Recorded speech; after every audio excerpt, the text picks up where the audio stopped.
All right, chat. Very good afternoon. Welcome to the stream. Hope we're all doing well today. Welcome indeed. Sorry about the stream ending right at the start there. I did not mean for that to be showing.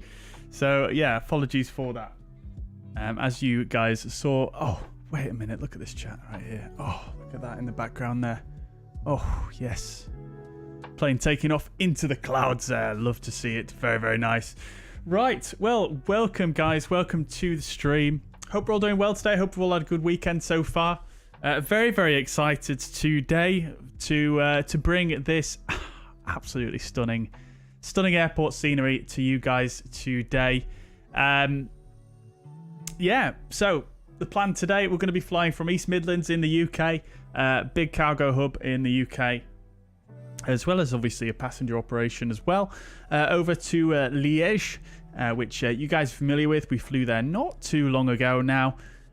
East Midlands scenery by none other than Pyreegue Devco. And I know a lot of us have been waiting for this one, myself included. We've seen the previews. I'm sure you guys have picked up the scenery yourselves by now. And if you haven't, I mean, I'm going to just say right now, pick it up. Just go get it. It is absolutely brilliant. And we're going to have a bit of a deep dive into that today.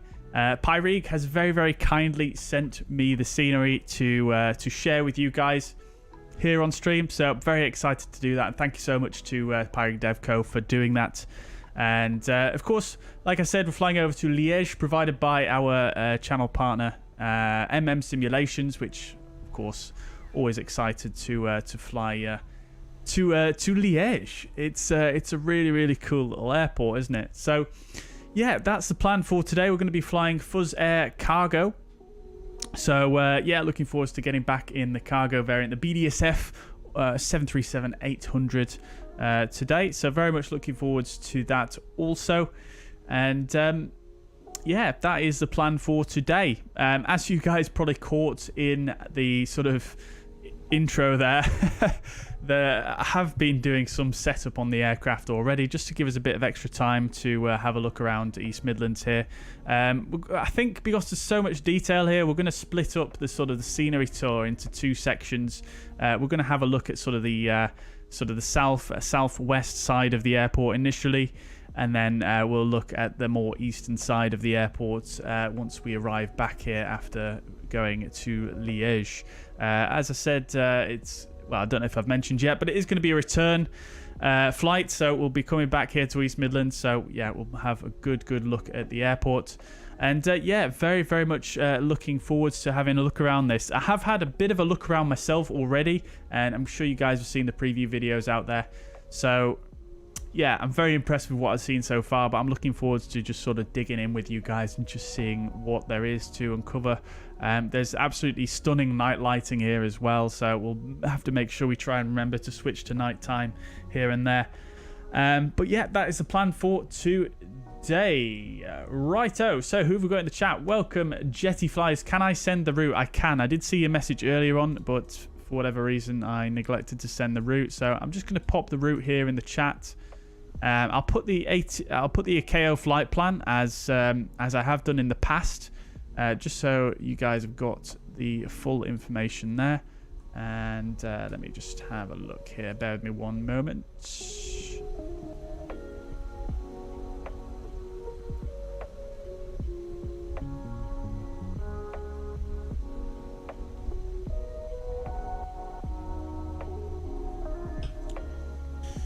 Okay then.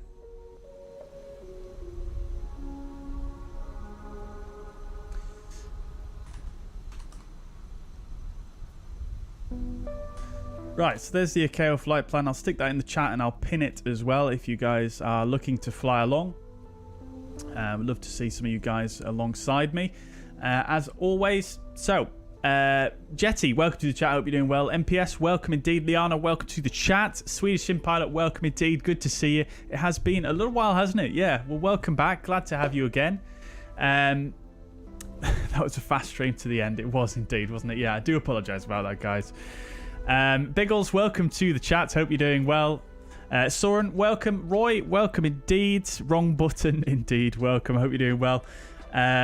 Daz, welcome to the chat. Hope you're doing well. Gracia, welcome back. Good to see you again. Welcome indeed. Nick S, welcome to the chat.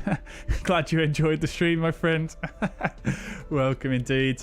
Welcome. Schutz, welcome. Hope you're doing well. Good to see you. I'm doing very well. I hope you are as well. Welcome to the chat, my brother. Welcome indeed. Quizzy, welcome to the chat. Ready for some more Rick, says Schutz. I don't think we're going to be having any Rick Astley today, but you never know. You never know. Dear, oh dear. Let's see. Tom, welcome to the chat. I thought it was the Edelweiss flight. It was originally scheduled to be an Edelweiss flight, yes. However, I did reschedule that one as I posted earlier on. If you keep up with the socials, etc. I did make a post earlier on saying that due to this release today, I wanted to fly out of here today. Instead, we'll do the Edelweiss flight next week. So it's still happening. It's just not today. This literally released last night, so I'm very, very excited to just share this with you guys as soon as possible, really.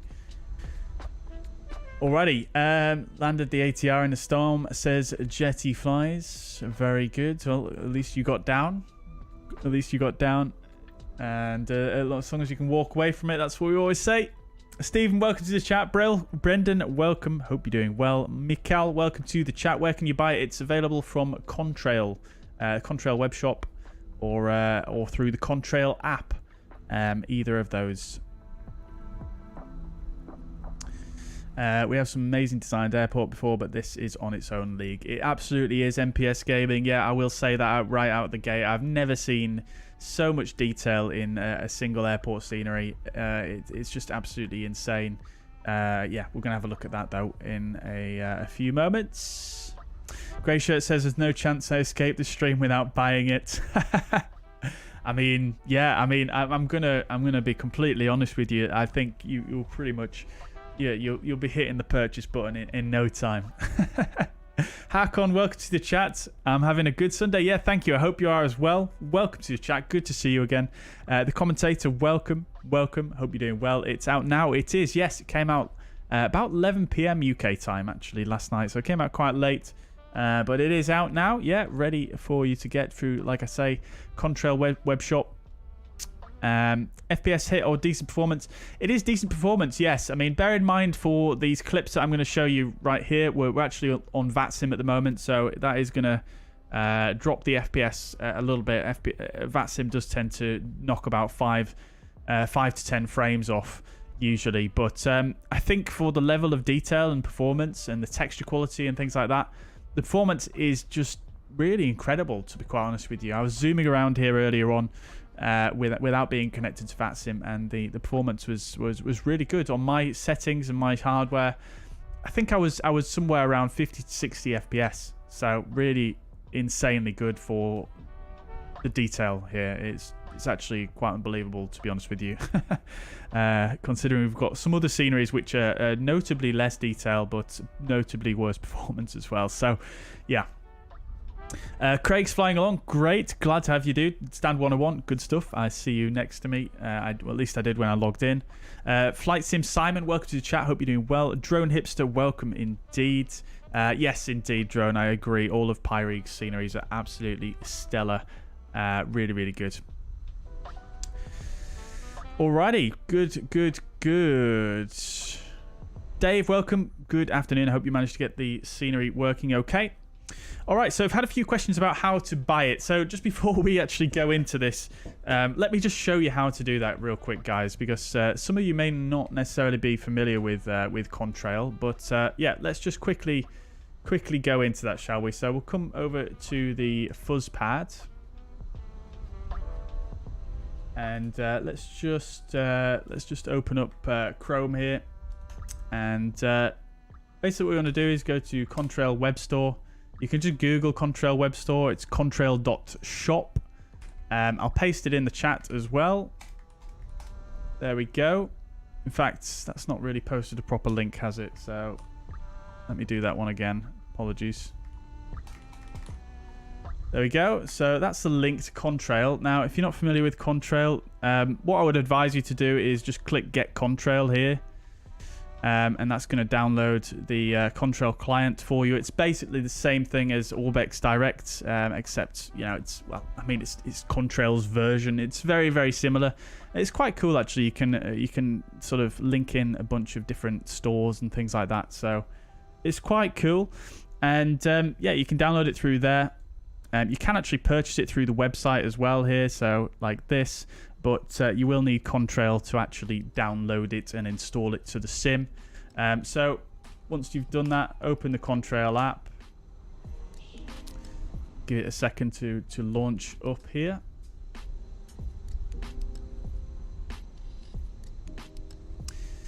And there it is. There's Contrail. So when you've got this here, I mean, like I said, you can buy it through Contrail by going to the product page and just buying it through here. I've already bought it, so it shows this page, which is the, you know, purchased page, if you like, and then you can install it through this page as well. It's pretty straightforward. It's just like Orbex Direct, basically. So that's how you do it, in case you were wondering. So, with that out of the way, let's have a look. It's a bit moist here at East Midlands at the moment. A shower did just pass through. But it looks like it's cleared up a bit, so you love to see it, don't you? Alrighty. So, here we are at East Midlands. Where do we begin, guys? Where do we begin? So, we are currently landside here, just in front of the main terminal. You can see my FPS in the bottom right as well, by the way, whilst we're doing this. You can see it's about 36 at the moment, and it will vary, obviously, as we move around. As you can see, we're on VATSIM at the moment, and there is a lot of people here.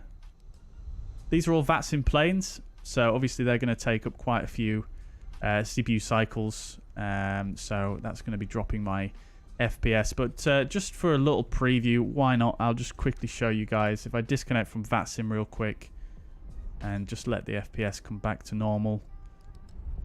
You can see there 49 FPS, 50 FPS. So pretty good, actually. Really stellar performance. With live weather, live time here as well. So I have to say, very good indeed. I'll connect back to VATSIM anyway, just so nobody jumps into our stand. But right, yeah, here we are. So as you can see, the landside, absolutely insane. All the cars parked, all the tarmac down, no satellite imagery showing through. It just looks really good, doesn't it? Even if you come down to the car park level, it just actually looks like a real car park in the sim. It's absolutely fantastic. I mean, there's so much to look at here, chat. I don't know if we're going to be able to look at every single little detail in here, but just quickly panning around some of the, you know, the landside area here real quick, and then we're going to sort of... We'll split the airport in two for this sort of tour, if you like. We'll sort of split it down the middle here, if you like. So we'll go west of the tower for this first outbound leg of the stream, and then for the inbound leg when we arrive again, we'll cover this east side, I think, because like I say, there is just so much here. It's just too much to cover all in one go. So yeah. We'll come over this side first, but as you can see, the detail is just... I mean, I'm going to repeat myself so many times here, but you can just see that everything is just perfect, really. The textures are brilliant. There's interiors just everywhere. Animated rotating doors here. This is only the land side. It is just absolutely bonkers. Why don't we take a quick trip through the terminal here real quick.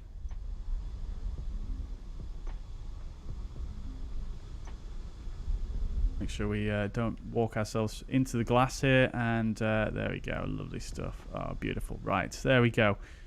Into the departures hall. Yeah, looking real good. Not many people in here, mind, but that's fine with me. I don't mind. Look at the glass up there, you can see just through to the tower, which looks super cool. I'm not sure if you can actually walk all the way through here. I've not actually tried that, but bit of sun coming through there as well. Looks like the sun's coming out. Love to see it. But yeah, I'm not sure. Oh, this is parallax here, so we can't go through there. You can see that's just going to go into a blank room. You can see that's parallax there. That's a very cool effect there, doesn't it? It looked like it was 3D modeled. But yeah, departures hall. We can't really go too far there. So let's pop out here.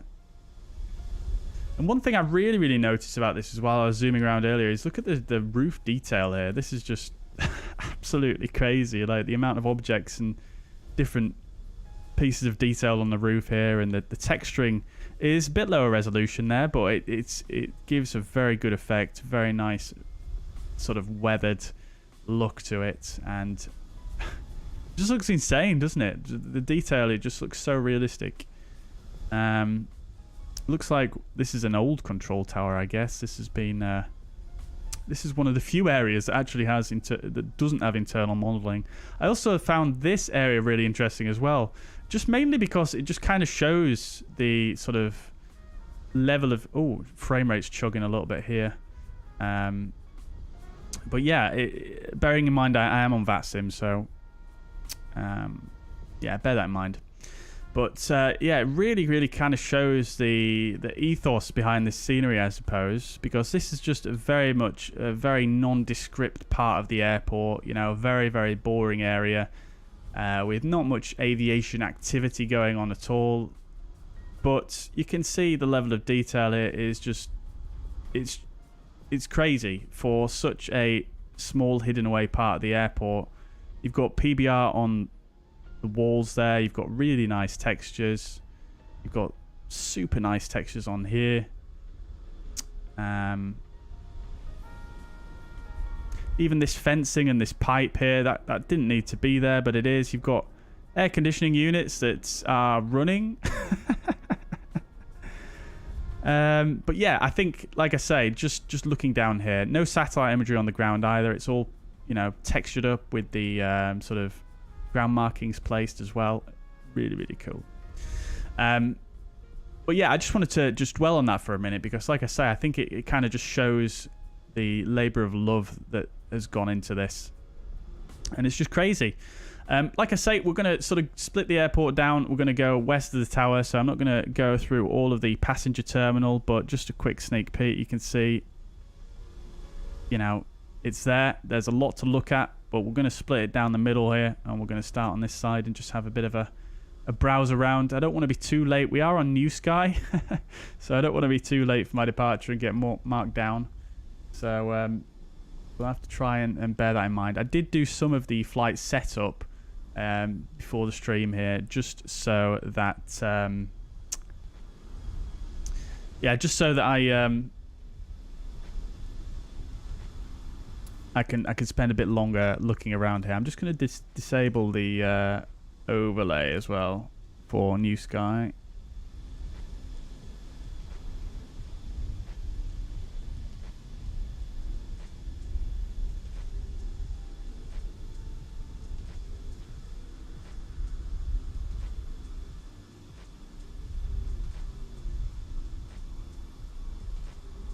Right, good. Sun's coming out. Love to see it. Very nice. I love these conditions in Microsoft Flight Simulator. It just looks so cool. But yeah, oh, look at that. Bit of a a bit of a plug there for Pyreegue. Love to see it. Love to see it. Very nice. Good. Right, like I say, we're going over this side, aren't we? So why not start with the tower?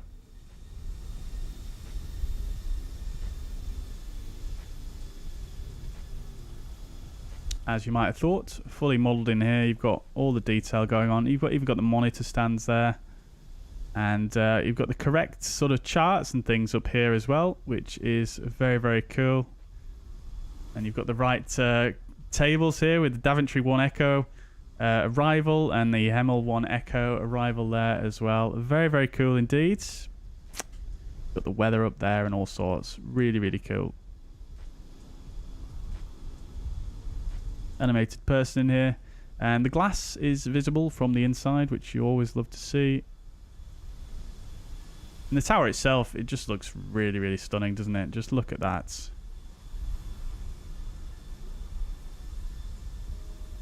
Super nice textures, super nice PBR. They've even sort of done that effect, similar to how if you look at the glass up there, it doesn't look sort of perfectly straight. It looks like sort of a little bit sort of warped and a little bit not, you know, perfectly perfect. If you can sort of see that effect, if you look at these two panes up here, similar to how I've seen Divetsky Design do their glass, and yeah, I think it's a really nice effect. It gives it a bit more of a less plasticky look. Right, where else to go really? I mean, looking at the apron, you can see it's detailed up to the eyeballs. You've got really nice ground markings, really nice textures for the general ground. Really nice.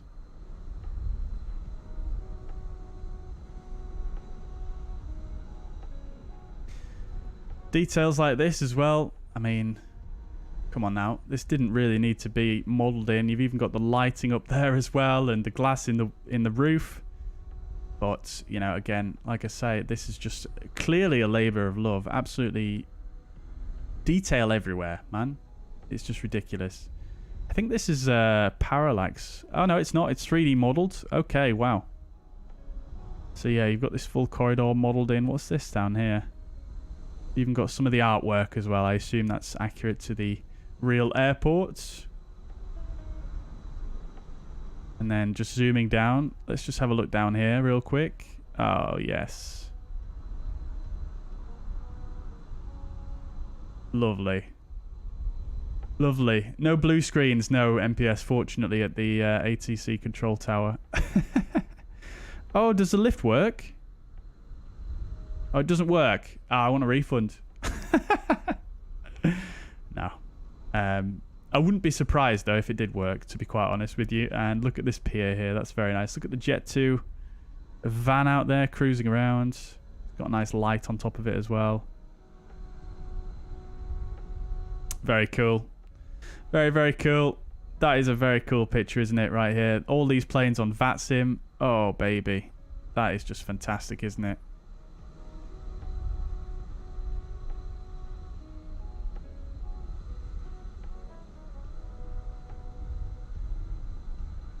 Just going to see if I can get a nice little screenshot here, I think.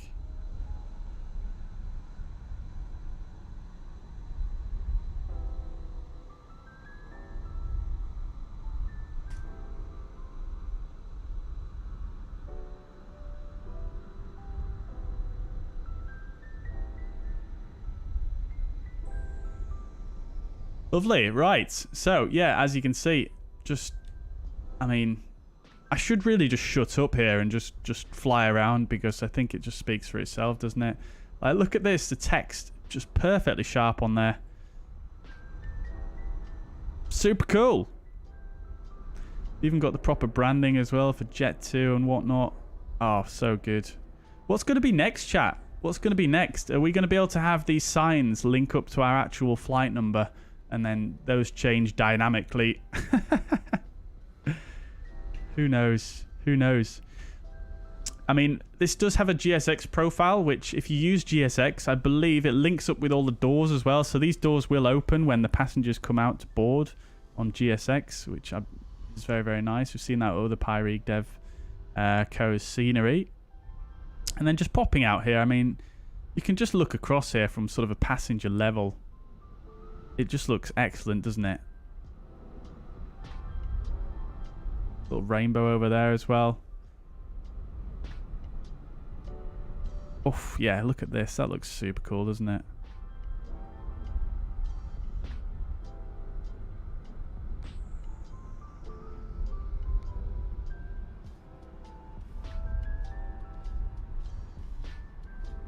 Look at those textures. They are just brilliant, aren't they?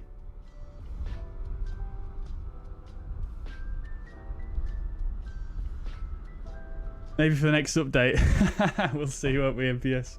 JTFly says we've got to be thankful. The way it spends time for us to have a nice experience is amazing. Yeah, exactly. Yeah, you've got to really sort of tip of the hat to Pyreegue for this. It is just insane. It is just insane. I would love for them to do this for Leeds Bradford, but we can't all have what we want. Jake, welcome to the chat. Hope you're doing well. The most ridiculous thing is that the dev has never been to the airport. Oh, really? Wow, I did not know that. That is crazy. That is crazy. You must have had some good contacts for this. Seriously. To get to this level of detail. It's just so nice. Everything looks, you know, I think the thing that really, really strikes me about this scenery. Oh!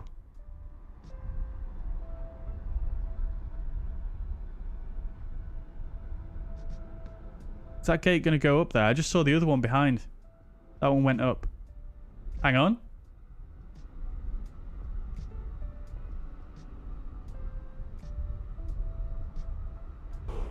There it goes. You love to see it. You love to see it. But yeah, as I was saying, the thing that really strikes me... Oh, look at the dirt on that window there. The grime there. That looks very, very nice. But yeah, the thing that really strikes me, I think, about this scenery is that, you know, nothing looks kind of plastic, if you know what I mean. Nothing looks really too, like, overly 3D modeled, if you know what I mean. If that really makes sense. I suppose that's just a testament to the detail of the modeling and the textures. Everything just looks, you know, sort of right, you know. I mean, when you get in super, super close, you can sort of see, you know, what's going on there. But if you go from a reasonable distance... I mean, it looks very convincing, doesn't it? Really, really, really great to see. I've got some temporary buildings here. I assume these are going to be parallax modeled on the inside. They are, yeah. So, yeah. I mean, I've also seen extensive use of parallax interiors throughout the airport as well, which you love to see because, I mean, it is such a good feature in this sim, and you know, it creates really, really convincing looking interiors without, you know, having to draw all those extra polygons. It's really, really neat idea that I think this sim has brought. Like, look at that. That does look very convincing, doesn't it? If you look in that window. And that is just literally, I believe... I'm not sure the way a parallax texture works, but it's basically like a flat texture, isn't it? That has various different viewing angles and... Yeah, very, very cool. Even the detail on this air conditioning unit, man. Yeah. We haven't got very far so far, have we? Top fencing as well. Can't fault the fencing. Love these Jet 2 baggage conveyors as well. Very, very... nice. It's all very cool looking, isn't it? I don't know what this is, the intended use for this is, but nicely done, nicely 3D modeled, I have to say. So that's it. That's sort of the passenger sort of west part of the apron, I suppose. Let's come down here a bit, shall we? See, the ground markings are all very, very sharp. Very, very nice. Very, very nice. Taxiway signage. Crikey, that is some sharp signage. Look at that. It only really gets pixelated when you get up this close. Like, look at that. That looks crisp. So crisp. What is the price? $22.59. There you go, from Captain KV on the Contrail web store. Oh, Captain KV's ordered the Thrustmaster TPRs. Very, very nice. Very, very nice. I think a photographer can just take photos in this airport in Microsoft Flight Simulator and nobody will know. I'll give it a try. I'll have to give it a try. Can you imagine if that departure time somehow filed VATSIM flight plans? Yeah, great shirt. Yeah, exactly. Yeah, that would be super, super cool, wouldn't it? It'd be so cool to see. Mike, welcome to the chat. I'm doing very well, thank you. Yeah, does the Contrail app work with Steam installs? I think it should do, yeah. Yeah, it should do. I don't have Steam myself, so I can't really verify that 100%, but I'm fairly certain it will do, yeah.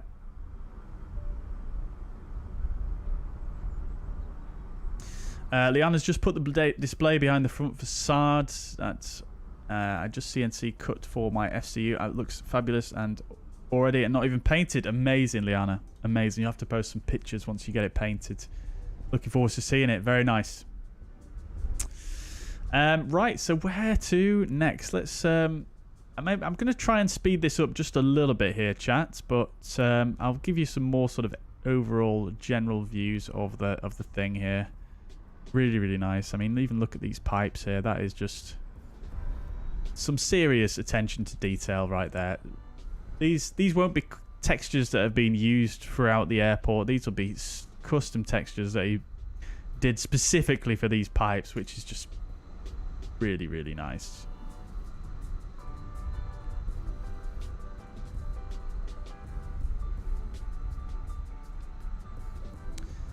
Like, look at all the detail even down here. It's crazy, man. Look at it. Even the pallets there. Yeah, so cool. You could literally just walk around this airport and feel like you're actually there.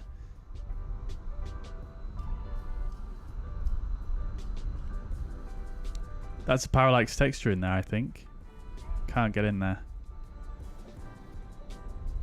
But yeah, we've got a rather large hangar here.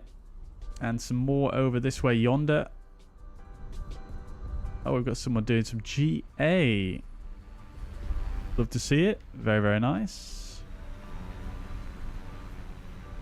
I love this as well. I noticed this earlier. I've got the BMI, old BMI sign there, which is worn away.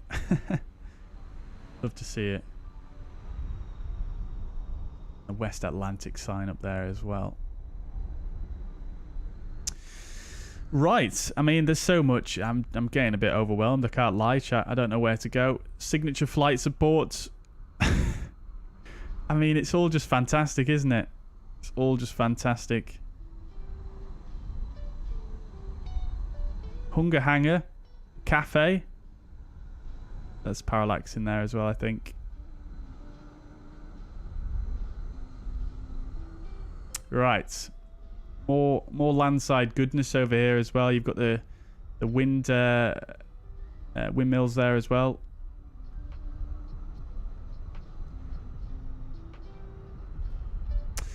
And then you've got this one. This is quite a cool one.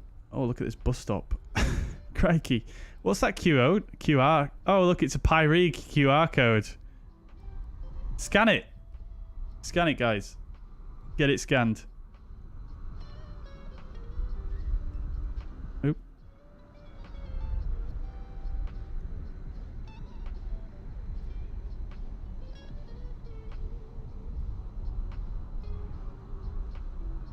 What does it do? Oh, it takes you to their Twitter. Very nice. Very, very nice. Nice bus stop. And then we've got the Rolls-Royce facility here as well. Very, very cool.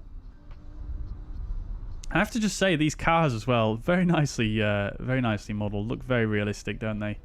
I think even at night, some of them will have lights on. And we'll have a bit more look at night lighting when we get back, I think. So yeah, you've got parallax down here by the looks of things.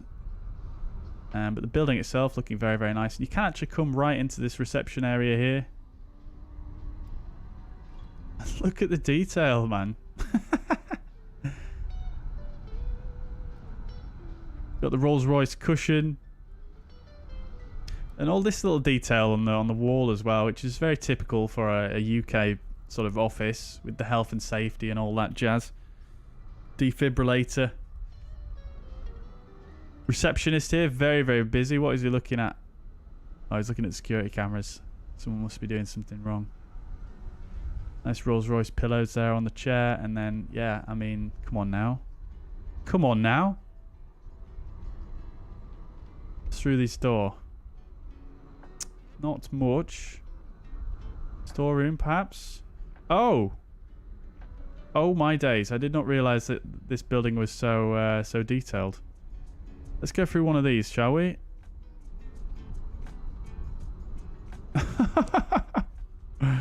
Oh, lordy! Wait, the clock was working. The clock was working. Okay, we're going to have to go back to that.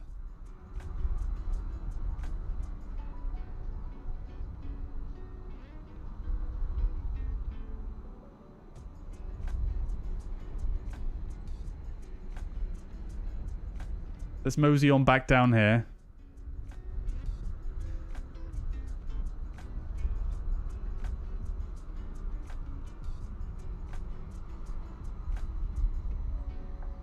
Yes, the clock is working, chat, and it is the correct time. I assume it's the sim time. Shall I bring up... Oops. If I bring up the time there... Oops. Come on now. There you go. Oh, dear, oh, dear.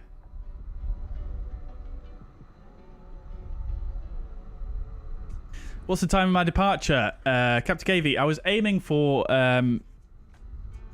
4 p.m. Zulu, but that may not happen here. We'll see how we get on. Within the next 20 minutes, I would say.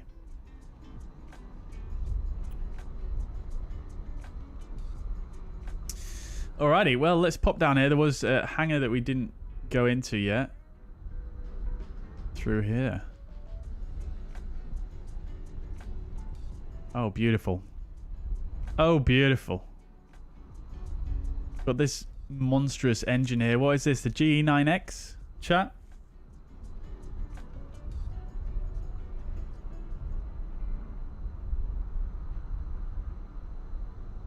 Very, very cool.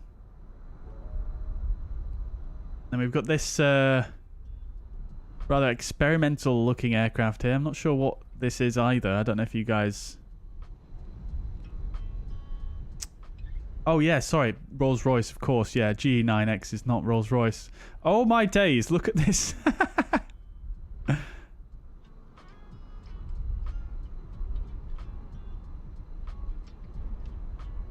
All right, let's set up for our flight today then, chat. So let's get the battery on and... Dear, oh dear. Yeah, of course it's not a GE9X. What am I on about, chat? I don't know what engine it will be in that case. I'm not too clued up on Rolls-Royce engines.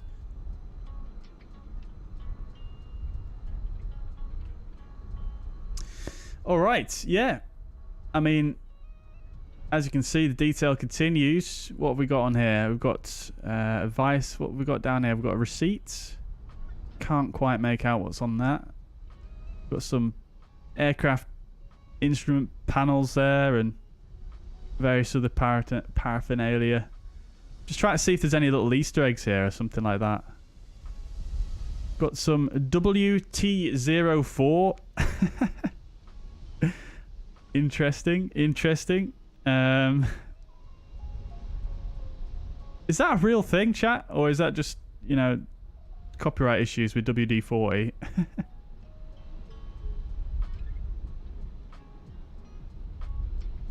It looks like a new extra. It does look like an extra, doesn't it? Yeah.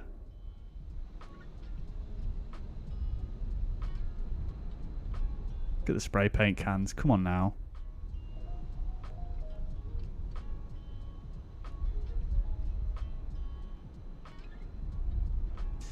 Yeah, I don't think there's any Easter eggs in here, but yeah. There we go. There's the Rolls-Royce facility, guys. Absolutely insane levels of detail. Alrighty, well, I think we should probably start to do a bit of a flight here. Before we go to the cargo apron over there, let's just do a bit of a zoom over this way yonder, because I saw this earlier on and didn't come over here and have a look. We've got... Is there a museum here at East Midlands?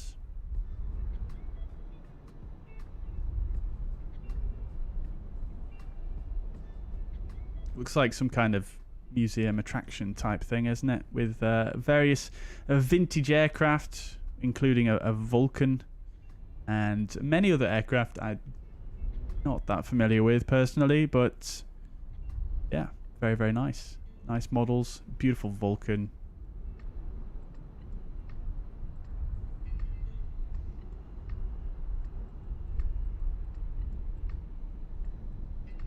Lovely stuff. And look at this fencing down here as well. Right. Let's have just gonna have a quick look at this ILS antenna as well, real quick, just to see if they've done anything special. Because I know the sim has got some like default assets for the ILS antennas, I believe, but just seeing if this is a custom or not. I think it is a custom one. Yeah, it looks like it is.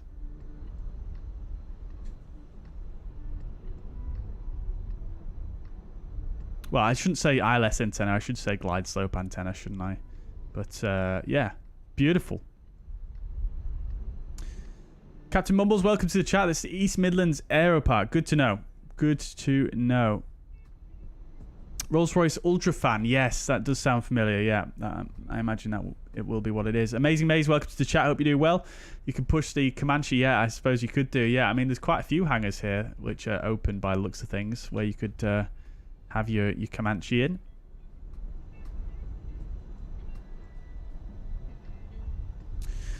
Alrighty. There we go, chat. So we've got one of the cargo aprons here at East Midlands. As you can see, the clutter is just very, very nicely done. You can see we've got Craig here in the beautiful fly-by-wire fuzzair livery. And then we've got the lovely stuff, fuzzair cargo, which we're going to be flying today. We will come back to that, however. But yeah, we've got the sort of a DHL hangar here as well. One of the main cargo aprons here at East Midlands. And as you can see, the detail here is also a very similar story. You've got these nice shiny ULDs. We've even got a Porsche here ready to be loaded up. Very, very nice. And then even inside the hangar, chats. Even inside the hangar. Now, there must be an Easter egg somewhere in here, I imagine. But I'm not going to look on all the boxes to find out. But yeah, I mean, wow. Is all I can say. Let's zoom on down to the end here, shall we?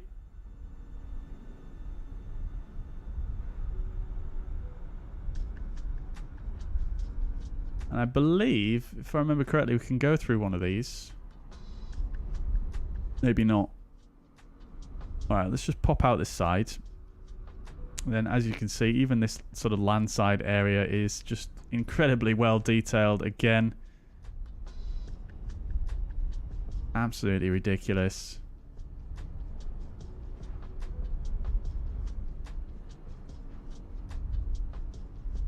Just incredible. Just look at that. It looks so photorealistic. If you don't look too closely at the details on the cars and the bushes, it just looks absolutely perfect, doesn't it?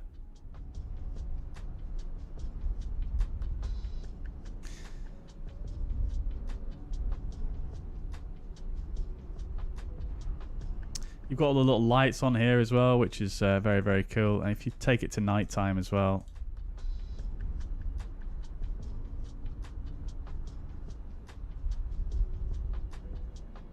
Very, very cool.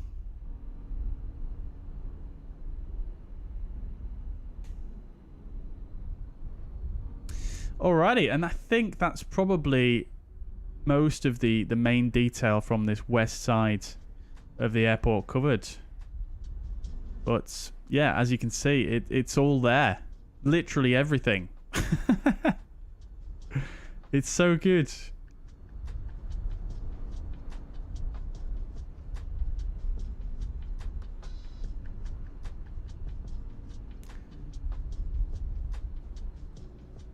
We even follow this road down here.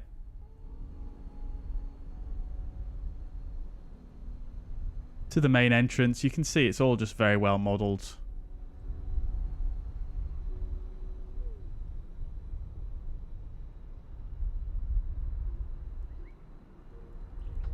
Oh, is that a Norse 787? Love to see it. Or is that a 777? 787. It's got to be. I think Norse only have 787s, don't they? But yeah, I mean, just look at that. Come on now.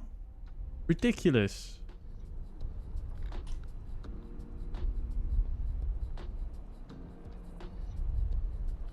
Alrighty, well. That's the west side looked at. Let's start to get prepared for the flight then, shall we now? I think we've spent long enough. Right, okay, so. We'll get the stairs in place and we'll request the old refueling. The GSX profile that's provided as well is it's using one of the new features from GSX as well. I don't know if you guys are aware that they added this or not, but basically what GSX allows you to do now is use a Python file or a Python script. I'm not sure which it is, but it basically adds a Python file to your profiles folder, and what that does is it allows you to rearrange the stands in a more in a way that makes more sense, really, because I think by default it's just using, you know, the Microsoft Flight Simulator sort of stand organization system, if you like, which is not that great.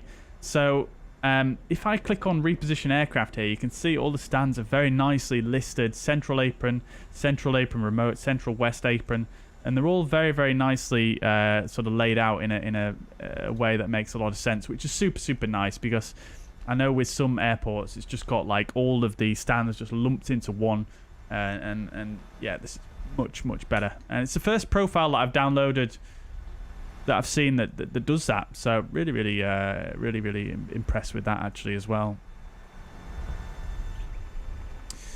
Righto then, chat. So let's jump on board and we'll get cracking with things, shall we?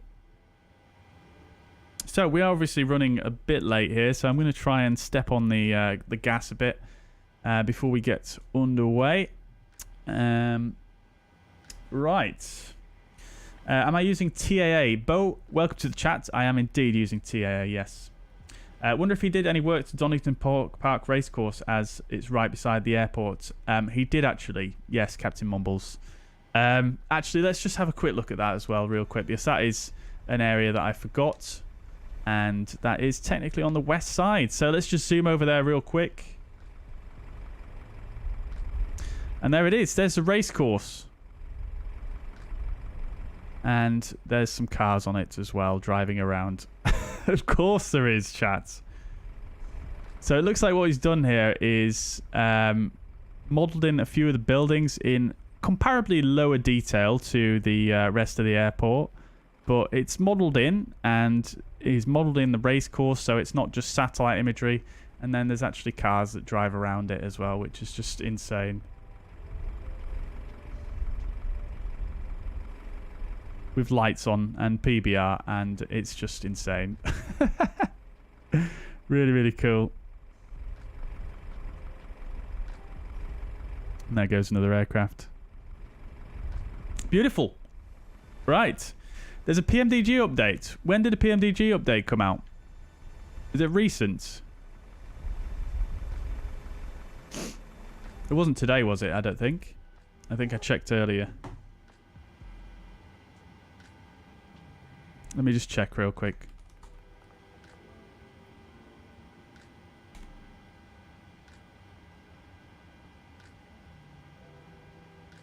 I don't see anything on the forums, unless it was just posted straight to Operations Center yesterday. Oh, okay. So I don't have that update then. No.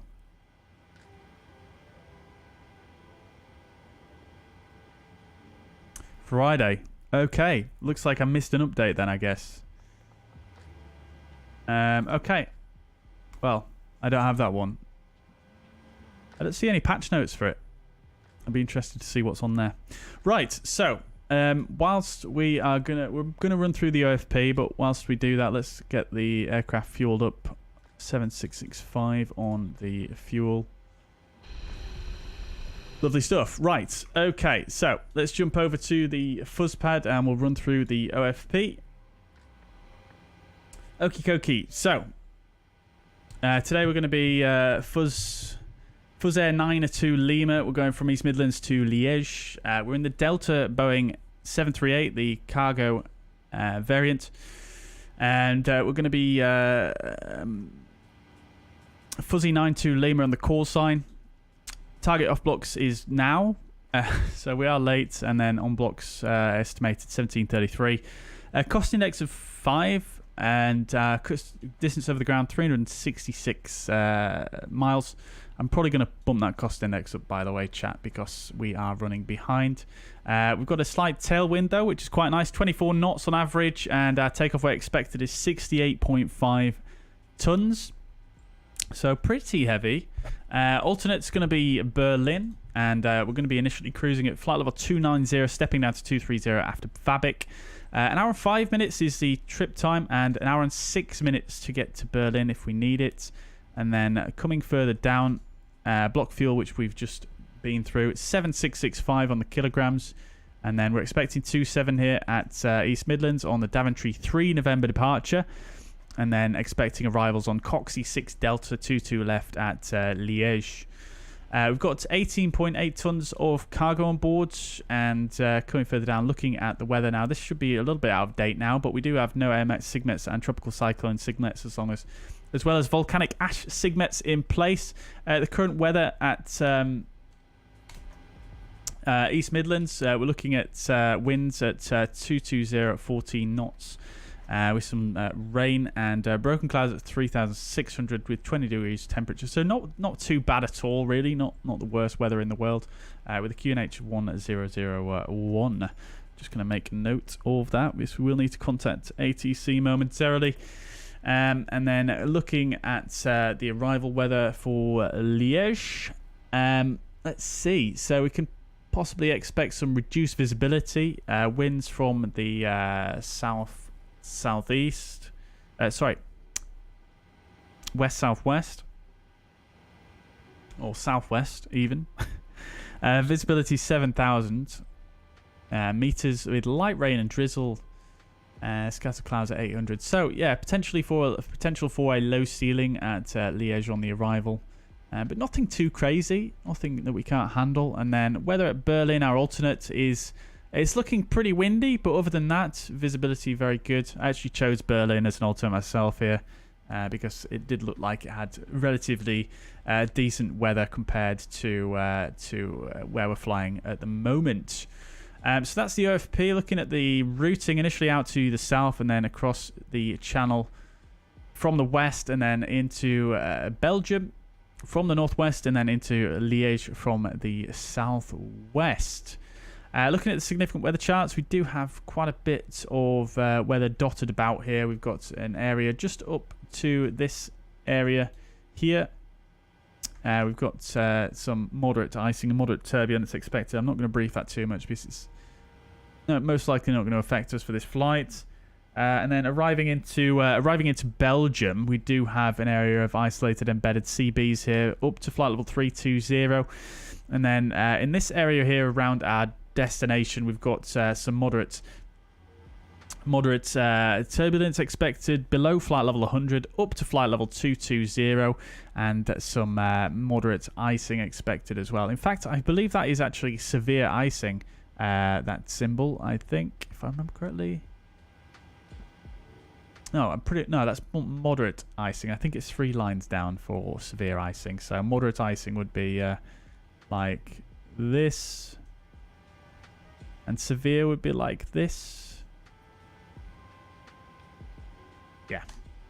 So moderate icing expected between flight level 110 and flight level 210. So probably going to need anti-ice on or for the descent, probably. So that's that for the briefing. Let's crack on with the setup. And we'll get moving with this flight today because we are running late. So fortunately, our very kind captain pilot monitoring for today has already been on board and set up a bunch of different stuff for us. I'm just going to check his working here. And do we have fuel in the centers? We don't. So yeah, everything is looking pretty good as it stands. We've got the electric hydraulic pumps have overheated because they've been sat on for so long here. So I'm actually just going to turn them off for now. And everything else looks good. We are uploaded with fuel, so we'll get the seatbelt signs on as well. And then coming down, everything else is pretty much set. So we just need to jump into here and really set up the rest of our routing here. So I've already brought it in from ACARS. Just need to fill in the blanks really. So we'll get Fuzz 902 Lima here. That is the wrong box. that goes there. And then we're expecting runway 27. In fact, let's just go ahead and check the ATIS real quick. So we've got East Midlands information, acknowledge receipt of information, Tango, runway use 27, transition 75, 260 at 12, visibility 10k or more, showers in the vicinity. Okay, good. All as expected, really. QNH actually different on the recent rain. The ground is closed. So yeah, the QNH is actually slightly different to what we've got on the Meta. But if I set that, there we go. We're all good there. So 1002. I'm just going to amend that here on my notes. So that's good. Runway 27 is what we're expecting. So we'll go to the departures. We're expecting Daventry 3 November for the departure. And then coming back to our routing, we've got Daventry 3 November to Daventry. Then Uniform Mike 605, Bensu, Quebec 70, Coxie. And then we're expecting the Coxie 6 Delta in to 2 left in Liège. We'll use the Liège 1 transition. And we'll come here. In fact, I need to sort out some of my camera views in here, I think. But let's just check things through on the plan view. So I'll come to legs page and just zoom in maybe one more time. That should do it. And then we'll step.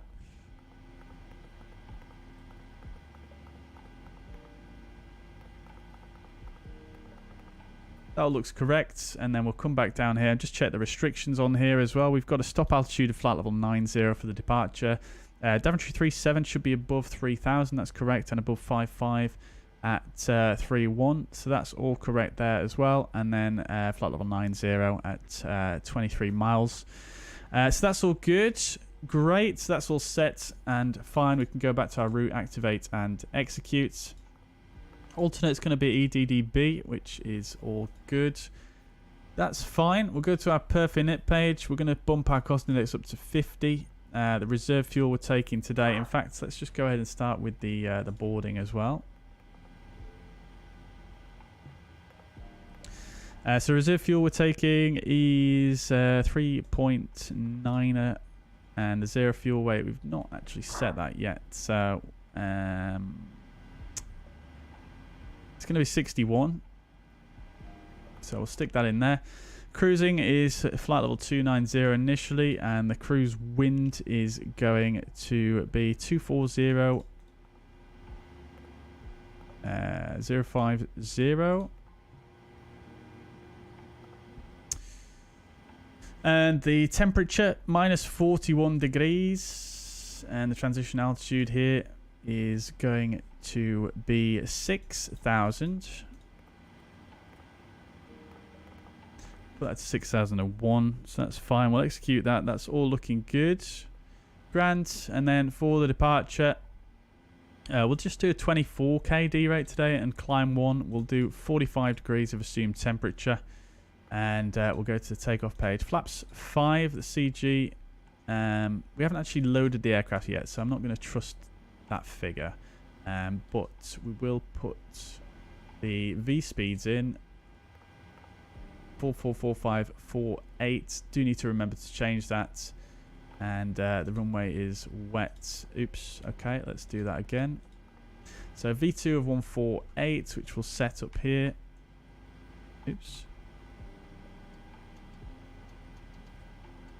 That's 148, and that is set. That's good. Right. So for the departure, LNAV. And we'll just set up everything else as I want it. So we'll get terrain, traffic, and on this side terrain, and the VSD and traffic on that side as well. Good. Main cargo door is opening. So yeah, let's go ahead and get our clearance, shall we, chat? Hopefully the ATC is still online after that very long intro. Oh, ground's online as well, 1219er. So let's go to ground then initially.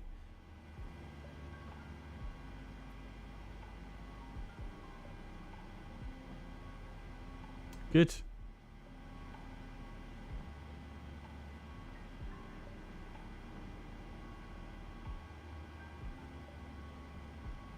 East Midlands ground, very good afternoon. Fuzzy 9-2 Lima, stand 102, type Boeing 738, information Tango QNH 1002, requesting clearance to Liège. Fuzzy 9-2 Lima, East Midlands ground, hello. Cleared Liège via the Daventry 3 November departure at runway 27, squawk 2271. Clear to Liège via the Daventry 3 November, runway 27, squawk 2271, Fuzzy 9-2 Lima. Fuzzy 9-2 Lima, read back correct. Good. Okay, so 2271. Fantastic. Righto, so let's see what's going on outside.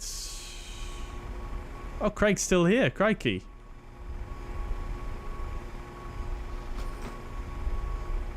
Got the cargo being loaded. You'd love to see it. A little bit of cargo operations.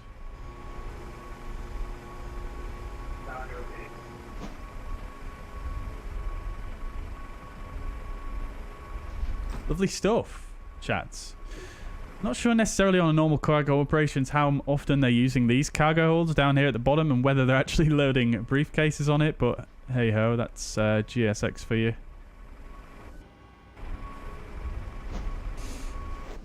Right, cool. Hello again, ground Fuzzy 1802, we are ready for taxi. Right, so Daventry 3 November as expected, so the stop altitude there is 9:0, so we'll set that, and everything else is set. I already set up the nav radios as required, so we've got the ILS tuned for DME, and then we've got the Daventry VOR tuned as well with the inbound course of 158. We've got the runway heading of 268 and our V2 of 148. So we're pretty much set there. Let's just, ooh, what's going on with my throttles?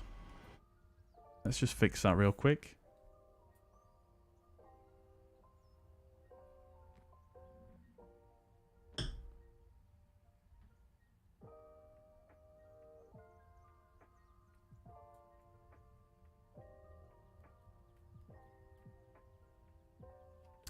Yeah, I don't think I actually have a different profile for that. Hang on. Spad.next not running. Oh, it's on the wrong profile, that's why. Okay, then. There we go, lovely stuff. Alrighty, so let's get the parking brake set. East Midlands ground, Channel 909, stand 12 left, requesting so, to... pre-flight check, this oxygen tested 100%, nav transfer and display switch is normal and auto. Window heat is on. Pressurization mode selector is in auto and the panel is set. Flight instruments, heading 178, altimeter 300, QNH 1002, engine start levers. Cut off. Pre-flight check is complete. Good. Right, so we just need to wait for the cargo to be uploaded now then, and we're pretty much set. Looks like that's the last ULD coming on there.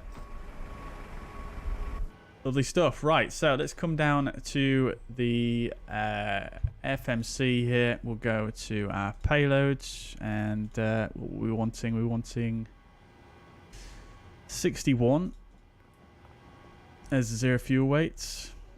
That's put it to 59.7. I wonder if that's over limits, actually. Able to accept this set routing on. Interesting, that's 100%. Interesting, sim brief. Okay. So we'll come back to our perf in it then. And let's just do that. 821 Pop, I didn't catch the airline, but East Midlands ground readability fine. So we've got different V speeds now. Chinook 909, thank and there's our CG. 147. Squawk 0546. So that's all set. We'll come back down to 3 like November. that. Updated flight plan, squawk 0546, Chinook 909. Good. Chinook 909, read back correct. Alrighty, how are we doing? All the ULDs are done, unless there's more to come. It looks like most of this stuff is done as well. Yeah, are packing away now. Love to see it. Look at this though, chat. Just look at that picture right there. Come on now.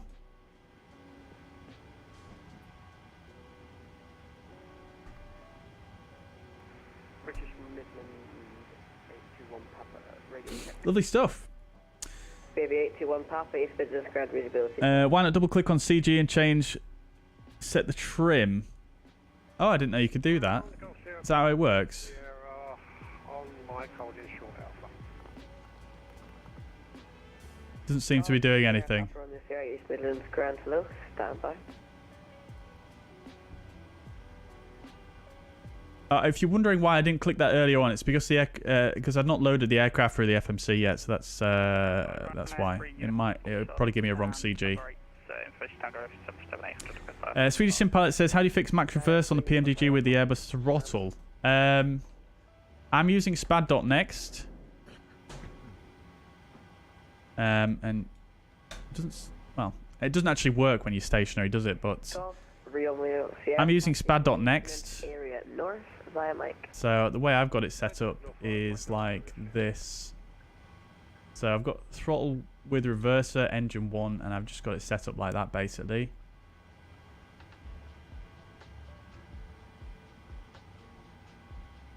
If you were doing it through the Microsoft Flight Simulator menu, how I used to have it set up would be, you basically just need to set your throttles as you normally would do, and then for this curve here,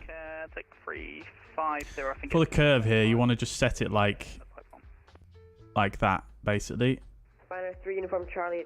So that the idle point sits on that horizontal line in the middle there. That's how you would set it up in the if you don't use spad.next. That should work. November, cruise flight level 3507611, let's walk runner 3 from Charlie. Runner 3 uniform Charlie, it's the Daventry 3 November. Right, there we go, we're all loaded up. Fantastic. Let's get the APU fired. Good stuff. We'll get the music turned down and we'll go for the before start checklist down to the line. So flight door is closed and locked. Let's just check all the doors are actually closed. We've still got the aft cargo and the forward cargo open. We'll give that a minute.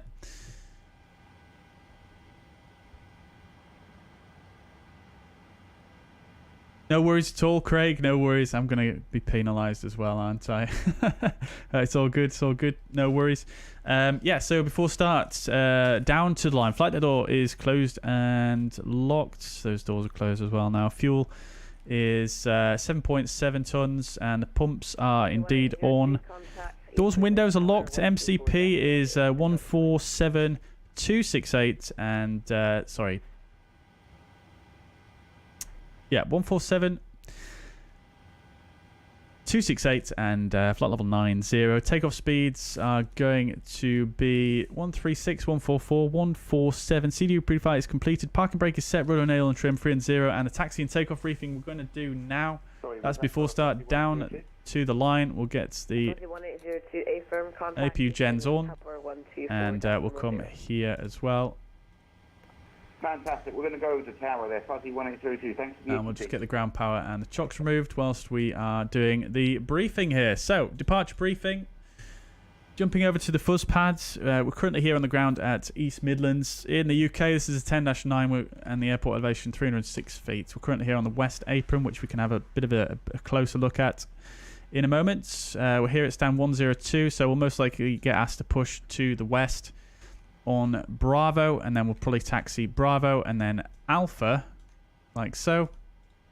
And then probably follow Alpha all the way to the holding point for runway 27. Nice and simple taxiing here at East Midlands. And then we are cleared for the Daventry 3 November. So this is a 10-3 Alpha chart. Transition altitude 6,000. When instructed, contract London control after takeoff. Port call sign, SID, designator, current altitude and cleared level.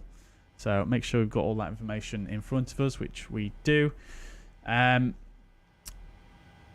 they actually online at the moment? They are. Lovely stuff. Okay, so what frequency can we expect to go to? Where are we here? EGNX, and then we've got EGTT. It's probably going to be 1271, but not before tower. So I'll set those later on.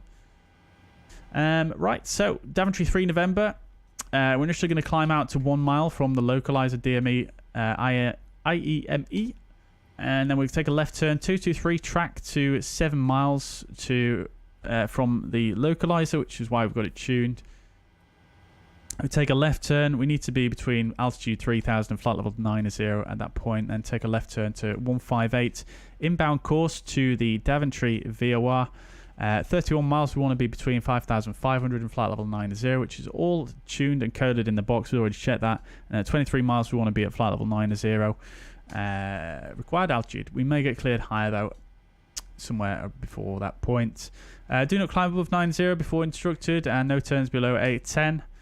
And that is a departure. Fairly straightforward, actually. 0 to 9 of departure, so I've got those navs tuned, as I said earlier. We've got the localized DME and the Daventry VOR. Regarding the departure, the weather is looking actually okay. We've got a bit of wind as well to contend with for the departure. A little bit of crosswind, but not too much. We've got rain as well. And oh, this is actually an old METAR, isn't it? Hang on.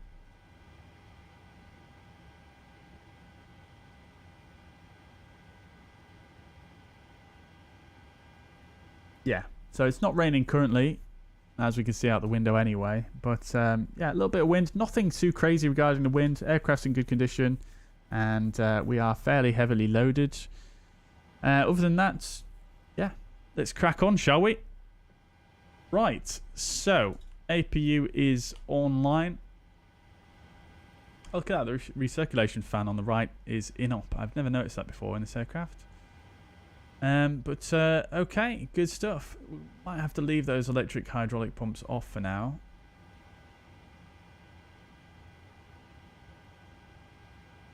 Oh, one of them's just not overheating anymore. That's good. Okay, we'll just leave them off temporarily whilst we do the engine start. All stations, East Midlands ground back in. Okay, East Midlands ground has just nipped away, so we're going to have to actually wait for them. But the taxi and takeoff briefing is complete, so before start, down to line complete. We'll go ahead and do below the line as well, so that we can request a pushback immediately. So we'll get the anti-collision light on, fasten seatbelt sign is on, and the parking brake is currently set. That is the before start check is complete. Right, alright, chats.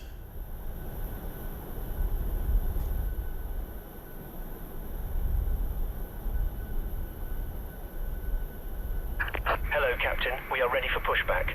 Managed to download it last I put in the installer. What do you mean by the installer, Dave? Do you mean the add-ons linker folder that we made? Daz, just descending into EGNX. Very good. Are you on VATSIM, Daz? Departure checks completed. Bypass pin inserted.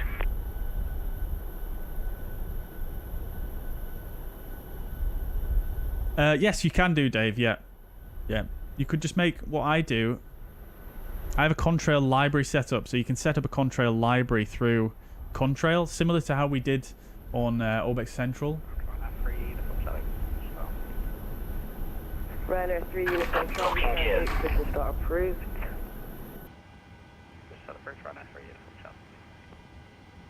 Fuzzy 92 Lima stand 102 request push and start.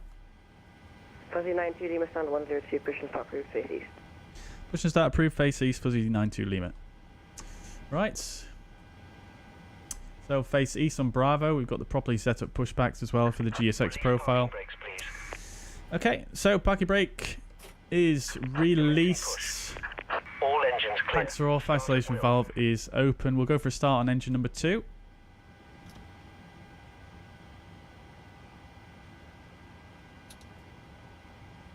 Turn on the APU bleed, of course.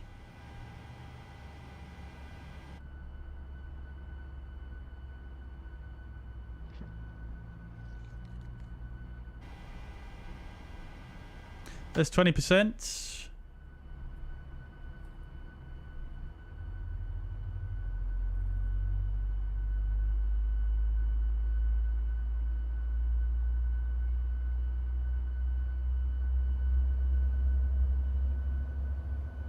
Obviously, we don't have window views here, but I've set up some cameras anyway.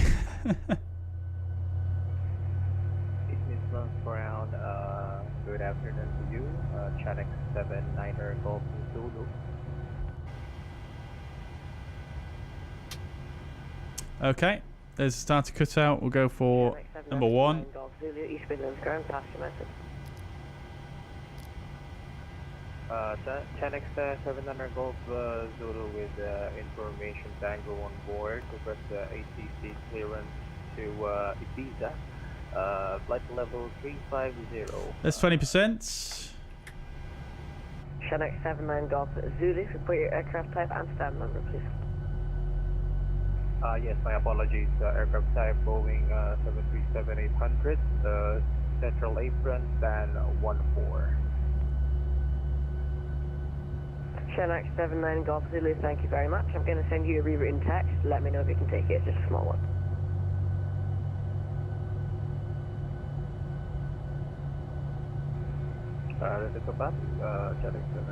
Please set parking brakes. Cockpit to ground. Right, parking brake set. You can disconnect. Starter cutout as well there. Good.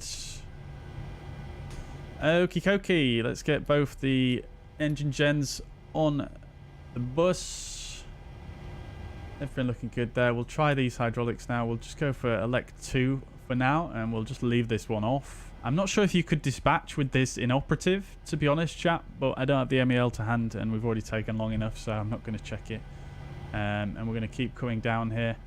Get the packs to auto, isolation valve to auto as well. APU bleed can come off, and we'll come get the engine start switches to continuous. APU can go fully off.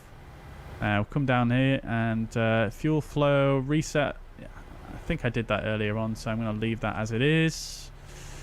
That's all looking good. Bypass pin removed. Coming further down. Left is clear, right is clear. Transponder can come on. Chinook 79 Golf Zulu, thank you. You are cleared to Ibiza on the Devon. Let's set the flaps to 5. Runway 27, squawk 3515. And the trim.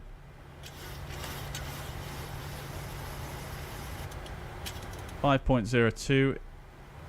That is set. So before taxi, checklist, generators on, anti-ice not required, APU off, engine start switch is continuous, recall is checked, engine start levers are in the idle detents, flight controls are Runner 3 is from Charlie from taxi and we're able Ryanair 3 uniform Charlie, thank you. Check squawk 7611. flight controls are checked, and the ground equipment is clear. Before taxi jet is complete. Ryanair 3 uniform Charlie, thanks for that. Taxi for flight with Whiskey 1, runway 27, via Romeo Alpha. Romeo Alpha, Whiskey 1, Charlie. Correction, Ryanair 3. Fuzzy 92 Lima request taxi. Fuzzy 92 Lima taxi, hold short Romeo via Juliet and Alpha. Taxi hold short Romeo via Juliet and Alpha. Fuzzy 92 Lima. Right. Taxi lights on. Brakes released. Let's get underway, chat. Only half an hour late. So we're holding short Romeo, which will be further down.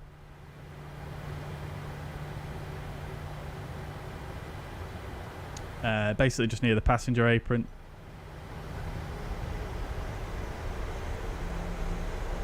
It's raining a little bit here now.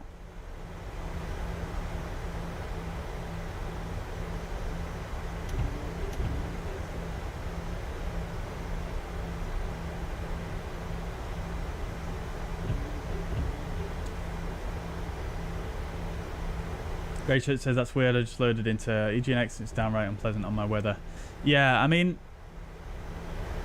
obviously the way the simulation works, it's not, you know, exactly the same on everybody's system, is it? It's a little bit dynamic, you know, the way the clouds move around and things like that.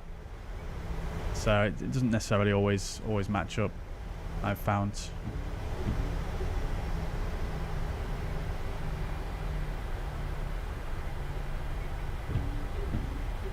Alrighty, so before takeoff checklist, flaps 5, green light, stabilizer trim is set to 5.02 units. Before takeoff checklist is complete.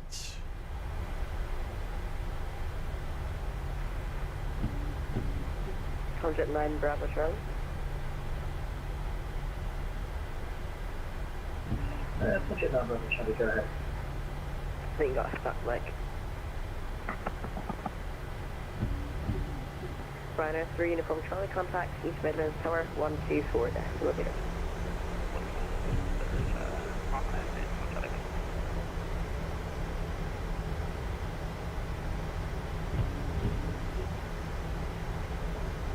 Oh baby, look at this. The ground textures look so good, don't they?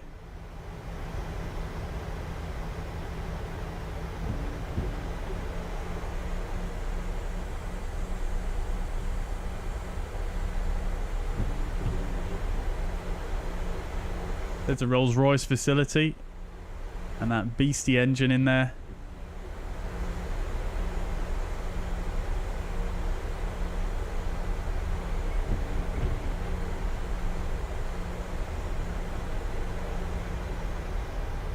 So we need to hold short Lima, remember, which is, sorry, Romeo, which is a bit further on.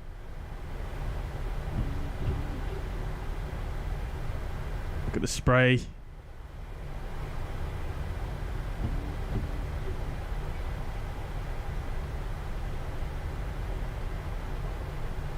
A 2E787 Dreamliner part. That is so busy here, chat. Look at all these people on VATSIM. Oh, you love to see it, don't you?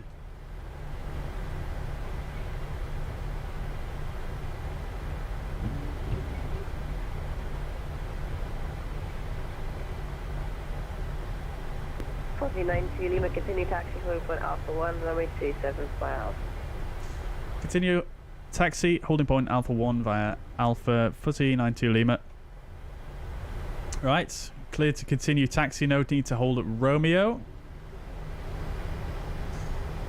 Let's pick up the pace a little bit, shall we? East Midlands ground, good afternoon, Ryanair 2 Whiskey Alpha, vacated via Mike, holding Alpha, crossing stand 9.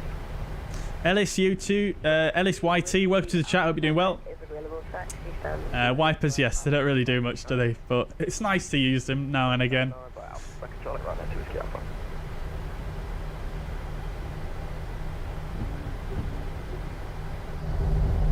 Oh, wrong button. Beautiful.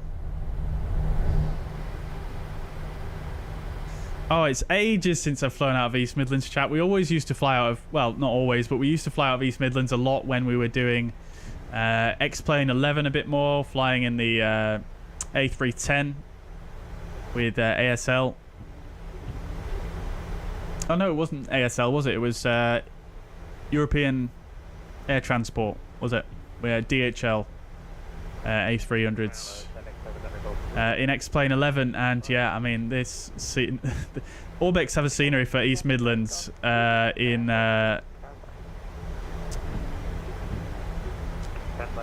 X-Plane, and wow, this is just absolutely on another level,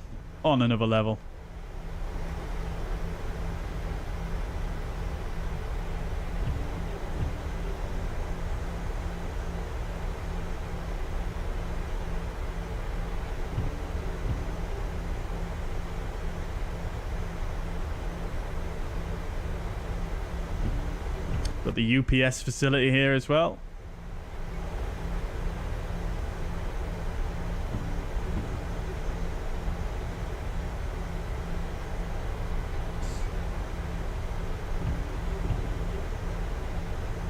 Fuzzy92 Lima, contact East Midlands Tower 124.0 control.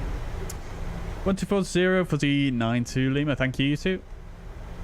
GSX 79 Golf.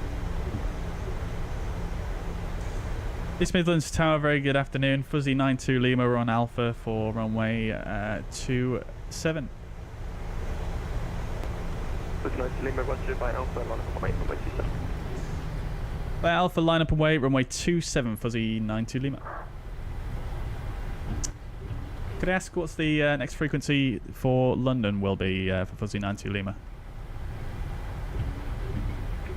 The next frequency is 121.025. Please stay with me until I check the room. Great stuff, thank you.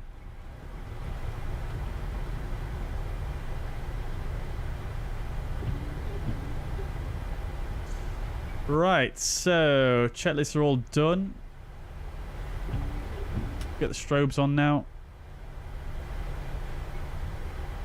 Not clear for takeoff yet, so I'll just turn the taxi light off. And I think you would stick the landing lights on at this point, wouldn't you, in the 737? I think that's... 90 Lima, 27 clear for takeoff, surface wind 250 degrees, 14 knots.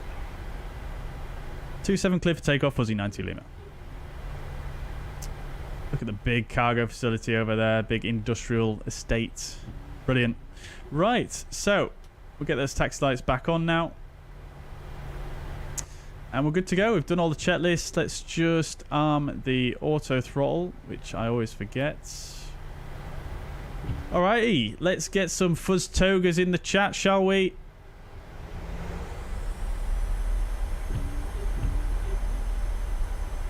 Let's go, homies.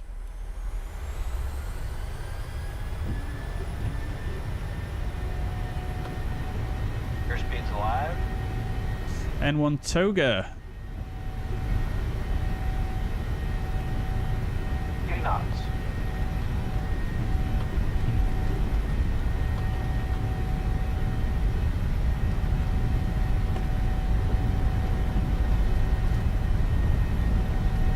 V1. Rotates.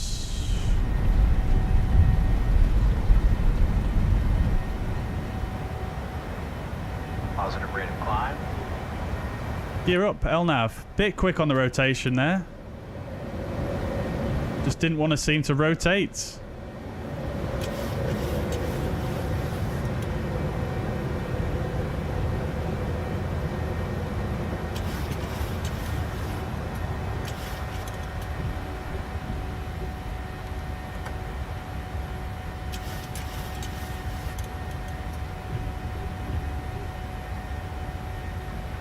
Lima, report passing altitude to London, control N1. 025, bye-bye. 121.025, Fuzzy 92 Lima. Right, let's bug up.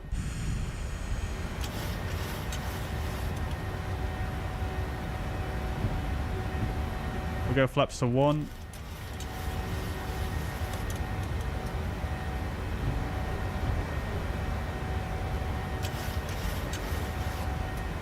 Ryanair 16 Lima report, you're heading to London 120.025. Report heading on London 120.025 Ryanair 16 Lima. London Control, very good afternoon. Fuzzy 92 Lima passing altitude 3,200 for flight level 90. Daventry 3 November departure. Fuzzy 92 Lima, London Control. Flaps up. Climb flight level 110. And VNAV speed. Climb flight level 110, Fuzzy 92 Lima.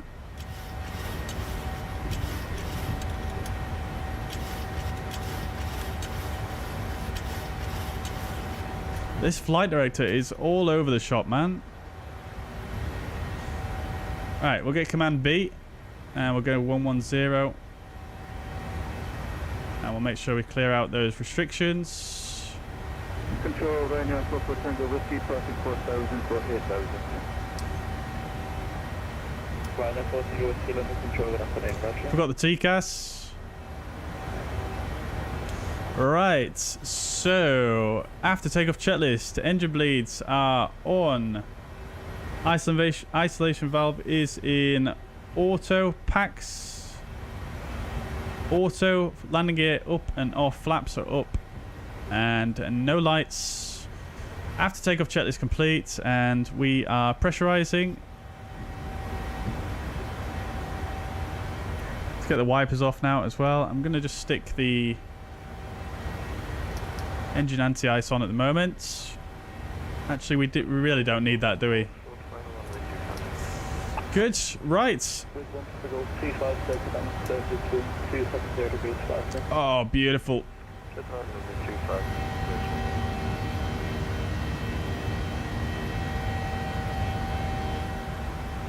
Lovely stuff. Let's set standards. Condor 9, 3466, 102 Unicorn 122. Monitor Unicorn 1 to destinate.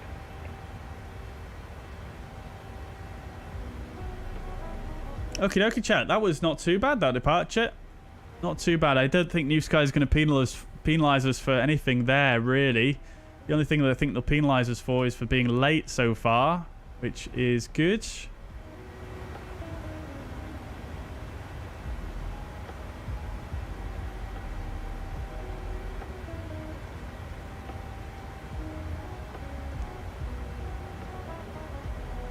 Okie dokie. Flight level 100. So Shanix 35, Whiskey, descend, flight level 100. Vertical speeds. Level 100, Shanix 35 Whiskey.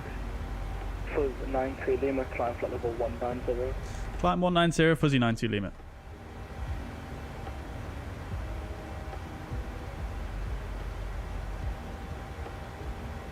Right, 190, we'll go back to VNAV. N1 VNAV speeds. That's fine. Good. Ryanair 44 Tango Whiskey, climb flight level 1. We'll get that on now. Looks like it's cooled down. Oh, that looks like a beastie cloud, doesn't it? I'm not sure whether you want to fly through that in real life.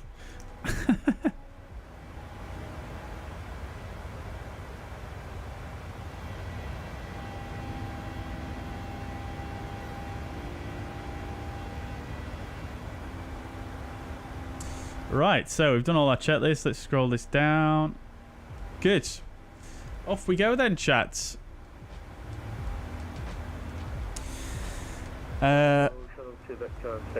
Righto. Felix, welcome to the chat. Hope you're doing well. Do I use NVIDIA Game Filter? I do, yes. If you type !NVIDIA in the chat, you will it'll basically link you up to my settings. TUI stopped all the traffic today to Rhodes. Really? From Sweden? That's what, for what reason? For the weather? Pyreegue sceneries are absolutely insane, aren't they, Alice? There we go, Dave coming in with the recommendation there. I mean, as you guys have seen so far, it is absolutely stunning scenery, and there's a little bit more proof for you. I'm sure there was a contrail there a second ago. It's just disappeared. Oh, there it is. Flight level 110 to flight level 070 to be level timber. It's dry in Nottingham right now. Refund. Yeah, I mean, I wonder if it was just like a localized shower in the sim here, maybe.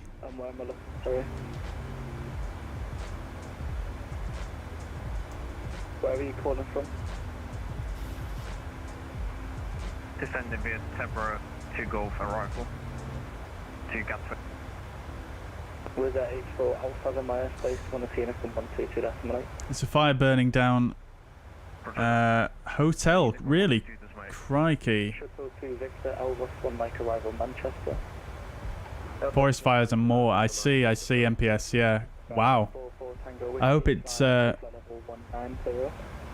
hope it's not too bad. But that sounds pretty crazy. Climb flight level 220, Fuzzy 92 Lima. Shanix 35 Whiskey, descent flight level 8 0. Down to 8 Shanix 3 Whiskey.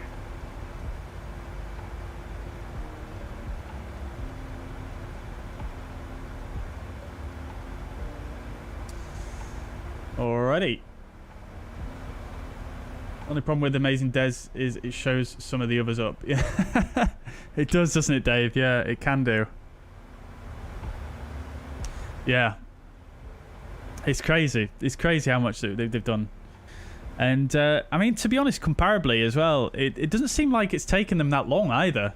I mean, I don't know when he started working on it. I assume he started working on East Midlands you know, just shortly after or around the time Belfast released, right? And I mean, that's a decent amount of time, but I mean, there are other devs out there that have shown previews of their airport sceneries, and then you've not seen anything again for much longer than it's taken Pyreegue to do this one, which is just absolutely incredible. Connect 35 whiskey, turn left by 5 degrees, descend to altitude 6,000 feet to QNH 1002. Left 5 degrees. They evacuate a lot of people at Rhodos. It's bad. Oh, crikey, yeah. 90 Lima monitor Unicom 122.8. 1228, fuzzy 92 Lima, thank you, bye. Right, we're going to Unicom chat. Let's keep on climbing then. 290 is our initial cruise. Lady 898, descend flight level 100. Flight level 100. Pass my congratulations on. I certainly will, Dave. I certainly will. Unicom 122.8. Unicom 122.8, thanks for the DC, right now, 44 Tango Whiskey.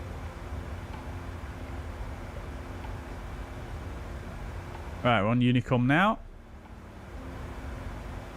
I swear, every time I fly into Liège, there's no ATC online. It's so unfortunate. But hey ho, you never know, they might come online. You never know. Seems like it's a pretty quiet evening actually overall on VATSIM, to be honest.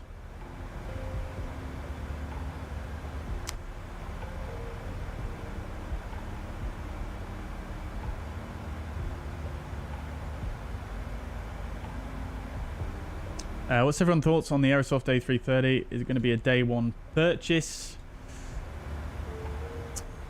I mean, the channel is partnered with Aerosoft,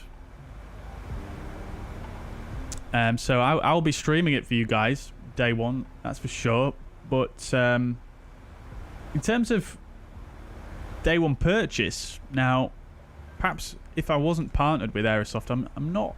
I mean, to be honest, you know, I'm streaming The Sims, so I probably would still get it. But you know, if I wasn't a streamer, wasn't making content out of things, I'm not sure. I mean, the feature list that it's going to come with at this moment in time, it's a little bit vague, isn't it? It's a little bit vague, and they have sort of said that there might be some things missing on release. So I would perhaps encourage people to check out the feature list and see what it's actually going to include when it does launch. And I think it's important to note as well is that, you know, Aerosoft's products, you probably can't expect the same level of detail you've got in, you know, the fly-by-wire, sorry, the Fenix, not the fly-by-wire. Maybe the same level of detail as a fly-by-wire, potentially. But I wouldn't expect the same level of detail as, say, the Fenix or the PMDG, for example.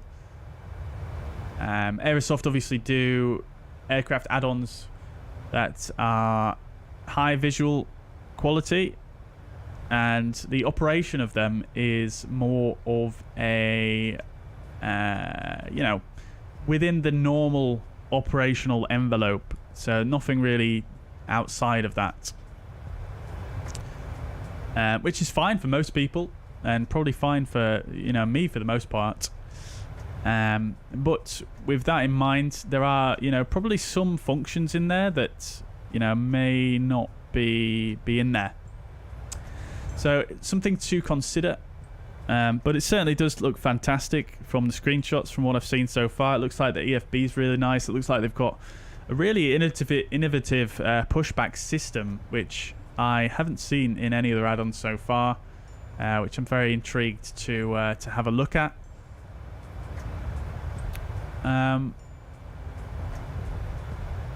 But yeah, I mean, if you love the A330, there's no real word of, you know, an A330 CEO being worked on. Although, have Headwind said they're working on one, actually?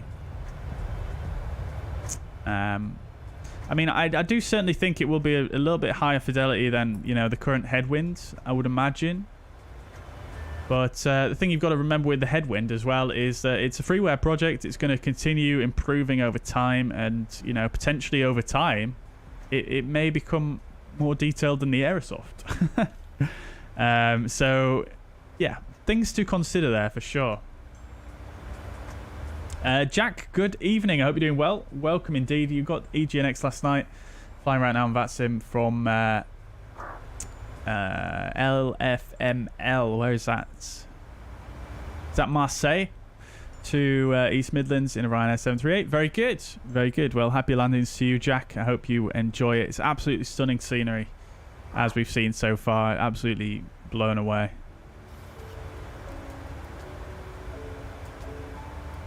Captain KV says, I have no experience with Aerosoft, so I will await on reviews for the A330 first. Yeah, I mean, that's a good stance to take, I think.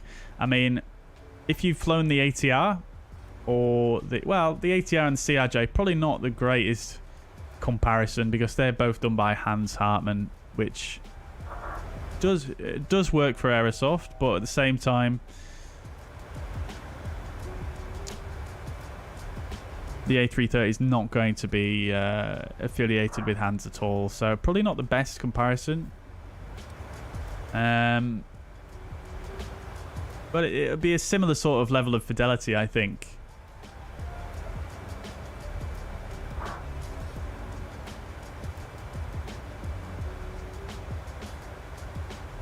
I'd see much more traffic and ATC at East Midlands now. Yeah, definitely, Jack, definitely. Yeah, I have enjoyed many flights out of East Midlands in the past in the sim, at least in X-Plane 11, as I was saying earlier on. And yeah, so glad to have a scenery that does it justice now in Microsoft Flight Simulator. Definitely. Are you local to East Midlands, Jack?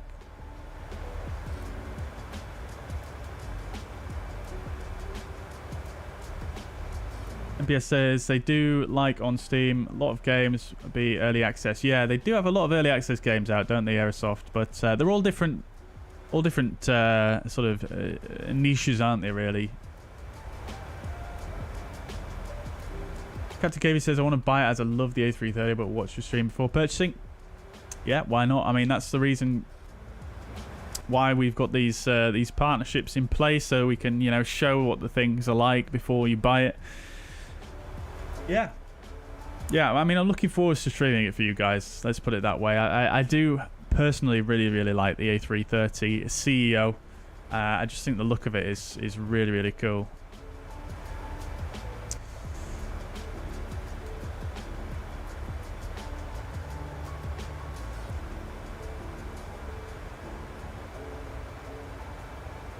I feel like we're going to be very disappointed with the A330, and the headwinds may be a viable option for a lot of us, which is a weird sentence to type. Yeah, I mean, the headwind is definitely... I mean, I've not really flown it, but just going by the feedback from you guys and, you know, just looking at what work they've done on it since it's been available. Yeah, I mean, they're doing great work on it, and it's definitely viable for sure. A lot of people really enjoy it. But yeah, I mean, I wouldn't sort of set yourself up for disappointment too much. I think, you know, have an open mind and just see where it goes with things. I think going by the forums, a lot of people who, you know, keep up with the forums regularly have been a little bit sort of, I think they feel like they've been a little bit misled because of the whole Matthias leaving Aerosoft thing, and, you know, they feel like they're not getting enough information and whatnot. And I think there's quite a few people jumping to conclusions at this moment in time. I see on the forum, which no offense to anyone who is, you know, obviously everybody's got a right to express their feelings and thoughts on the matter. But me personally, I'm just trying to sort of keep an open mind, and, you know, I don't have any experience with their old products, like from FSX and whatnot, which is essentially, you know, going to be, you know, they're going to have ported some of that content over, and P3D as well. So I don't really have an experience of that, and I imagine a lot of Microsoft Flight Simulator users are in the same boat as well. So yeah, I'm just trying to keep an open mind really, and think, you know, hopefully it's gonna be worth getting. And yeah, I hope it is. I mean, it seems like they're putting a hell of a lot of work into it, and it's taking them a hell of a lot of time to do it. So I would hate to see them, you know, launch something to some kind of backlash when they've spent all of this time on it.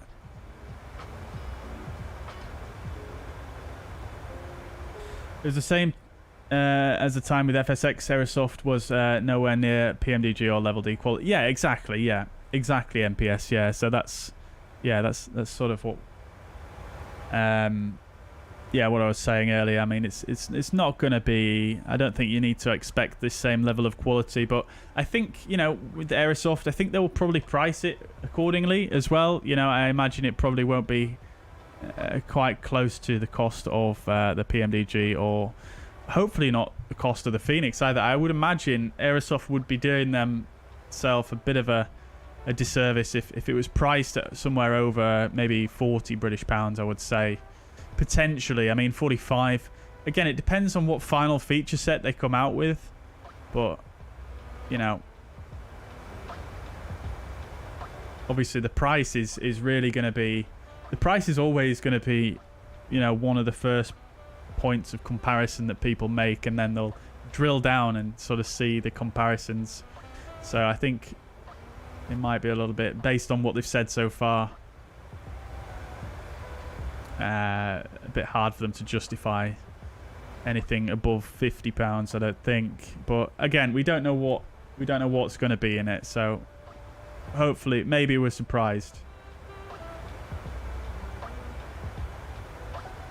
If they did a cargo version, I might be tempted. Yeah, interesting. Are there many A330 cargo aircraft flying around?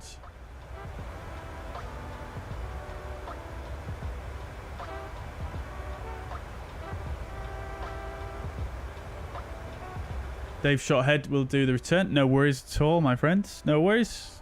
All good.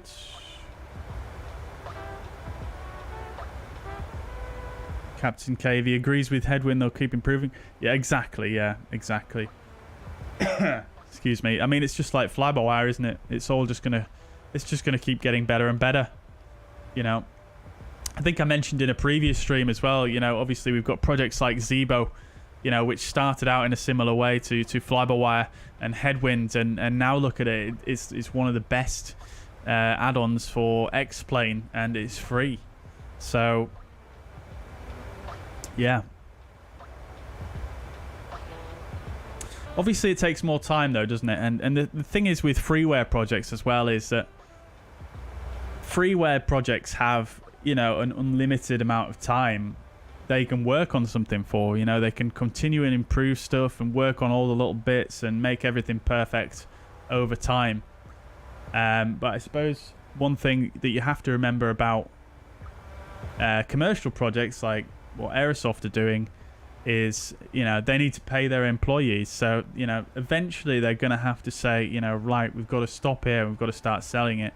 Otherwise, you know, they don't make any more products for us, if you know what I mean. So, yeah, I suppose that's the big difference, isn't it?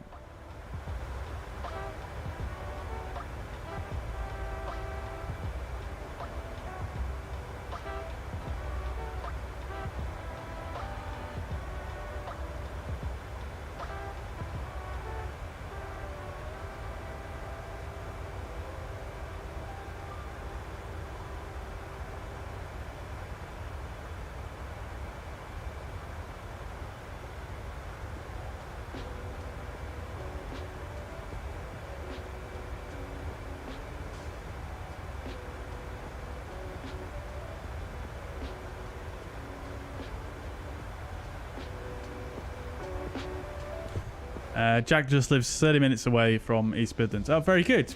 Good. Love to see it. What would you rate the scenery out of 10, Jack? Being a local. And you, Liana, as well.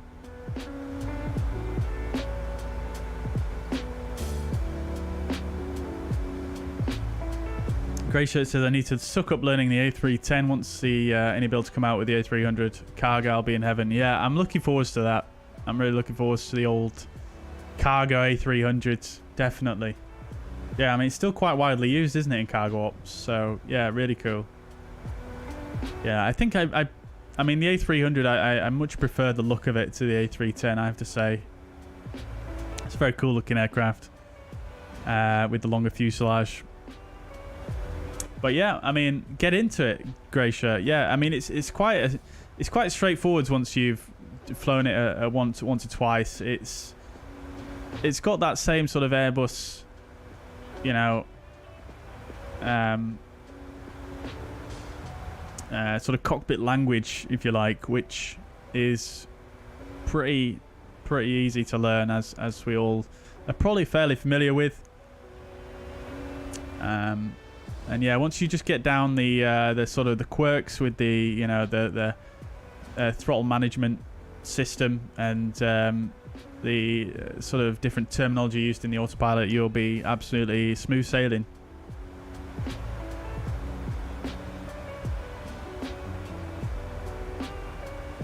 Yeah, DHL ops with the A300 is going to be very, very nice indeed, yeah.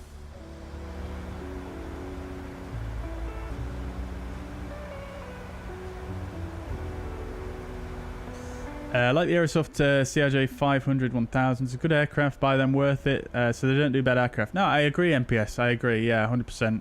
The obviously they've got some quirks to them, which hopefully they get ironed out, but yeah, I've enjoyed many hours in the CRJ. Many flights I've done in the CRJ. So yeah, definitely.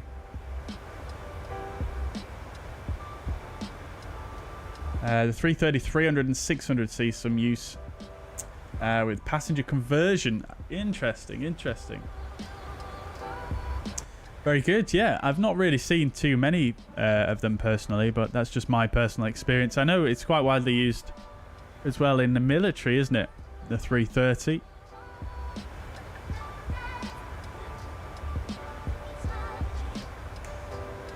Right, guys, I think we need to do a arrival briefing here real quick, and then I'll catch up with the rest of the messages. So, let's just check. Is there any ATC online yet? Nope. Looks like we're going to be unicomming it for the arrival. So, I'm just going to check through everything before we go through with the briefing. So, let's just check the restrictions initially, which there aren't any. We've got a bypass leg there. That's fine. We'll be going on to vectors, I imagine, so that's fine. Yeah, the final approach fix at 2,500, that's in there, and then the go around is in there as well. 3,000 feet, that's all good. Fantastic. Good. So for the descent, we'll put in 250 below 100. That's fine. We'll go to the forecast here. Transition level. Oh, I forgot to install the transition level calculator again. Never mind. It's going to be... We'll put 5.5. We'll plan for the anti-ice to be on based on the...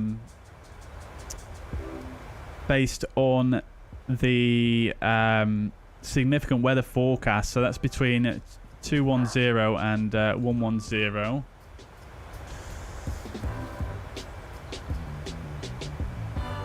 Grab the weather real quick.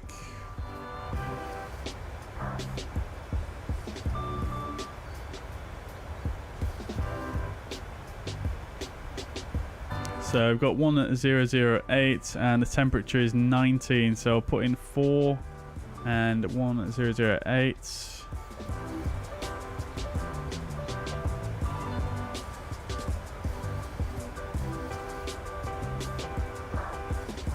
Good. Okay, let's bring in the winds as well for the descent.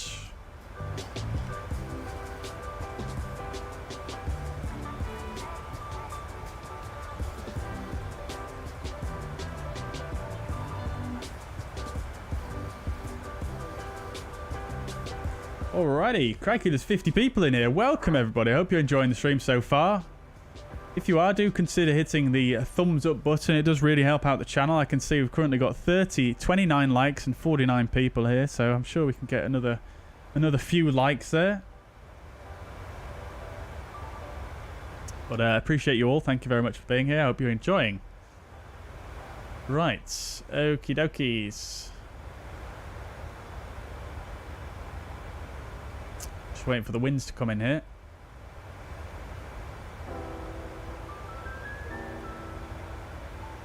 Thank you very much, Craig.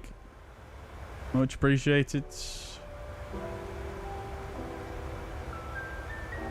Right, while we wait for the winds to come in, we'll put the landing elevation. That's all we need to do up there. Seatbelt signs are still on, but never mind, it's cargo. Where's my load button? Has it bugged because I didn't press execute? Okay, it had, so let's do that. I'm not sure if that's a bug or not. It might not be, but there we go. Okay, so there's our descent winds, and that's all set up. Good, right, and then finally we'll just go for our approach reference speed. We'll go for flaps 30, 148. So that's fine. Good.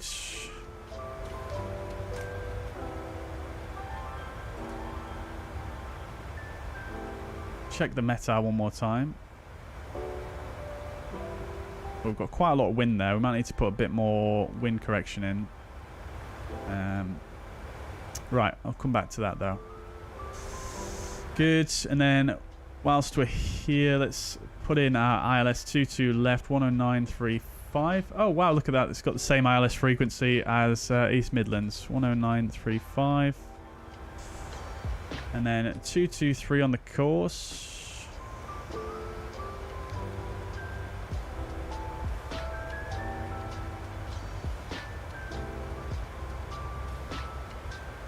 Don't know why I went backwards there.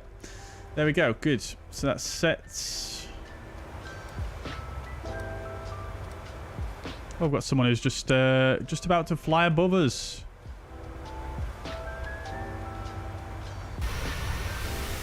Oh, beautiful.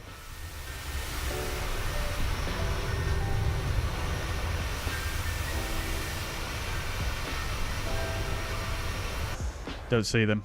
Right. Okay, so I'm going to set my altitude down so that we can continue on descending whilst I do the briefing here. Good. Okay, so let's do the briefing, shall we?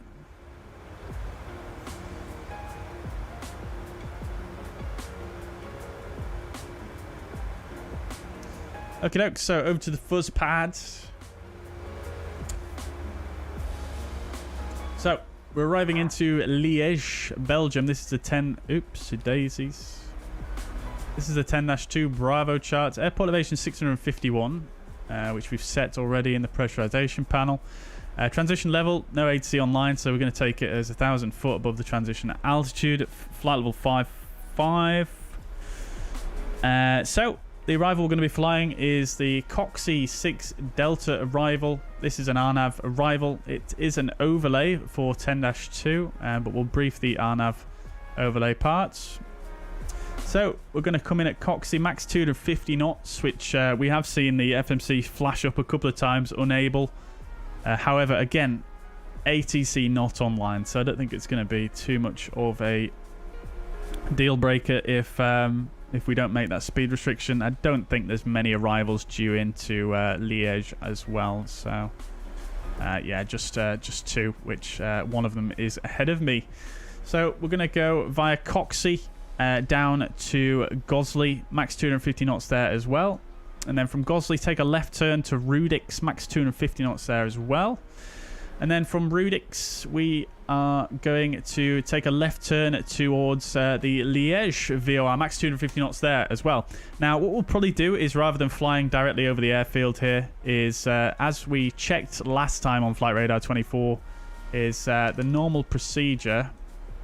My pen stopped working. Why have you done this? There we go. Okay.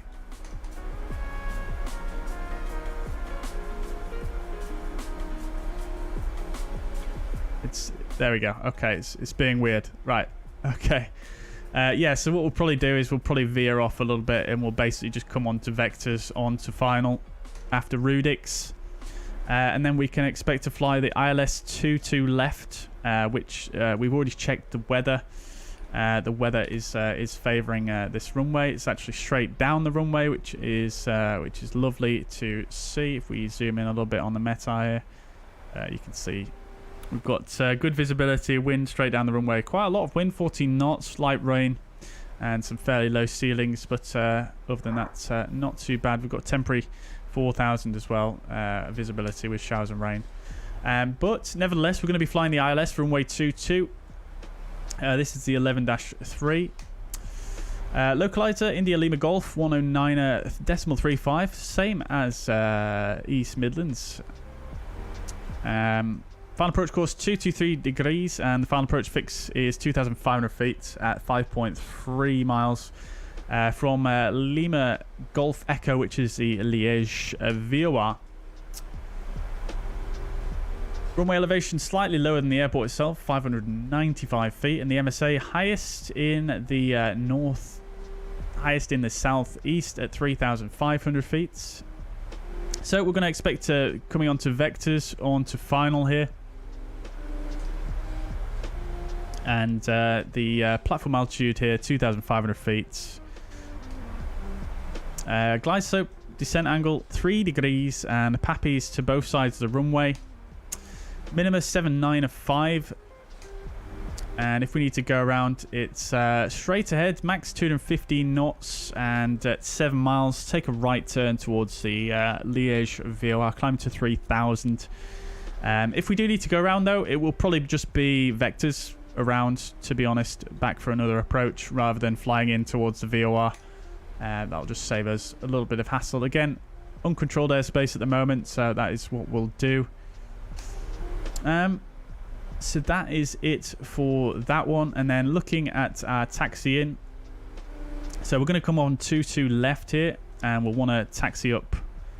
I'm not sure where we'll park, to be honest. Probably I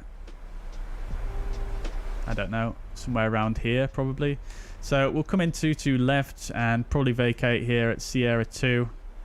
If we make Sierra 3, good, but probably won't. So Sierra 2, and then we'll take a left turn off the runway and then taxi up the main taxiway here, which I forget what it's called.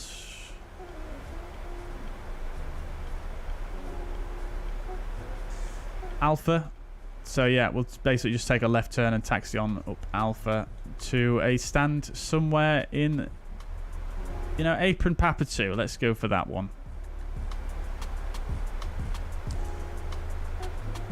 So that is it for the arrival briefing. As we said, there is probably some wind correction to be calculated here, maybe a little bit of extra speed for the approach given the wind, but I'll try and calculate that in just a moment. But we do need to come back to here and put in the minima, which is on 795.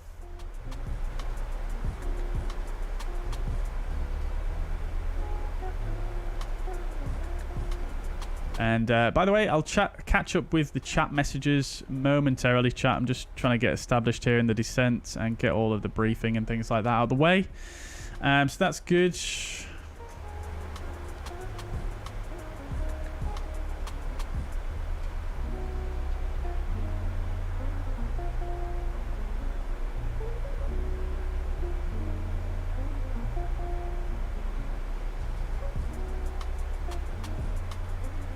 So we've got 40 knots of headwind, so it's greater than 10 knots. So the wind correction we'd need to give is VREF plus the headwind divided by 2. So it would be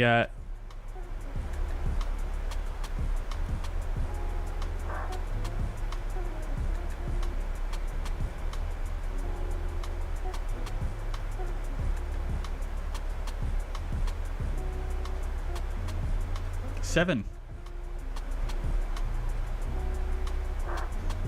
knots of wind correction.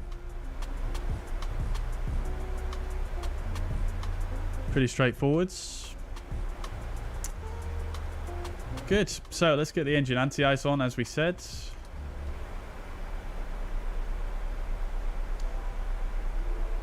As we do have some moderate icing forecast in this area, and we are within the icing range.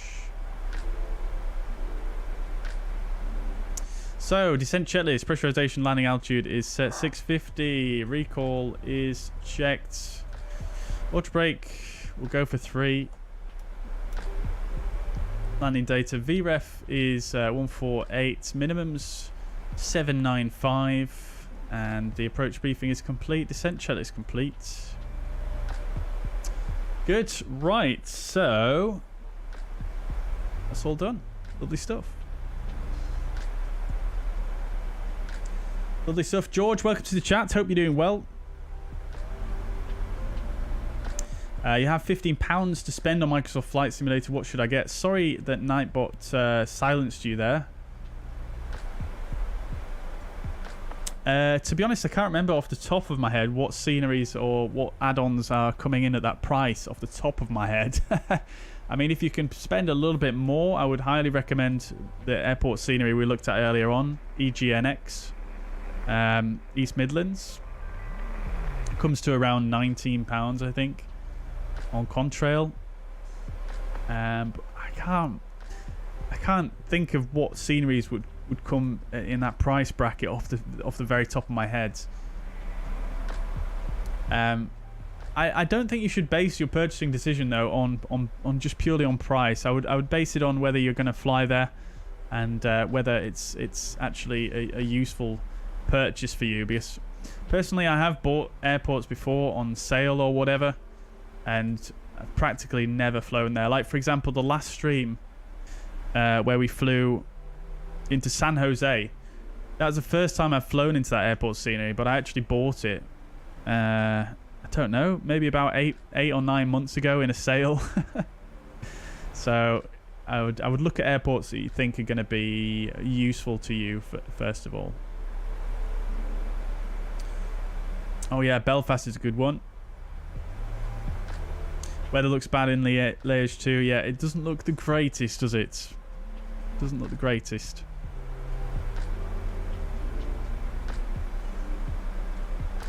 Right. Drag required. The aircraft's doing an absolutely terrible job here at trying to slow down to 250 knots. So I'm just going to leave it as it is, to be honest with you. The lack of traffic is not sorry, the lack of traffic, I mean, we don't have to worry that much about the speed, I don't think. So we'll just leave it as it is. There's a sale on the Orbex at the moment. Well, there we go then. Have a look in the sale potentially. Bristol is very nice, yep. EGNX is, yeah, it's got to be one of the best sceneries we've had so far. Brussels as well, very good one. Not got that. Brussels by Joe Erland on Aerosoft is a very, very good scenery as well. What else have we recently checked out? Stockholm Arlanda, I'm not sure, again, it might be a bit more expensive than that, but Stockholm Arlanda on Orbex, very, very nice.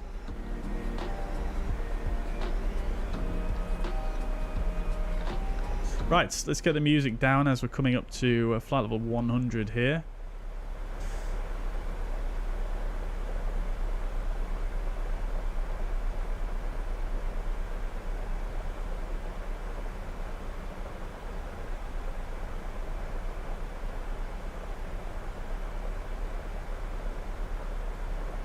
Right. Liana rates it an 11 out of 10. Very good. Very good. Very good. Yeah, I think I'm right on board with you there. Cat Cavey says the daily weekly improvements from the fly-by-wire on the A320neo are amazing. Every time I download the latest update, you can see immediately what was being improved. Yep, I agree fully. Yep. FMS version 2 with missed approaches, it will be amazing. Agreed. Agreed. Yep, really looking forward to that one. Faux show. Out of 10, the scenery's got to be a 9 out of 10. The only reason is because not all airport is modelled, but of course the dev has done more than enough to impress us. I flew at EMI over 10 times. Very nice, yeah. Yeah, very nice. I mean, obviously they've got to make a bit of a compromise somewhere, but I suppose the usable part of the airport for flight simulator purposes is all there. 100%. Grey Shirt says, especially in the US, lots of A300s. Yeah, indeed. Yeah, definitely with FedEx, isn't there? Do I have a giveaway of I assume you're talking about East Midlands there, Scandinavian Captain. I am not doing a giveaway of East Midlands today, no. Amazon just got 10 A330s. Oh, very nice. Very nice. I do enjoy their livery. Do enjoy it. These clouds look menacing, don't they? Crikey. Engine anti-ice is still on. We're looking good.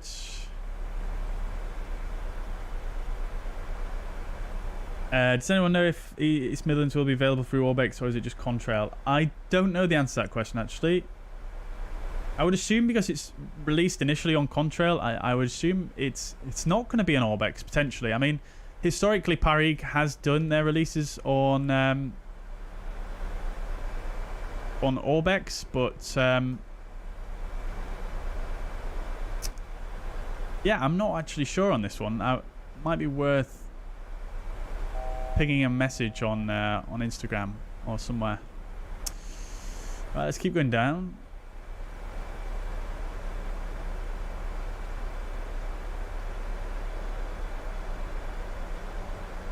Any news on the Fenix update, says Soren? Not yet.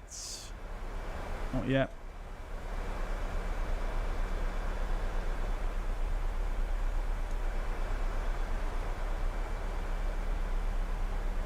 Jack always uses FS2 crew when flying the 737. I like the fact of having a first officer for the realism. Yeah, I've heard very good things about that, actually. And to be honest, FS2 crew, we've talked about this before on the channel, and I think out of all of the sort of FS2 aircraft that would be that it would be ideal for, I think is a 737, honestly.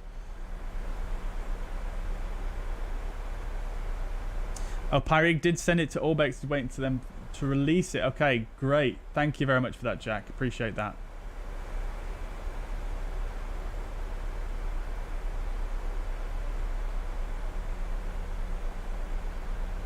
Clever move from Contrail. Indeed. Yeah, they definitely will.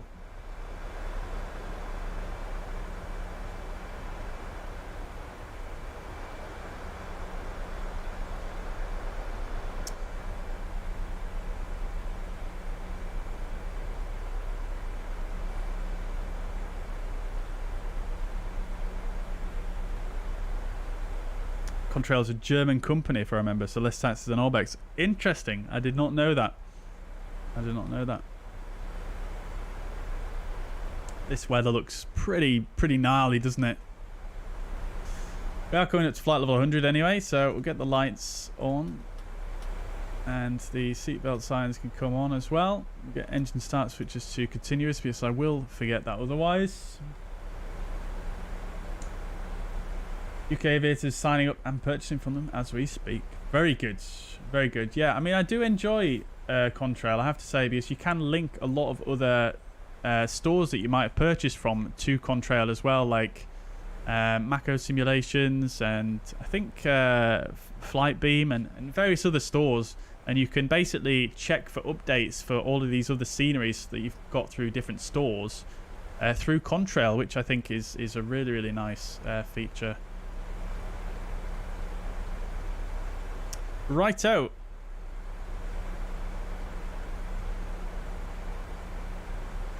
Let's go to a heading. We're nicely back on speed now. And we'll might as well keep coming down. Local altimeter.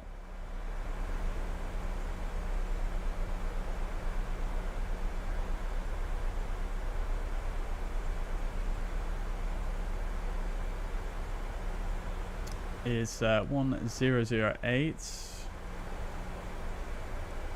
which will set, and we'll do the approach checklist. Altimeters are set and cross-checked. Runway is 22 left. Auto brake 3. Approach checklist complete.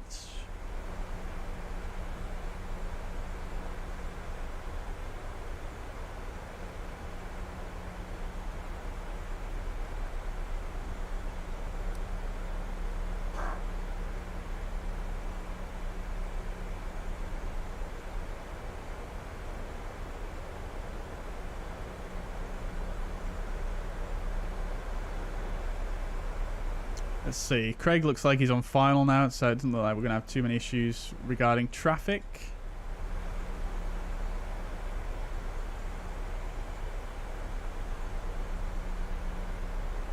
These clouds.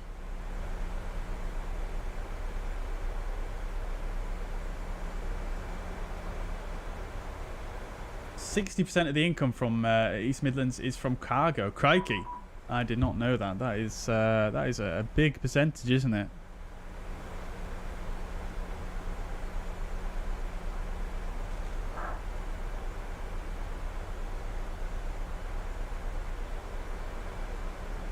Alright, what temperatures we're looking at? We can probably get the anti-ice off now.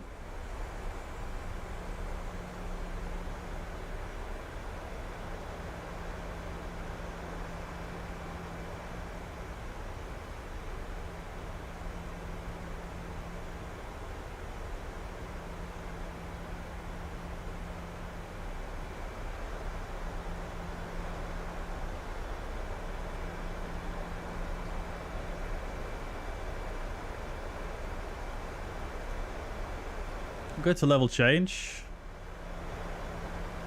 Wind in 2,500 as well, which is our platform altitude.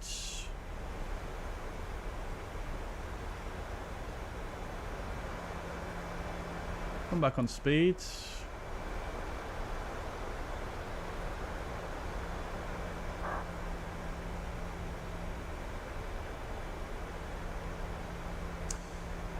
Liège traffic, fuzzy 92 Lima. We're on a downwind for runway 22 left, Liège. Wow, this weather is looking grim.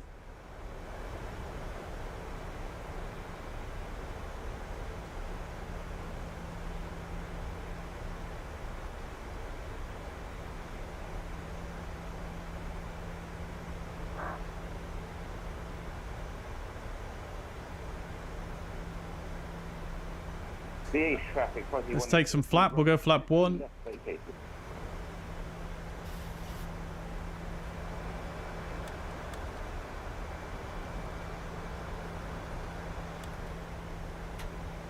Flap 2.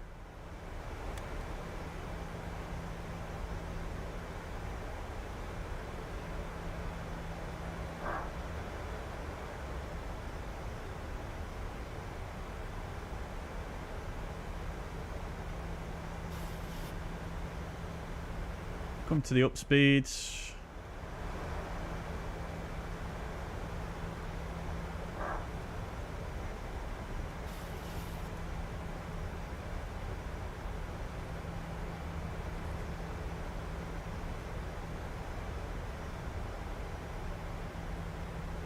Lap 5.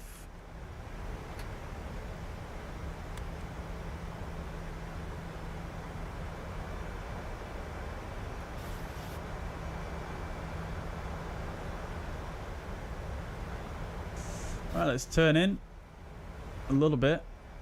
050 initially.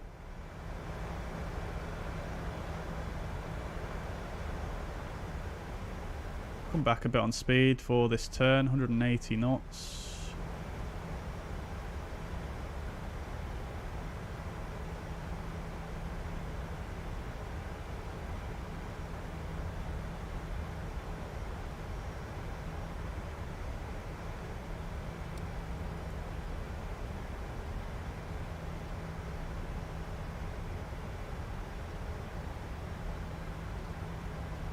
Alright, we'll swing ourselves round to join final.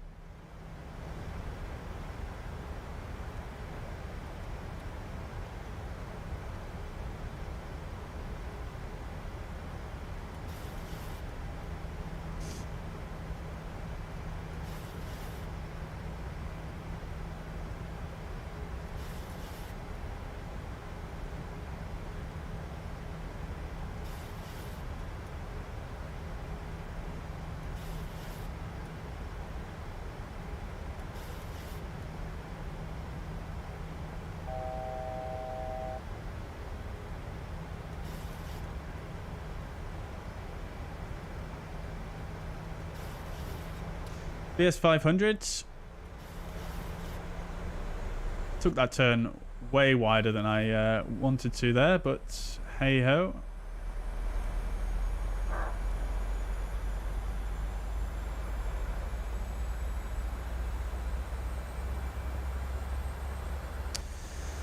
We have Warlock. Might as well arm approach here actually. So we've got Vorlock and Glide Slope armed. Glide Slope, sorry, the localizer is alive. Vorlock capture.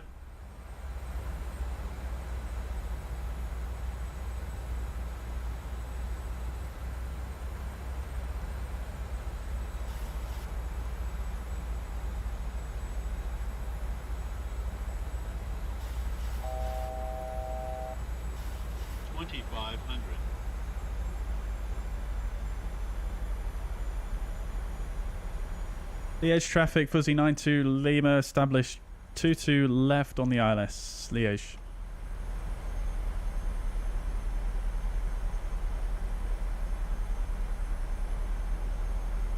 Ultra quiet, I must have missed that actually, but looks like we're going to have a short level segment here.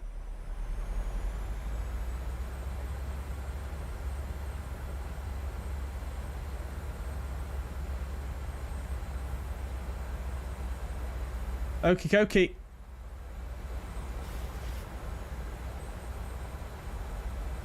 Lucas, welcome to the chats. Enjoying the scenery? Indeed, yeah, it is really, really good. Really, really good. Right, glide slopes alive. We'll go to flaps 10.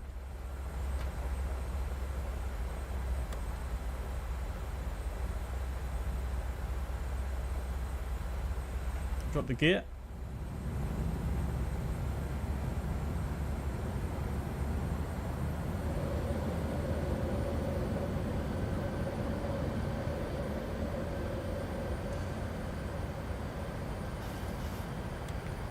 That's 15.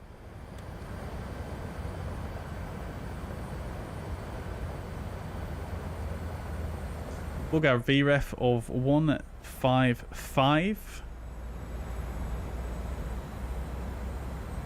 Glide slopes captured. Go around altitude of 3,000 feet is set.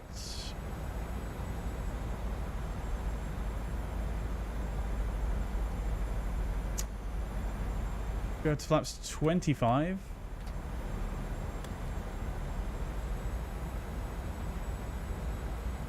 Five miles to go. And flaps 30.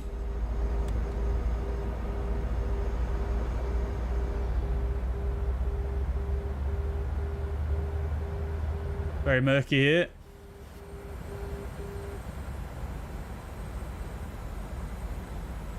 Oh, you can actually put both the autopilots on in here. I thought you could only do one.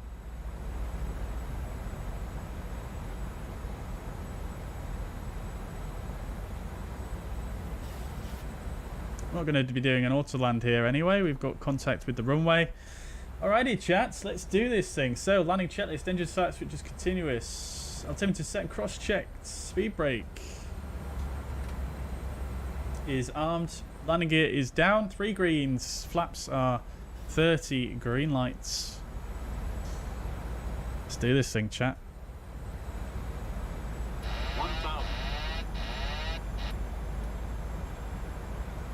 1,000 feet is checked, we're stabilized.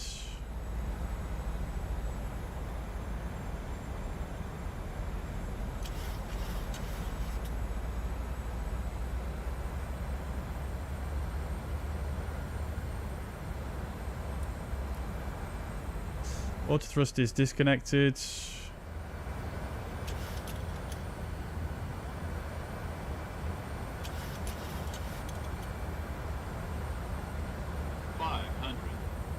Power defeat is checked. 400. Very high thrust setting needed for this approach speed. Plus 100.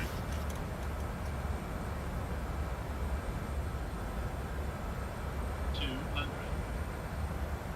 Minimums. Continue. 100. 50. 40. 20. 10.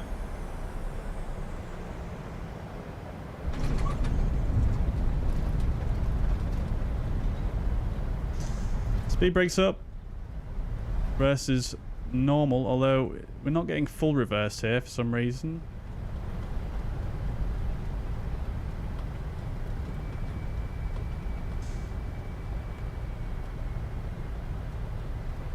Looks like we're doing Sierra 2 here off to the left. Reverse is stowed.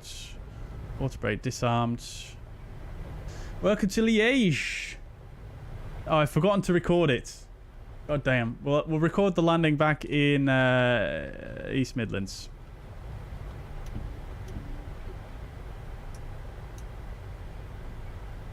Alright. Let's get the strobes off. And the landing lights off as well. We'll get the flaps up. Speed brakes disarmed.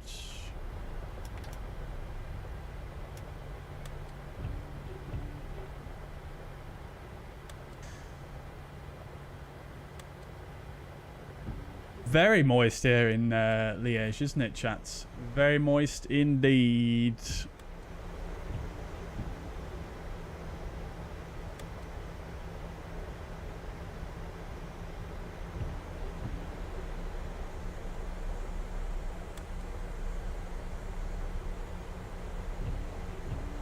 Landing rate predictions in the chat, guys.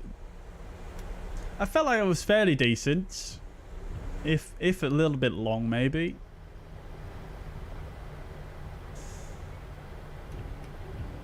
Get the transponder off as well. Weather radar we didn't use. We'll check this is done. Go back to the top here for the next leg. Alrighty. Cabin's depressurized. That's all good. Fantastic. Let's fire up the APU.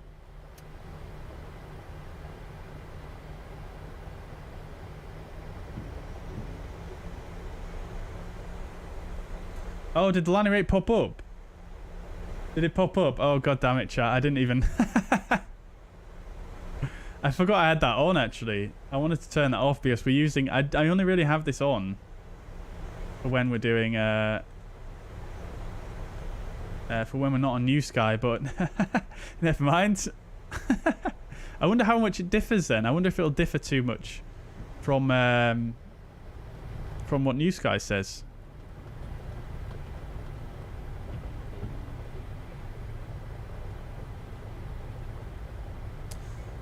Got the FedEx facility here. Keep on rolling on.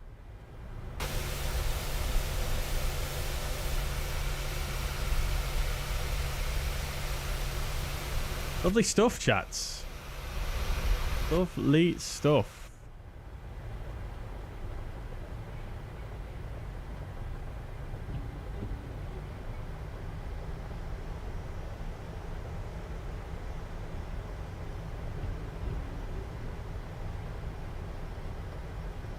Wow, it is rather grim here, isn't it? We love it though, chat, don't we? We love it. We love it when it's a bit poor weather in flight sim.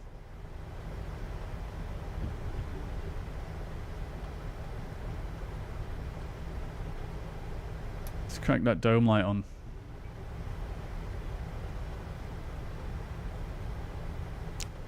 Right, let's park up here near Craig, although this is a passenger terminal up here, isn't it? So we won't go that far. Let's go one of these stands here. Oh, we've got another fuzzair with us as well. I'd love to see it. Very, very nice.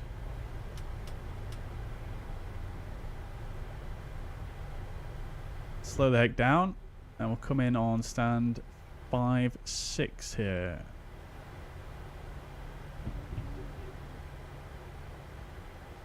With the dotted line.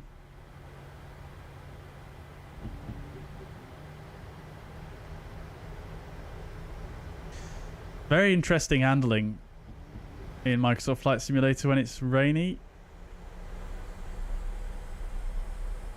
Very easy to get stuck, I find.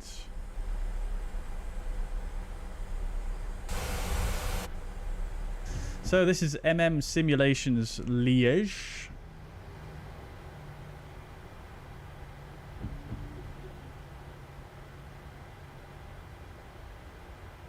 Five, 6.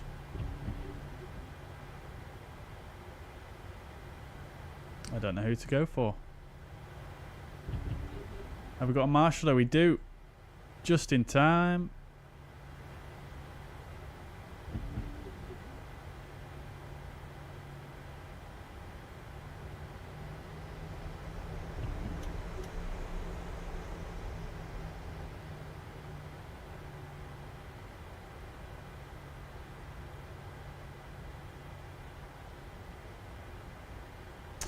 There we are. Parking brake set. APU gen on the bus. We'll get the engine shut down. Lovely stuff. Right. Good, good, good. Okay.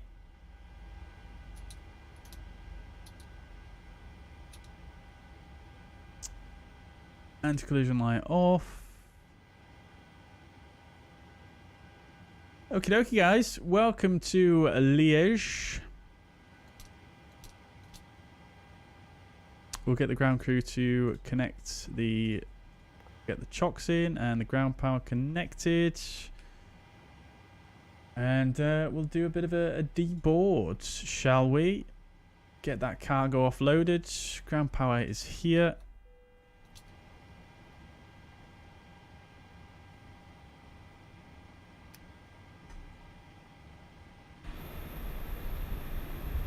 Lovely stuff, chat. Welcome. Welcome indeed. Welcome indeed. Not bad parking, actually. Not bad at all. Looks like the rain stopped just for us as well. So, shutdown checklist. Anti-collision light off. Weather radar off. Engine start levers cut off. Parking brake set. Transponder is standby. Shutdown checklist complete. Welcome to Liège, guys. Lovely stuff. Right. Let's see what Newsky has to say about that flight then, shall we? I feel like we're not going to get too many penalties, but we will get a penalty for being late. What?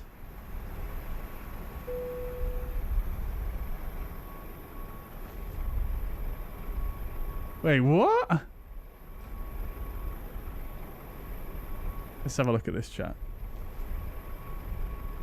So as you can see, we were late departing, late arriving, and yeah, so that's that. We did make a rather hefty balance though, $16,000, which is very, very nice. However, regarding the pilot report, we only got an 8.4. Now, delayed is one reason, so we got docked $1,242 and 0.6 of the rating. But what is this one about though, chat? Landing lights above airline SOP altitude of 10,000 feet. What? I definitely turned them off. Definitely. Let's get some verification, shall we? Right, here's the stream. Let's wind it back. Let's wind it back.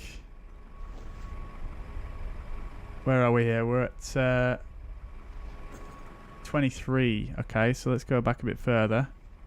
A bit further.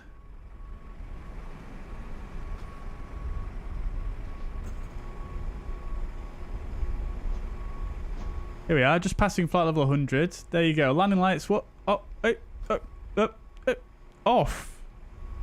Bro. What the hell? Come on now. Can't be having that. And then let's have a look on the way down as well. Let me just make sure I didn't stick them back on by mistake.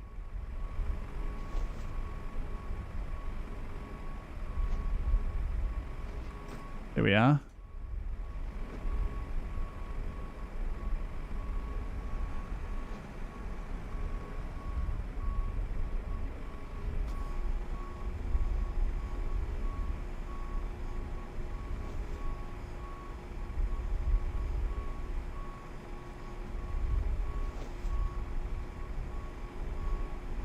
I didn't look up for ages, man.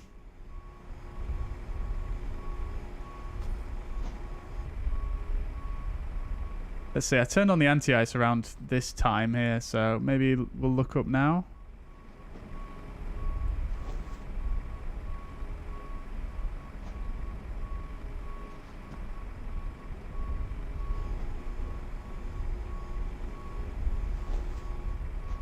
There we are. Landing lights off. The landing lights were off there. Okay, so I've been robbed, chat. I've been robbed. What's going on there? I have been robbed.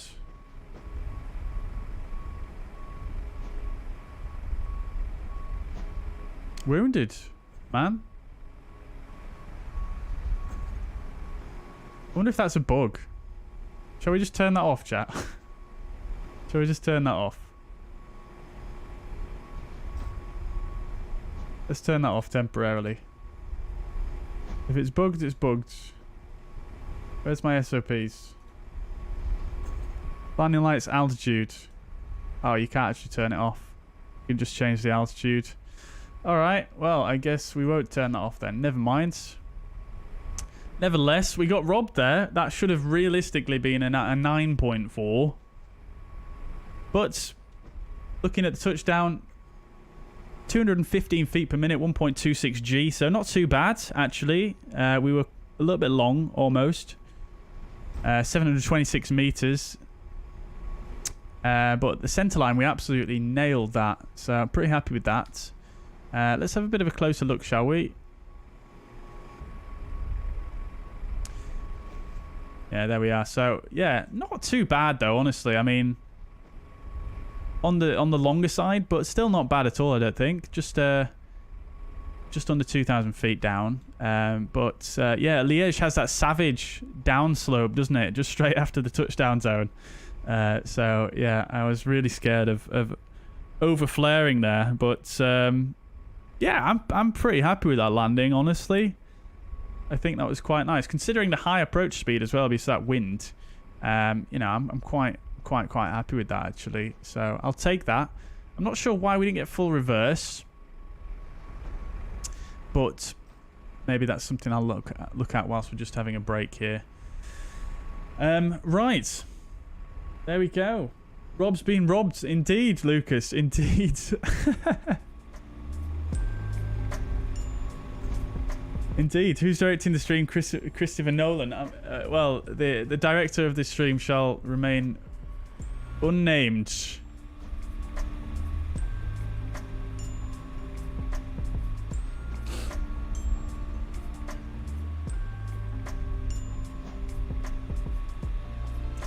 Going to Mahon now, Jack. Very nice, very nice. That's another airport I bought in a sale that I've only landed at once. Streamception indeed. It was. It's a bug. Good to know, Captain Cavey. Thank you. I will get in touch with Robson. Christopher Nugget. I love it. Newsky sometimes gives a penalty for wrong QNH on landing if I have the right QNH. Interesting. Interesting. I've never had the QNH one, except for when I did actually get it wrong, but yeah.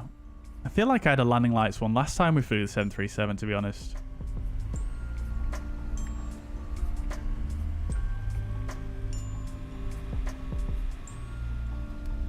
Wounded.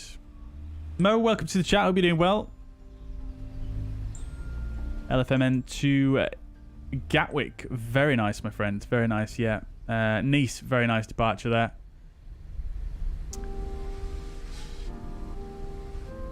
Alrighty, chat. Good.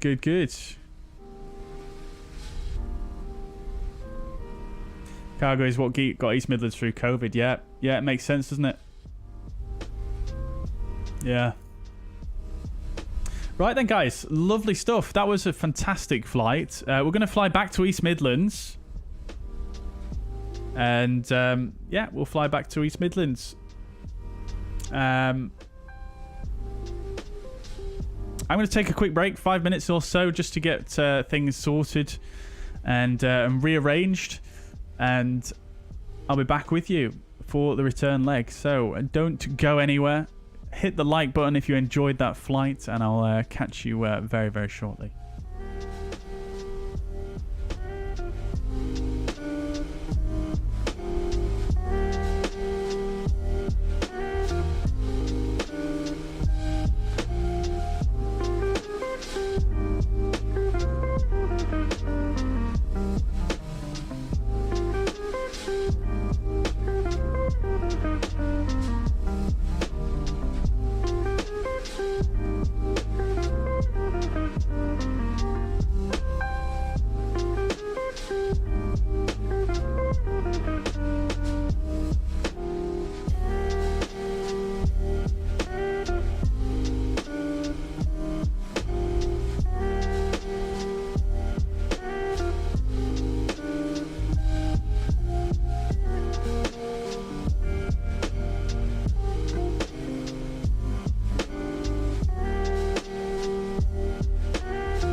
Alrighty, chats, we're back.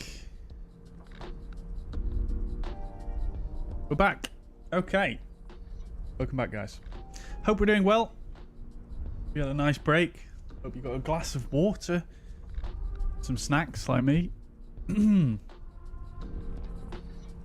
Alrighty, guys. So we're going to return to East Midlands now. Let's do our usual, and we'll just quickly run through the IFP before we get things underway here.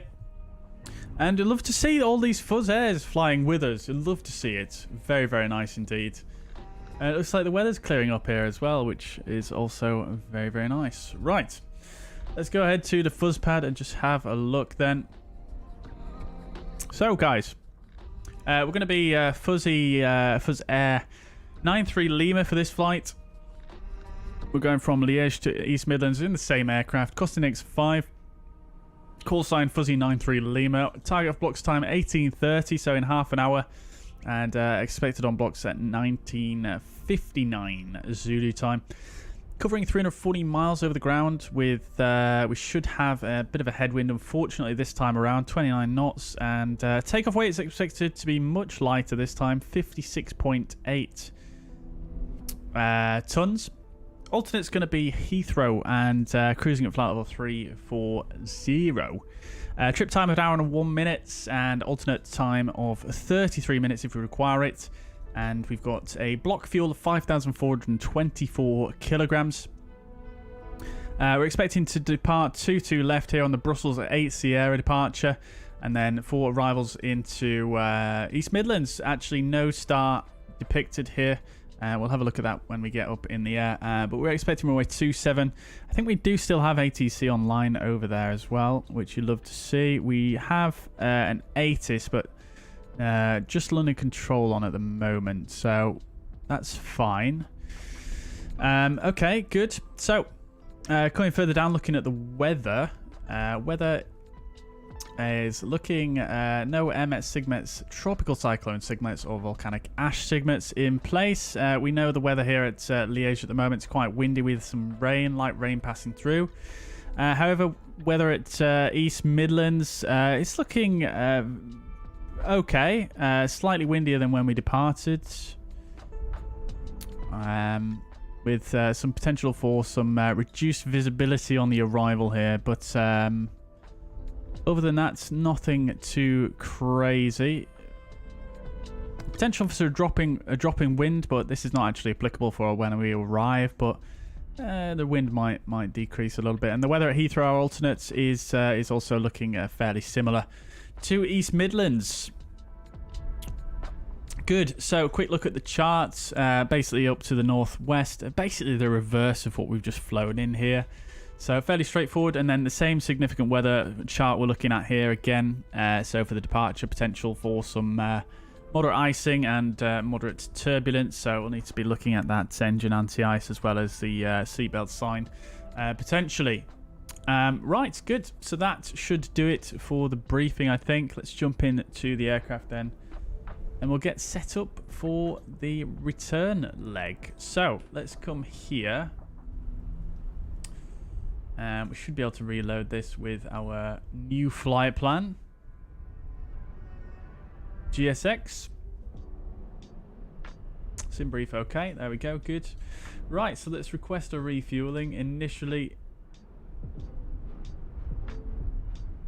And we'll also request boarding as well. Good stuff. Okay, so where I can hear the fuel truck.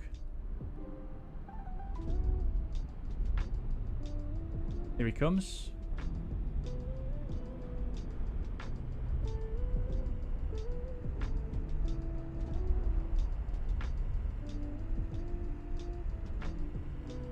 Oh, that's a light. Okay, right, so let's jump in anyway. We'll get cracking with the setup, shall we? So, overhead, we shouldn't need to do too much, really. We'll bang the fuel pumps. Actually, no, we'll wait until we've been refueled. Yeah, I mean, everything looks okay. We'll get the window heat back on now. Electric hydraulics will put on as well, and I will set our flight altitude for the cruise at 340 this time, a little bit higher, and we'll leave the landing altitude as it is. That's all fine, all looking good there, grand. So coming down, the QNH, let's just make sure we're still on the right one. 1008 is correct. 1990, commencing pushback. Good. So for the departure, we can expect a climb clearance of flight level 50. We've got no ATC online at the moment, so I'm just going to set everything as if we've been cleared for it all. So 223 is going to be our initial heading, and the departure is RNAV, so I'm not going to actually mess with the courses. We'll leave them as they are, and we'll do the V2 as we get a bit further round here. Auto brake can go to RTO. We'll reset the fuel flow here for this flight. We'll bring up that screen as well. And coming further down, the fuel we require is going to be 55424. Good. Okay, so we'll come back to the routing page then, and we're going to be going EBLG to EGNX. It's going to be 93 Lima. 22 left. Good. So for departures, we're expecting the Brussels 8 Sierra. Brussels 8 Sierra, and we're going to go then to Lima 608 to Denot, like so. Oop. Hang on a minute.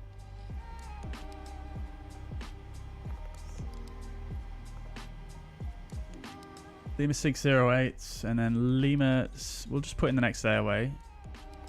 There we go, that's fine. Then we'll go Tango 420.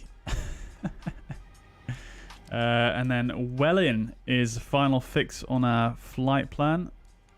Right, that's Welling, that is. Okay, good. So we'll have a look at the plan view.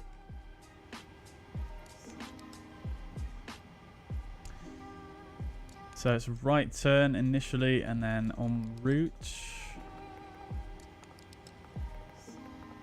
All looking good there. Fantastic. And we'll check the restrictions as well, for which there are in fact none. Well, there's this one. Fairly certain that doesn't actually apply to our departure, but we'll leave it in there anyway. There's no issue. We'll definitely make it regardless. Right, so that's good regarding the route. We'll activate and execute. Perfect. It will go for a cost index of 5, and our reserve fuel is going to be 2.2 tons.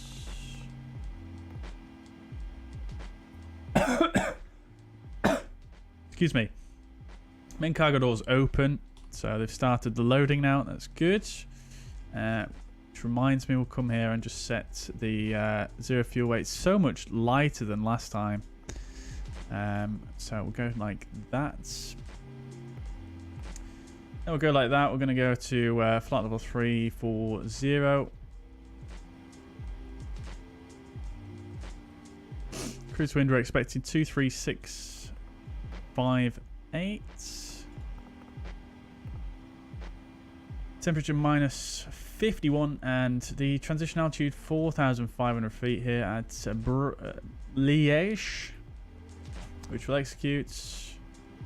Okay, we'll go for a 22k D rate, as we're a bit on the lighter side with 45 degrees of assumed temperature. We'll go for a takeoff of flaps 5. I'll stick a CG in, V1, V2, and VR137. And we'll go, in fact, let's just put wet there real quick, and we'll come back and do that. 133 is going to be V2. Lovely. Right. Liège traffic fuzzy 1990, taxiing into runway 22, Alpha 4, Alpha 5, hold short Sierra 6. Good, our colleagues are on the way. Love to see it.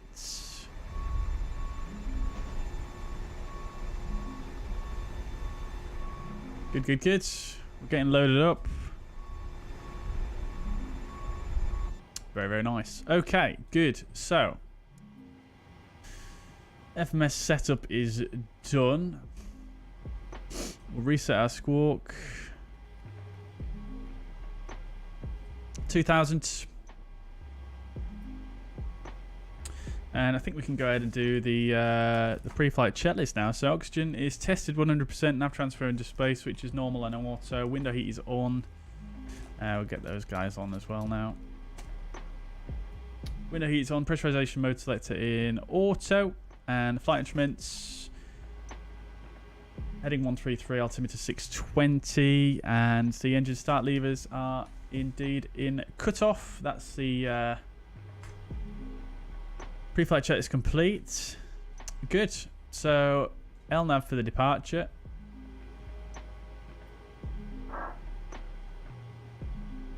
Which is not arming.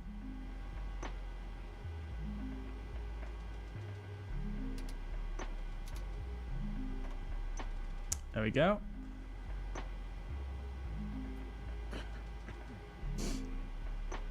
All good. Fantastic. So, that's all done. We're ready to rock and roll here, chat. We're actually flying along here. No pun intended. Oh, we've got a 737 there as well. Love to see it. Very nice. Welcome along, whoever that is. George is going to get Stansted. I'm quite a Ryanair fan. Do it. Do it. If you like Ryanair, Stansted is a fantastic buy, especially if you've already got Dublin. Yeah, definitely. Craig, no worries at all, my dude. I hope you managed to work out what is going on there. Ryan, welcome to the chat. East Midlands is my home airport. Very nice. Jack, also welcome to the chat. It's from Contrail, as MPS said, yeah. 1990, correction, gonna hold short of runway 22 left at Sierra 4.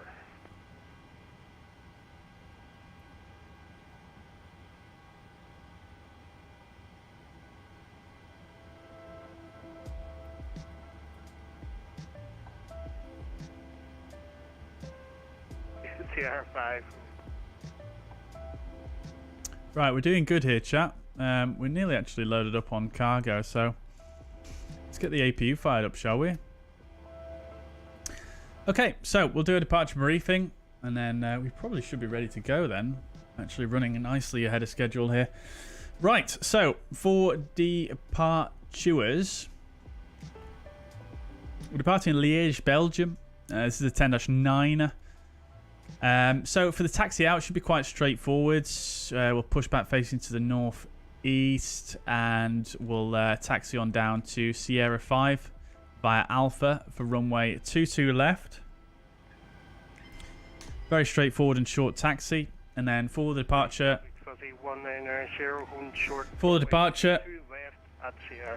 it's going to be excuse me, the Brussels 8 Sierra departure. This is a 10-3 Charlie charts. So it's initially going to be 223 track straight ahead to Lima Golf 001. Then a right turn to 002, following that out to 003. Minimum altitude there, 6,500, and then following that out to the Brussels VOR. Initial climb clearance, flight level 50 or flight level 60 when Liège QNH. That's not applicable, so ignore that. And then the transition altitude, we've already covered 4,500 feet. And that's really it. So quite straightforward for the departure. It's basically just a right turn and then out towards the Brussels VOR. With very few restrictions. Now, it does say here, look, you've got... in fact, no, sorry, I'm done. Never mind, ignore me. So that's it for the departure. We know it's fairly windy here and potential for a little bit of rain here departing at Liège. But other than that, the weather's not the worst in the world. And yeah, that's about it really. Should be quite straightforward. Let's just get another weather forecast, a weather METAR, shall we? So this is at 1720 Zulu. That seems quite old. Feel like maybe there's going to be another one in 5 minutes. We'll see. Right, get an updated forecast as we go on. The cargo door is now closed. Good, good, good. Are they still putting baggage in the sides here? Looks like there's still a bit going in. Well, it looks like they're mainly finished. Alrighty, let's get the music turned down for the departure. And the APU is fired up. We'll get Jens on the bus. Lovely stuff. Okay. Liège traffic fuzzy 1990 at CR5, entering runway 22 left. Oops, we'll get the packs on just the while we wait. Bob 8 Sierra departure. Yeah, so the cargo's done now. We just heard the bing bong. Right, so we'll do the before start checklist down to the line. Flight deck door is closed and locked. Just check the external doors are closed and not just yet. Fuel is 5.4 tons. The pumps are indeed on. Windows and doors, we're waiting for those to be closed. Let's just wait. They should close any second now. We are ready for pushback.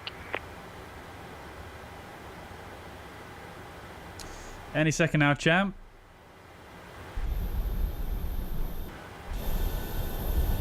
Dude, guys, come on now.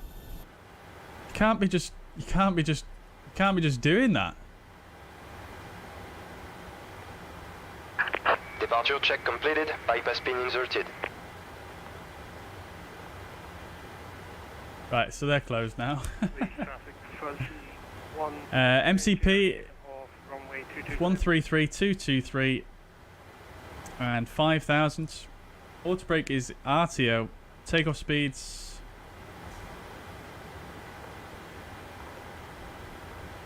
120, 127, 133. CD pre-flight is complete. Parking brake is set. Rudder and aileron trim 3 and 0. Taxi and takeoff briefing completed. Down to line before start complete. Let's just finish it off, shall we? Anti-collision light is on. Fasten seatbelt switch is on, and the parking brake will release as the tug connects here. We're going to face northeast. Release parking brakes. Make sure no one else is pushing. We're good. Liège traffic, fuzzy 93 Lima, pushing back, facing to the northeast, Liège. Right, let's go. Parking brake released. Commencing push. All engines clear. Start at will. Get those packs off, and we'll go for a start. Traffic fuzzy 555. On number 2. Facing northeast. Fuzzy 556.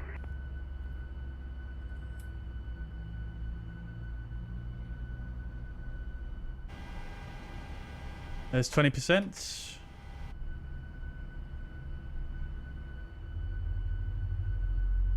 Liège traffic fuzzy 1990 at flight level 22, climbing flight level 110.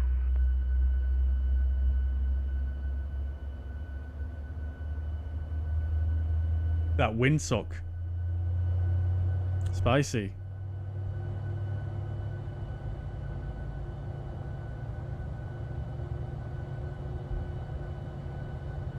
Alrighty. Start to cut out. Oh. I think we're about to get that frame rate issue we had last time we were here.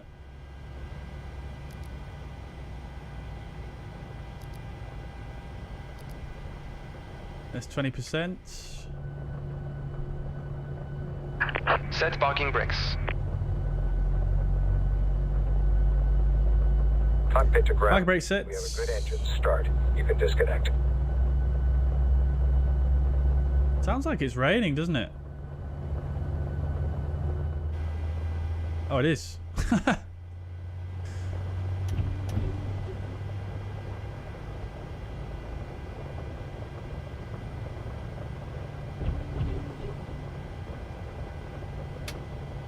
Alright, let's start to cut out. Okay then, so engine generators on. Unlocking gear. Backs auto, isolation valve auto, AP bleed off. Start switch is continuous. APU can come off now. Hide this. Tow track disconnected. Bypass pin removed.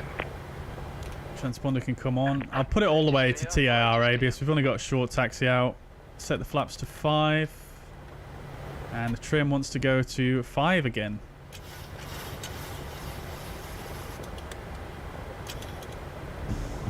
Okie dokes, so the trim is set. Good. Okay then. So flight controls check.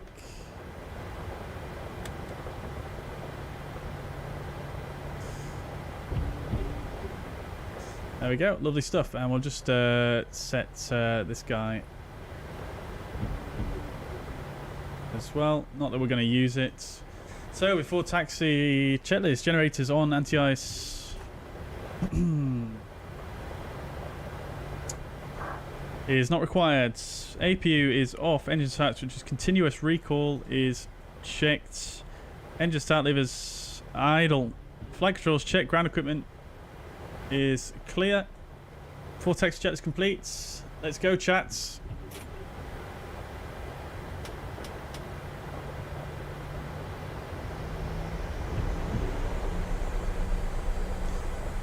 Liège traffic, fuzzy 93 Lima, taxi to runway 22 left, Sierra 5 via Alpha, Liège.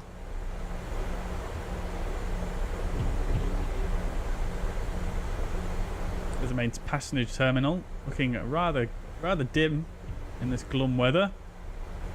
I love the sound of the wipers in this aircraft. They sound remarkably like my car windscreen wipers, actually.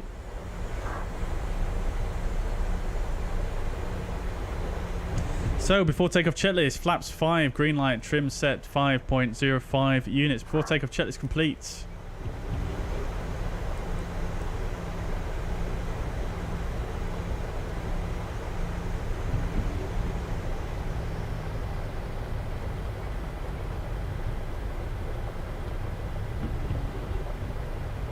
This is Sierra 5 here.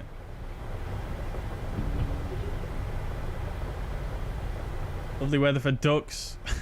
Indeed. Absolutely awful weather. Liège traffic, fuzzy 93 Lima, lining up 2 to left. Liège traffic. Just got a bit confused then why it says 22 right there on the sign. This is in fact 22 left.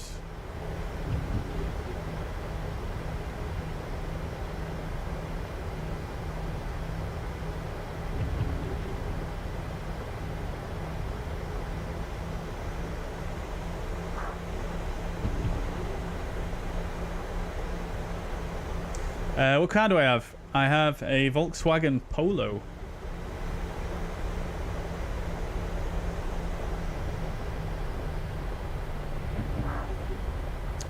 Alright, we'll get the strobes on. Get the landing lights on now as well.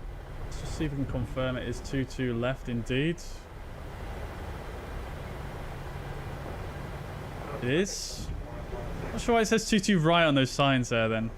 I'll have to speak to MM Simulation, see if that's a bug or not.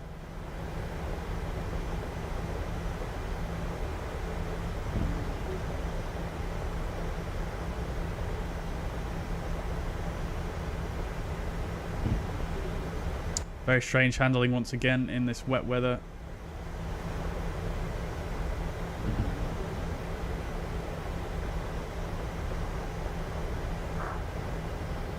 Alrighto, so we'll get that dome light off now. So all the checklists are complete. Let's get some fuzz togas in the chats.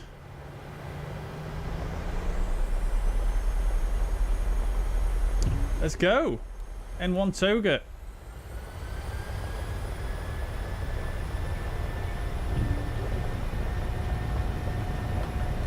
Airspeed alive.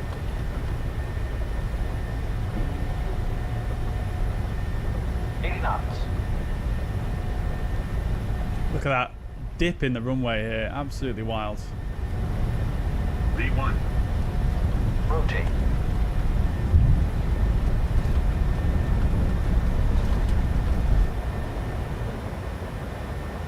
positive rate of climb. Gear up.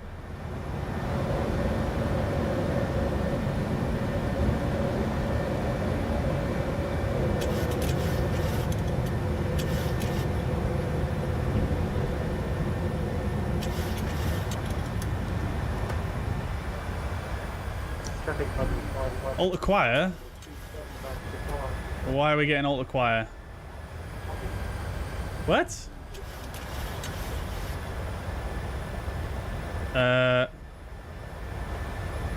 Okay then. I guess it's because we were climbing at such a high rate.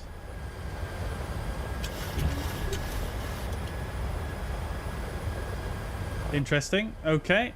Well, MCP speed, vertical speed. We'll go to VNav just to try and clean this up a bit. We'll go to flaps 1 here.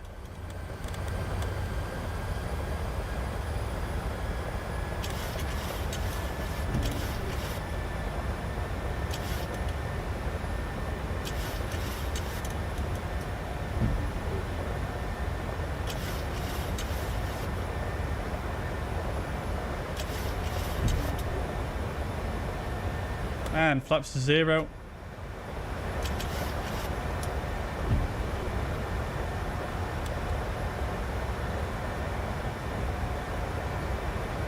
I guess because we were so light, we were climbing at such a rate that we got alt acquire like super early there.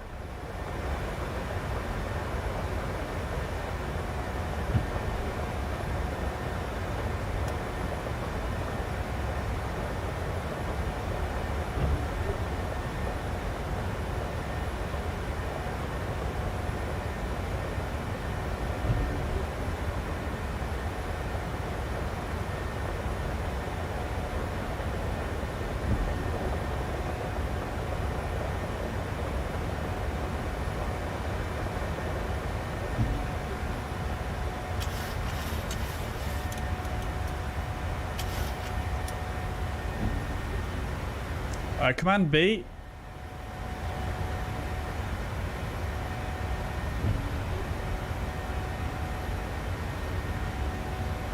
We'll keep on going up.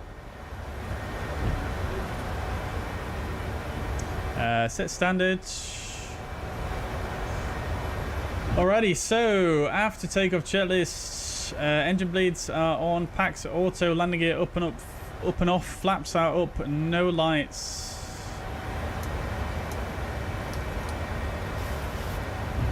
And we are pressurizing, that's good. Take the engine anti-ice just in case because of that forecast.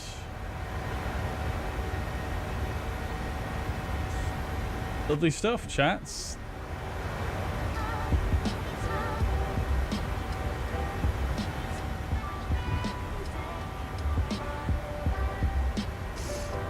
Alrighty.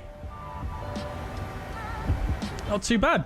Not too bad a departure there. I was a little bit surprised regarding the alt acquire, but other than that, I think that was okay. That was okay. I really don't think we need the anti-ice on, to be honest. Still plus 14 degrees out there. All right, flight level 100.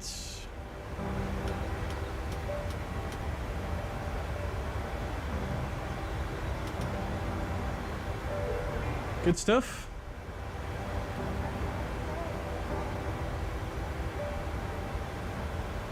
We're on our way.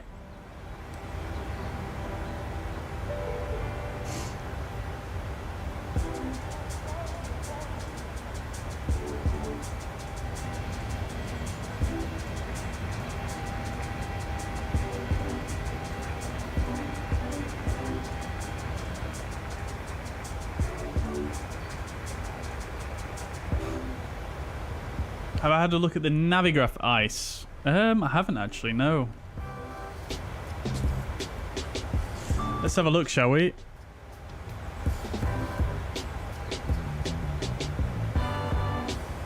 I mean, it does seem to mirror the same chart, but yeah, I mean, icing is expected in, yeah, I mean, in the regions that that were forecast, really. So between flight level 1, 40 and flight level 220. Yeah, it is on there.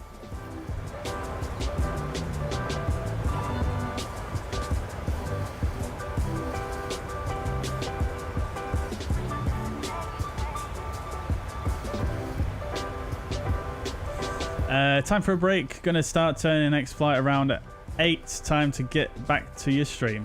Great stuff, Jack. Great stuff. Sounds good. Glad you're with us. Just a heads up, as I restarted the sim, Pyreegue Devco update the GSX profile already. Crikey. Shall we have a look?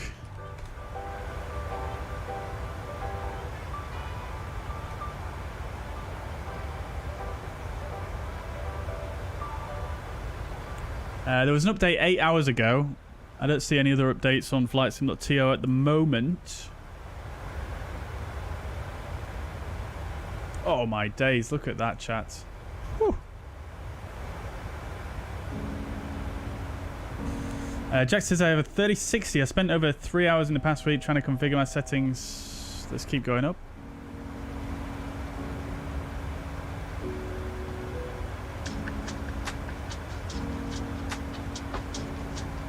N1 VNF speed. So I spent over 3 hours in last week trying to configure my settings for Microsoft Flight Simulator, but for some reason I still get lag when to switch down. Any solutions? I mean, it's quite a difficult one to diagnose, that, I won't lie. Yeah, it's a difficult one, that. I mean, usually when you get lag, like stutters or freezes, it's related to, you know, your at some point your let's look at this crosswind, by the way, chat. It's generally related to, I mean, I'm not an expert on the matter, but it's pretty much related to your system maxing out for a period of time, essentially. So I would potentially try and look at reducing what, give yourself a little bit more headroom, if you know what I mean. So if you're CPU limited, I would look at reducing the graphics settings and options that are going to affect your CPU the most, like, for example, the level of detail sliders and things like that. In fact, there's not that many options that really affect your CPU. To be honest, they're the main heavy hitters, aren't they? And then the clouds as well. So I might consider looking at those if you want to give yourself a little bit more headroom. I think that's probably the best thing I can advise. But like I say, I'm not an expert on the matter. Obviously, it seems like you've spent a lot of time doing your research, but that's the first thing that comes to my mind.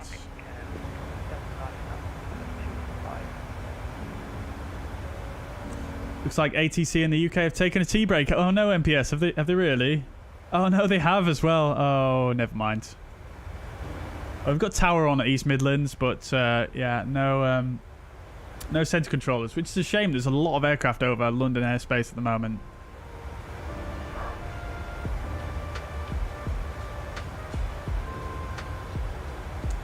Samiri, welcome to the chat. Debloating system does a good job. Yeah, I mean, that could probably help as well. Does anyone know a way of lessening the effect of the sim whiting out the windscreen view when looking at the cockpit, etc.? In a nutshell, Shuts, I personally don't. I have sort of looked into that on a few occasions, but I think it's just an engine limitation, unfortunately. I mean, what you could do is, if you've got NVIDIA filters, what does help a little bit, I mean, not much, because you can see, look at that. There's still a big difference there. If you go to your NVIDIA filters and then go to details, HDR toning can help a little bit, but not a lot, really. Not a lot.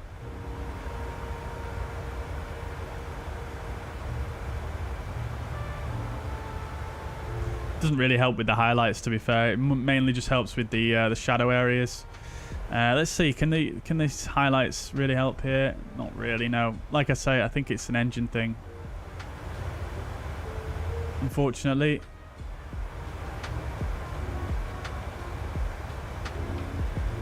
Yeah, it is a bit annoying, isn't it, Schutz? I mean, if you've got a HDR monitor, you might be able to cut down on it a little bit more as well.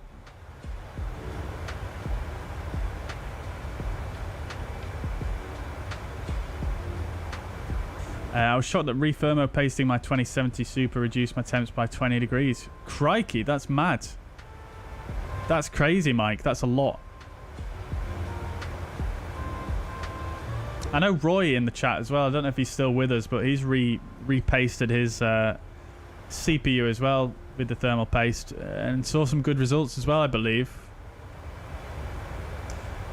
Yeah, mine gets pretty loud these days, so I'm half, you know, thinking about doing it myself, to be quite honest. Quizzy says, where can I buy the EGNX Scenery? You can buy it from Contrail.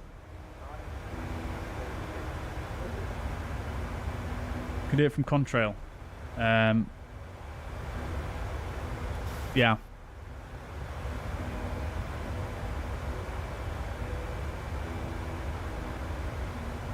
Can I get a shout out in the chat?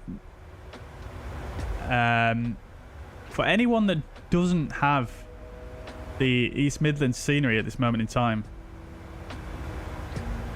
Is there anyone watching that doesn't have it?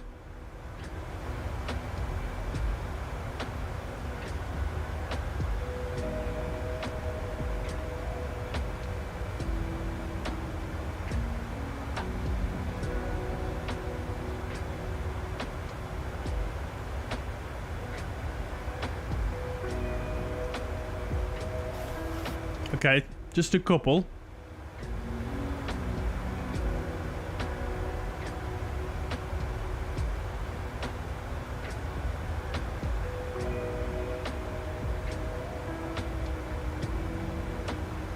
Just this minute bought it along with Zagreb. Very good.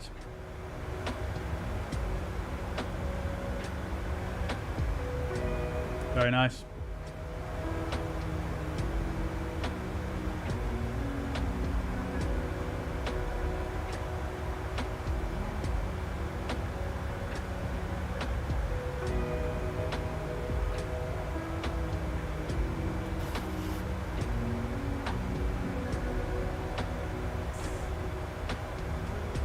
Yeah, Zagreb looks good as well.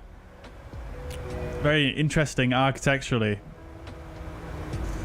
That's a strange looking Airbus. It certainly is, isn't it? It certainly is. Yeah, we rearranged the A320 stream. It's now going to be next week.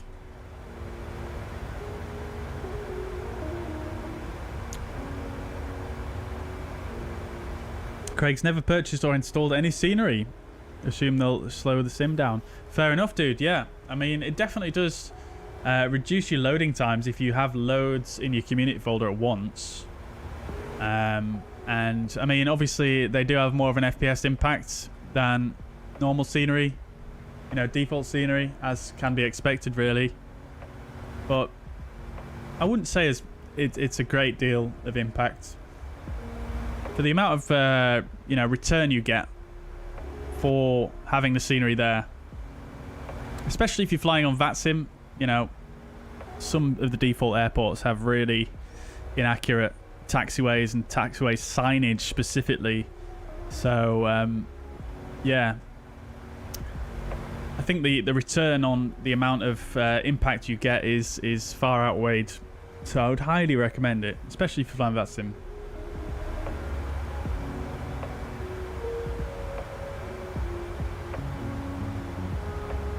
Quizzy doesn't have the scenery. Steampunk Airbus. That'll be the A300, Chris. Steampunk Airbus. Welcome, Chris. I hope you're doing well.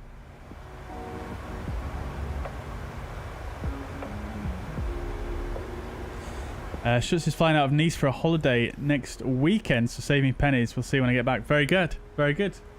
Sounds lovely. Yeah, Nice is nice. Nice is Nice. Nice is nice. Yeah, enjoy, Chris. Enjoy. That sounds fantastic.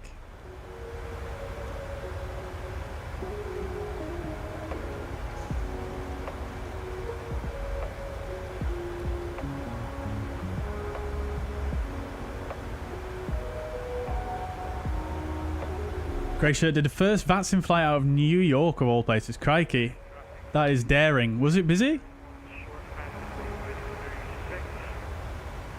Dave couldn't use the sim without add-ons. I am exactly the same. As you guys probably know from watching the stream, you know, I even forego most of the menus in the sim by using an add-on. So yeah, I mean, add-ons are life. The sim is merely the vehicle. Oh, good, Grey Shirt. Good. Well, it sounds like you had a good time then. I mean, New York's I mean, it's a difficult one when it's busy. So yeah, I mean, that's really cool that you got a chance to experience it when it was quiet, get used to it a little bit, have a bit more time and things like that. That's really cool.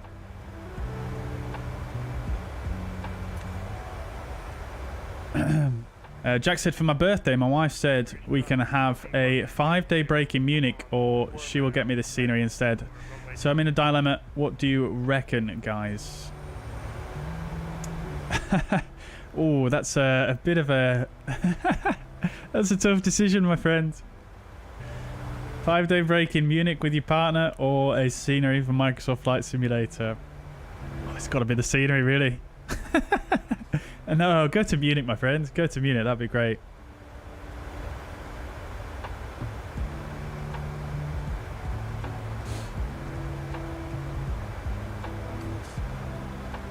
Noctua NTH1 paste. Thank you, Mike. I'll bear that in mind.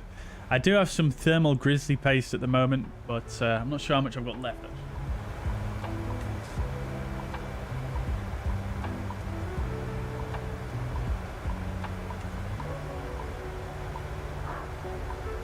Was not prepared for the Mode Charlie thing at all. Yeah, it's a different terminology, I suppose, than what you might be used to.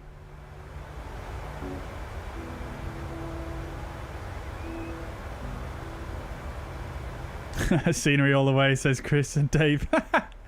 Love to see it. London North Control is online. Yes, they are indeed. Yep. I think it'll be London. I don't know if they'll actually cover East Midlands. We spoke to a different one earlier, but yeah, maybe they do.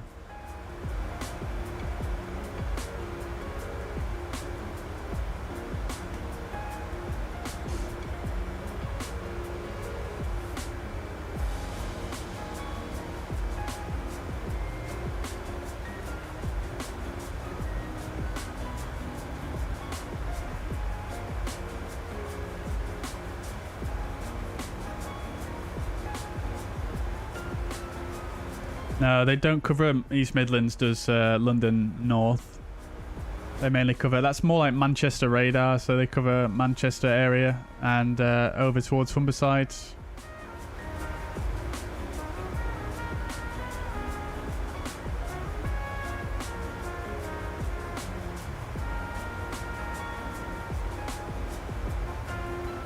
Towers also online, they are, yeah. They are indeed.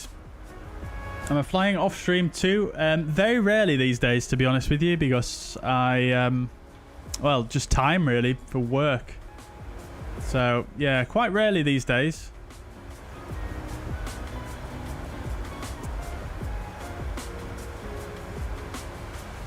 Chris can't do the default scenery, so it's a Sobo handmade or better. That's why I own like 15 airports and 2 aircraft. Yeah, exactly. Yeah, I mean the default scenery. It's okay if you maybe want to fly in there, maybe just on a off the cuff. But if you're ever really going to fly somewhere, you know, at least more than once, then you've got to have the scenery, really, I feel like. And there's a lot of good freeware sceneries as well, to be fair. A lot of really good freeware sceneries out there, so many options. Doesn't have to be payware. Have I got any long-haul streams coming up? I've not planned any, no, but I would like to do one at some point soon. I would like to do a classic New York to London. We've never done that, so...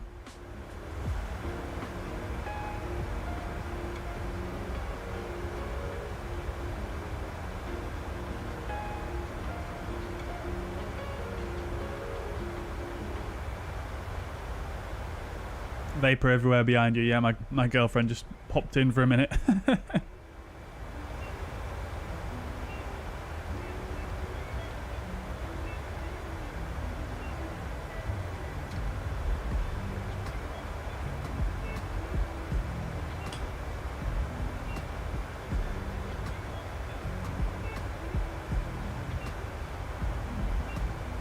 Right, guys, I'll tell you what we're going to do. For you, sort of, ride or dies. For you ride or dies who have stuck with us for the whole stream so far.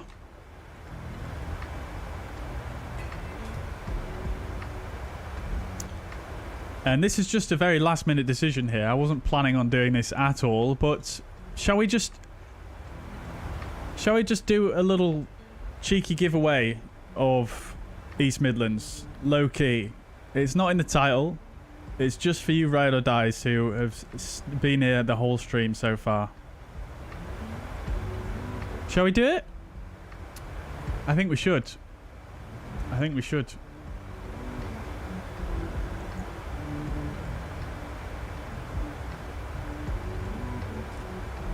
So I apologise if you've already bought it.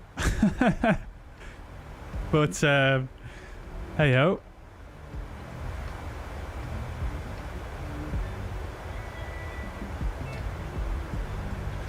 What about giving a 5-day trip to Munich?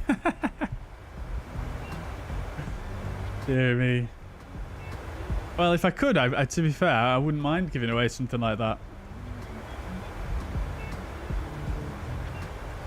Can I enter and give it to a friend? Yes. Yeah, you... Okay, so this is how it's going to work, guys. You will need a Contrail account to be to accept the gift. I will essentially gift it to you through Contrail. So you will need to have a Contrail account, or whoever you want to gift it to will need a Contrail account. But you will need to get in touch with me with their details so that I can gift it to them, essentially.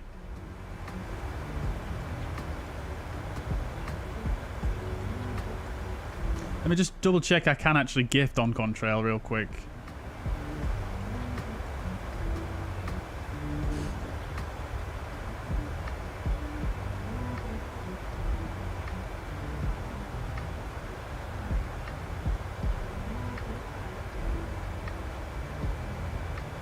I'm not actually sure if you can.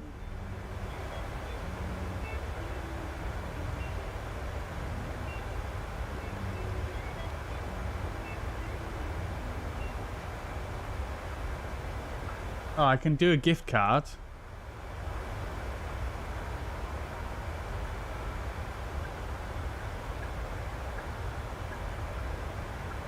Yeah, okay. I can do a gift card for the value of this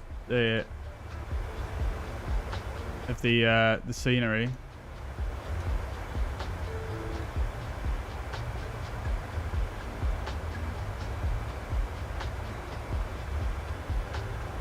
Alrighty, yeah.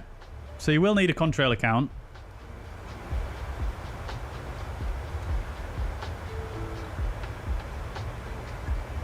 Let's do it. We'll draw the winner at the end of the stream as we normally do. And let me just set this up real quick.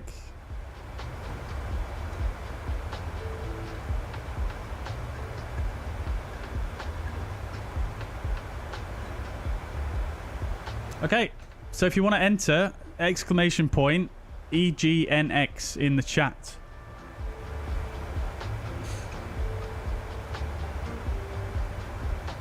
Perfect timing indeed, Captain Mumbles. Indeed, indeed, indeed. I'm sorry if you've just bought it, guys. I do apologise. This is very much unplanned. So I do apologise. But nevertheless, if you've got a friend who might benefit from it... In fact, let's just put it this way. You're going to get a gift card for the value of the scenery on Contrail. So, I mean... I wouldn't really... I suppose the idea here is for you guys to get this fantastic scenery of East Midlands. But I suppose you know, it is a gift card at the end of the day, so I suppose you don't necessarily have to spend it on East Midlands. But yeah, I mean, it would be nice if people who already own the scenery didn't enter, just to give people who actually don't have the scenery a chance to pick it up, because it is really, really great.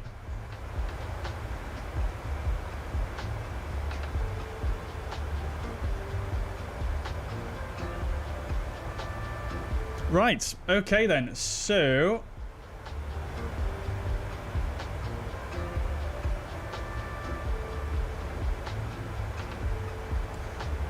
what other messages did I miss?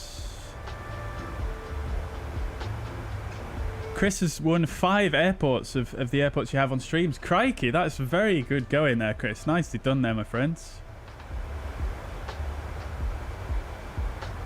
Are there any decent A321s to do New York to London? Not that I'm aware of, no. Yo, it's JPEG. Welcome to the chat. What's my favourite ice cream flavour? Oh, I don't know. I quite like Fish Food by Ben & Jerry's.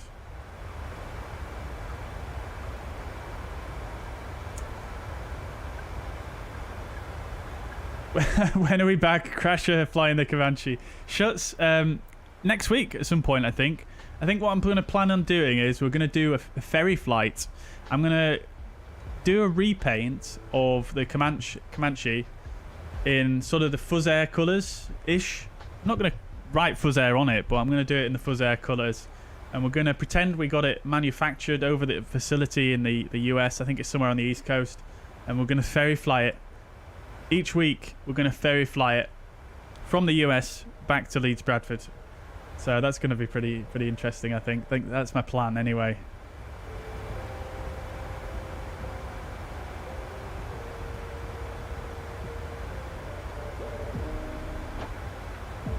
Latin VFR A321. Yeah, I suppose that could work. Yeah, I suppose it could work. I think I'll probably do a... I don't know. I think I would probably rather try something like the 747, because I've not tried that since the update yet, or maybe the PMDG, the 737 with the extra fuel tanks in there, the private jet maybe. But anyways, right, I need to crack on with the arrival brief, so let's go ahead and do that real quick.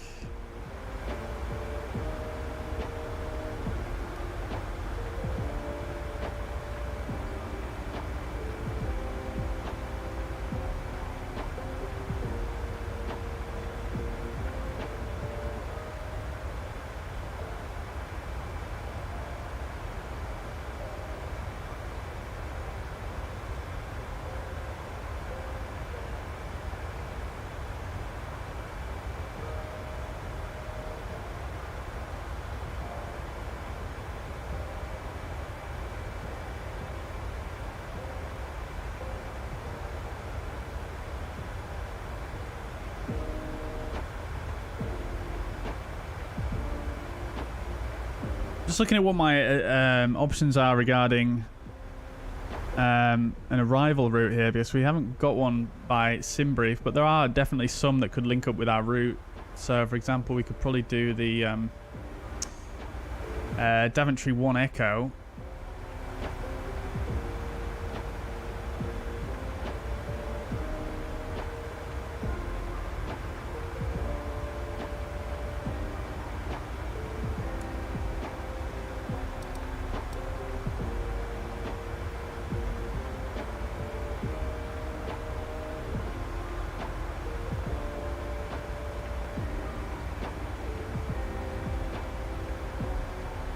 Oh, sorry, not the Daventry 1 Echo, the Hemel 1 Echo.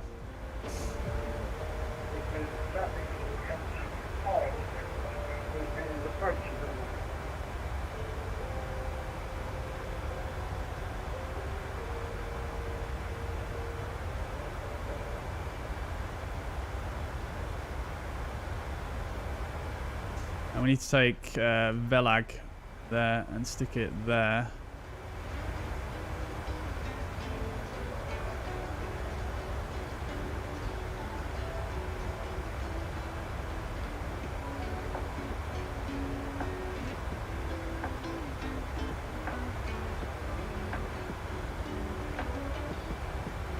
Let's do that. That might have kicked us past our top of descent there. Oh no, it's not. It's moved it further. Okay, that's fine. Good. Right, so let me just check the restrictions in there real quick.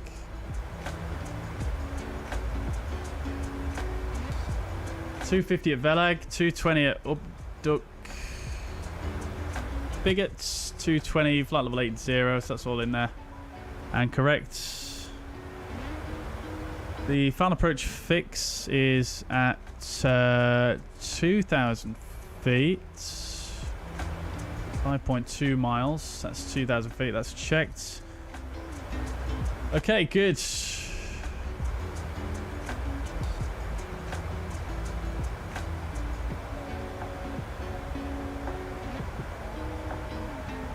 Right, all correct. Good, good, good. So let's just do that. And the transition level. We do actually have an ATIS. What am I doing?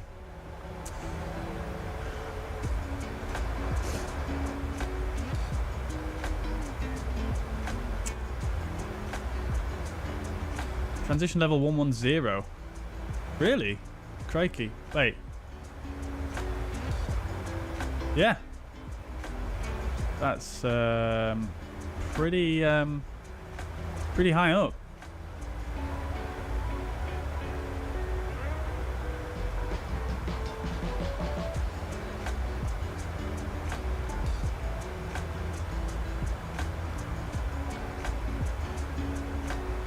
Let's just do this real quick.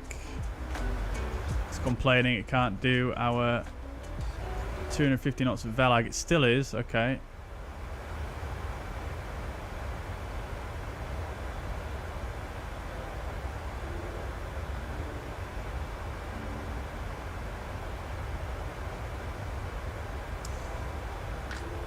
Alrighty. Okay. So for the arrival.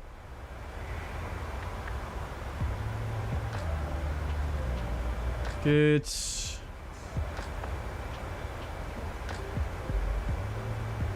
Okay, fine. So now our ILS is going to be 268.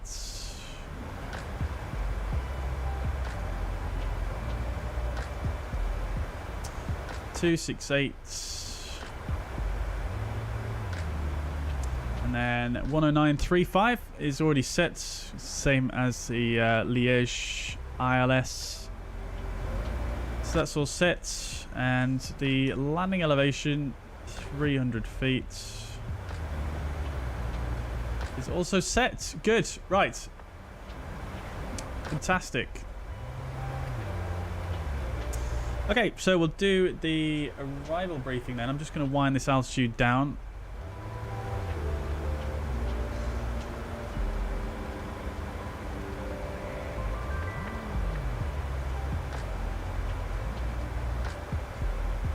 Oh, we do need a restriction in there. That's probably going to bring our top of descent back. There we go. Retard VNAV speed. Off we go. Right, so... descent checklist. Pressurization. Landing altitude is set. Recall is checked. Auto brake will set to 3 again. Landing data I forgot about. So we'll go 30 and 136. And then the minimums will set as well to 482.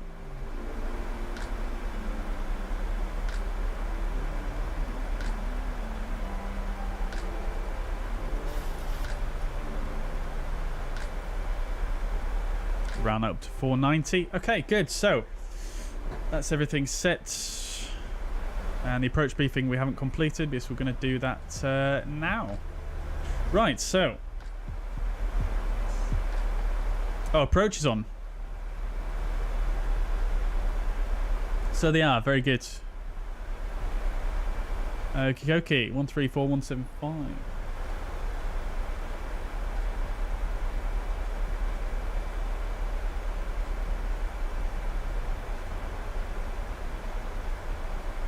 We'll get in touch with them momentarily. Right, so the arrival briefing. So we've actually amended our routing a little bit here.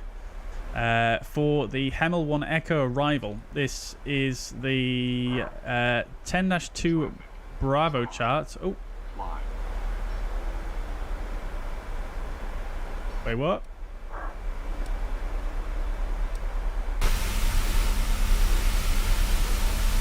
Oh my days.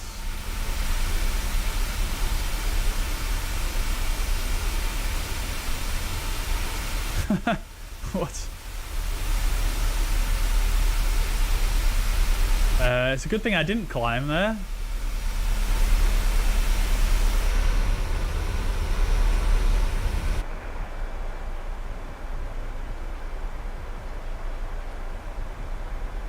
I'm not going to mess with that.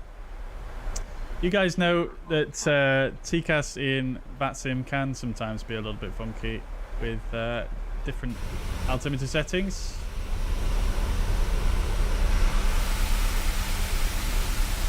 That was a bit wild.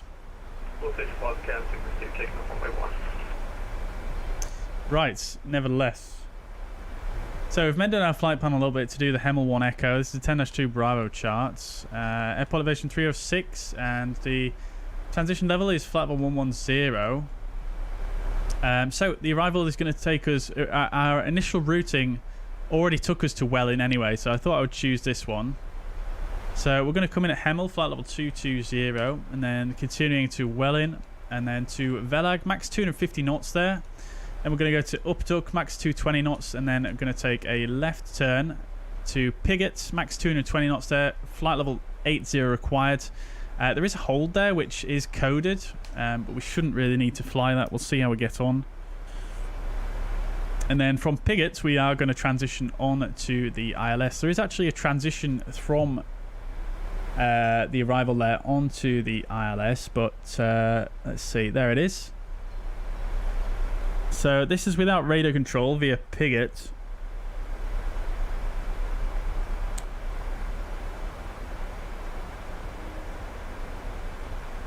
But we do have radar control, so we shouldn't really need to fly this part actually, so I'm not going to brief that. Now looking at the next part, we're going to expect to fly the ILS DME 27 11-2 charts. Localizer is India Echo Mike Echo 109er at 0.35. Final approach course 268 degrees, and the final approach fix 5.2 miles at 2,000 feet. Runway elevation 282 feet, and MSA 2,700 in the highest sector to the northwest. Platform altitude 2,000 feet, and the glide slope descent angle 3 degrees with a PAPI to the left of the runway, and the minima 482 feet. If we need to go around it, straight ahead to 3,000 or to 8.8 IEME, whichever is earlier, and then turn right to a locator at 3,000 doors directed. And then once arriving on runway 27 here, we'll probably just roll out. I'm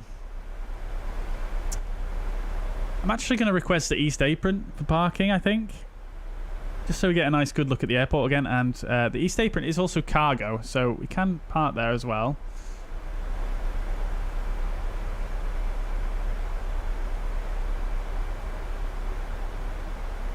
It's up there, so I'll request to stand up on the east apron. Let's just go for 77. Actually, no, we'll go for 74.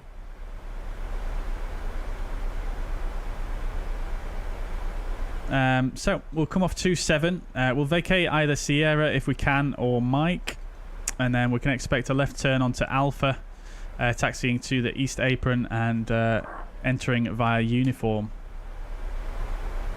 So that's the approach. Everything is in correctly. We've checked everything already in terms of the coding, etc., and we are all looking good.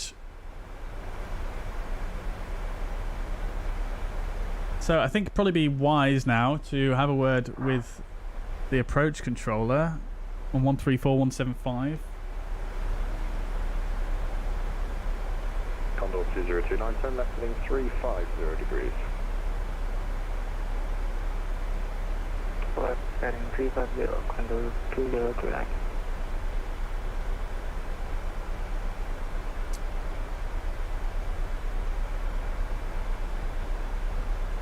East Midlands radar, very good evening. Fuzzy 93 Lima. We're passing flight level 232 overhead Hemel, and we are planning to fly the Hemel 1 Echo, descending to flight level 220. Fuzzy 93 Lima, East Midlands radar, good evening to you. Squawk 4572. Squawk 4572, Fuzzy 93 Lima.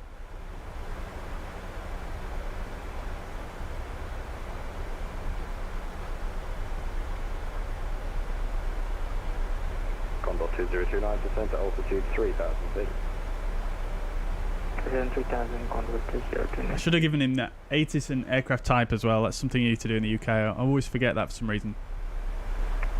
Fuzzy 93 Lima, thank you. The vectors for an ILS approach runway 27 East Midlands. You can route direct to Velag and descend flight level 100 to be level by Velag. Vectors for the ILS 27, direct Velag, descend flight level 100, level at Velag, Fuzzy 93 Lima. Alrighty, so clear down to flight level 100, level at Velag, so let's go 100 there, and then direct to Velag. Condor 2029, descent at altitude 2000 feet. Descent 2000 feet, Condor 2029.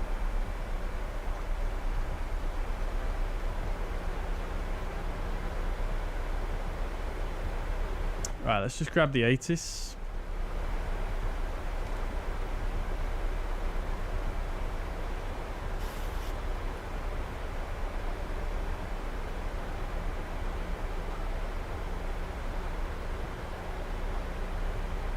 Condor 2029, turn left heading 310 degrees, cleared ILS approach runway 27.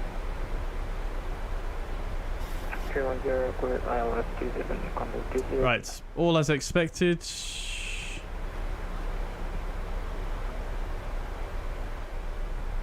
Just gonna get the music off now.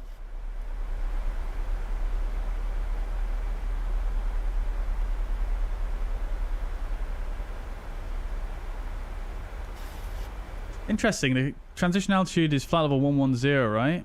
And he cleared us down to flight level 100. He didn't give us the altimeter setting. Oh, wrong one. Meant to go for the ATIS there. Let me just double check it. Transition level 110, yeah.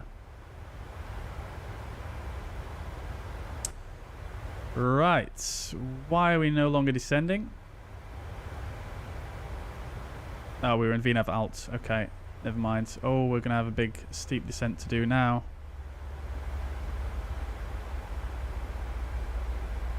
Let's oops. Let's crank up that speed.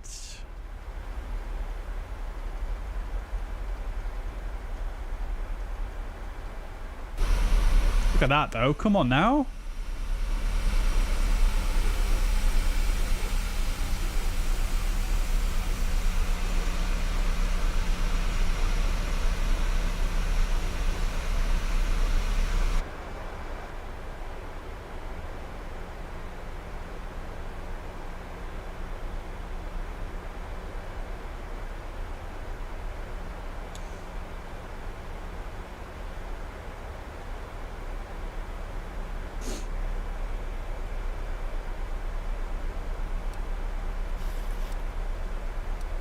Oh, we're going to need to remove this hold as well, aren't we?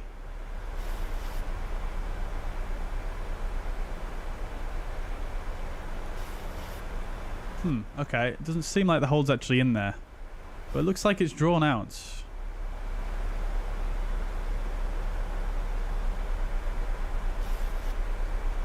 There's a hold at Piggott.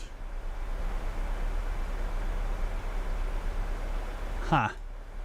We'll have another look at that when we come inbound. It doesn't look like it's a bit weird.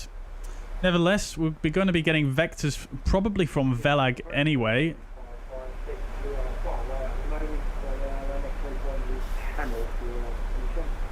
Oops, clicking too many times. Hello to you, squawk 4427.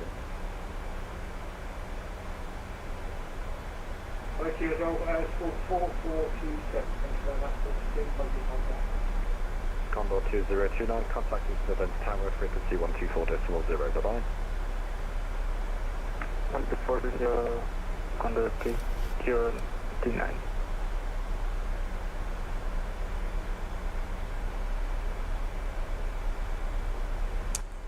Do-do-do-do-do. 556, thanks. The Hemel, West 1 Echo, arrival for East Midlands. When ready, descend flight level 220, be level by Hemel. Descend to 220, level for 10. Can you guys hear the ATC okay, by the way? I was watching the stream back the other day and it felt a little bit quiet. I'm going to just turn it up a little bit. Because for me, it's louder than it is for you guys. You can hear it. Okay, good.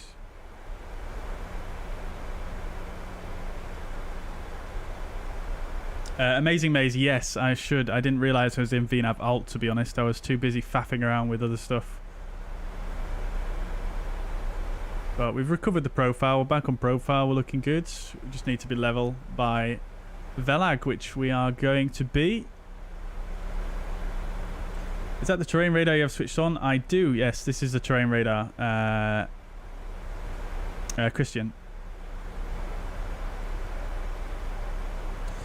Ah, yes, Liana. Yeah, that's a very good point. Yeah, the avoidance doesn't interface with the other plane, so both could make the same decision. Yeah, exactly. Very, very good point there, Liana, regarding the TCAS. Farith, good. Thank you. Welcome to the chat. Hope you're doing well.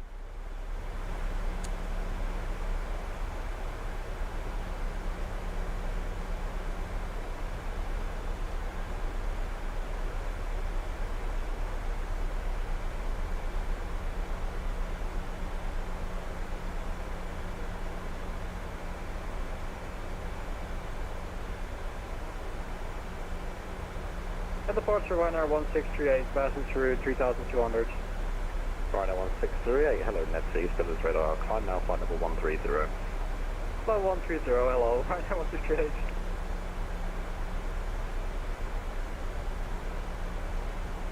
Fuzzy 93 Lima, just at flight level 80.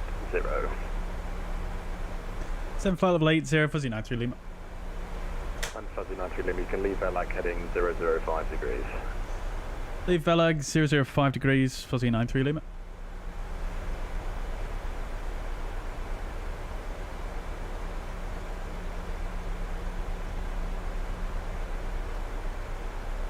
Right, I think I might have fixed the thrust reversers there as well whilst we were doing that. Whilst I was just faffing on my other screen here. Hopefully we should get full reverse thrust now if required. Not an official Bobby stream until something weird happens on descent. Exactly. I need to slow down now. Let's get a bit of speed brake here.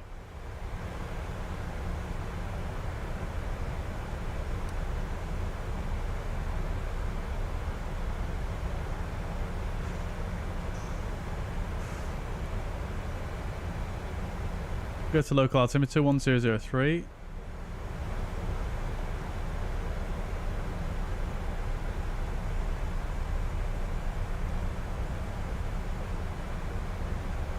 Heading 1005.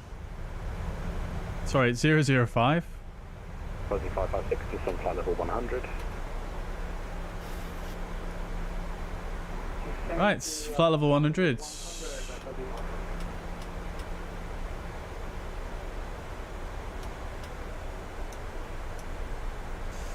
Okay, approach checklist. Altimeters are set and cross-checked. Approach checklist complete.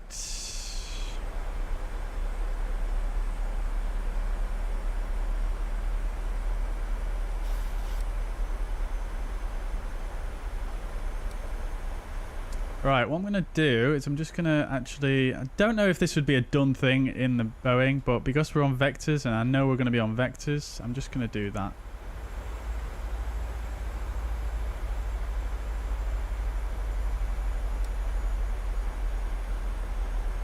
Just clean up the flight plan a bit. Right now 1638 and left heading 11. Let's go level change. Left 110 degrees, Ryanair 1638. Fuzzy 93 Lima, descent altitude 6,000 feet, QNH 1003, you have approximately 30 track miles to run. Send 6,000 feet, QNH 1003, Fuzzy 93 Lima. 30 miles to go. So we're right on profile.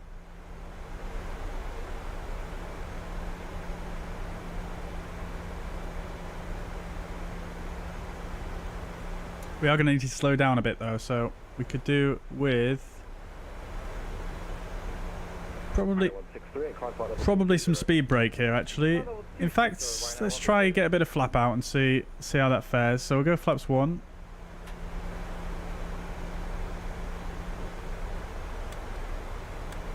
Straight to flaps 2. East Midlands approach, Ryanair 421 climbing 5,000 feet to the Daventry 3 November departure. And flaps 5, speed 220. Level 110. Level 110, Ryanair 421.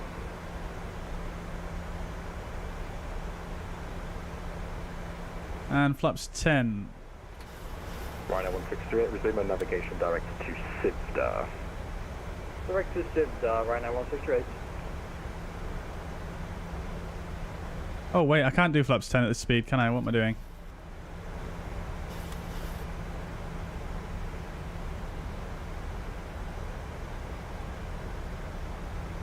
Fuzzy 93 Lima, descent altitude 5,000 feet and turn left heading 360 degrees.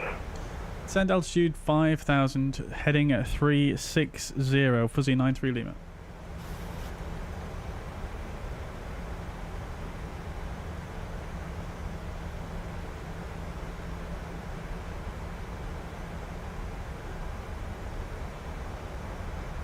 Lovely. Ryanair 4821, turn left heading 120 degrees. 120 degrees, Ryanair 421.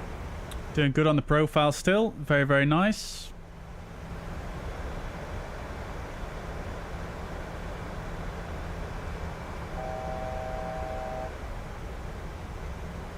Fuzzy 93 Lima, descent altitude 3,000 feet, range from touchdown now is 22 miles. Send altitude 3,000, Fuzzy 93 Lima. This controller's fantastic. Giving me all the infos.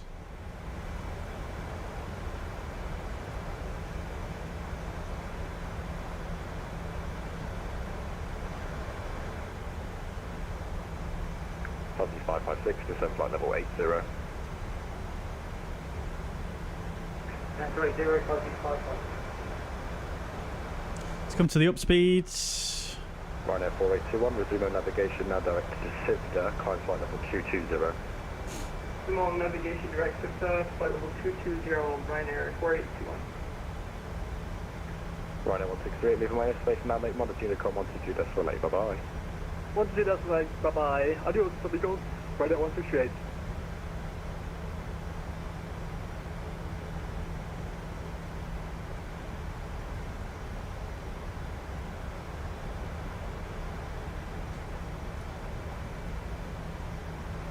Fuzzy 556, leave Valag heading 360 degrees. I'm sensing another heading coming soon. 30 seconds. Fuzzy 556, leave Velag heading 360 degrees. Velag heading 360.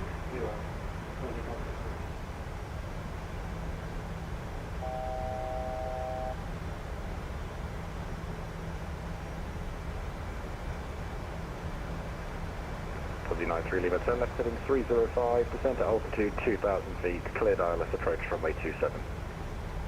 Left heading 305, descend 2,000, cleared ILS 27, Fuzzy 93 Lima.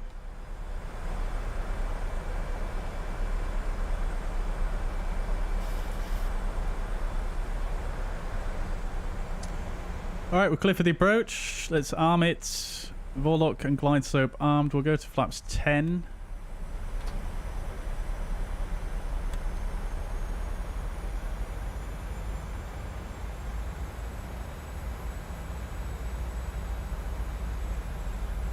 Right, I'm going to record a replay this time, chat, on Sky Dolly.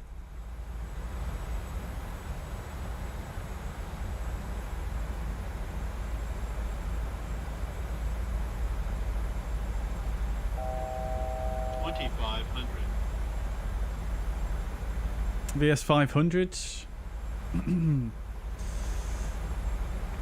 Ryanair 482, I leave my airspace now. You can continue with Unicom 122. That's what I enjoy your flight. Bye-bye. For the Unicom 122 Malay, Ryanair 482 on the TR. What is with the pilots in this area, man?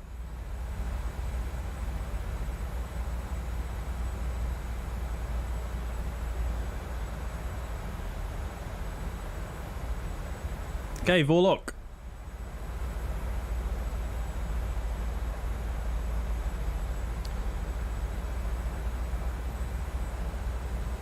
Let's come down to the flaps 1 speed here. Glide slopes alive. We'll get the gear down. Fuzzy 93 Lima, there's no ATC speed restriction. You can contact East Midlands Tower, frequency 124.0. Bye-bye. 140, Fuzzy 93 Lima. Thank you. Bye. Ryanair 54 Whiskey Echo, stand for 5, push and start approved. Push and start approved, Ryanair 54 Whiskey Echo. East Midlands Tower, very good evening. Fuzzy 93 Lima on the ILS 27. Fuzzy 93 Lima, East Midlands Tower, hello, continue approach runway 27 number 1. Continue approach 27 Fuzzy 93 Lima. Fuzzy 93 Lima, traffic information for you, PA24, right downwind runway 27. Alright, great stuff. So we've got a PA24 on a right downwind for runway 27. So let's see if we can see them. Not sure. Should be somewhere around here, right?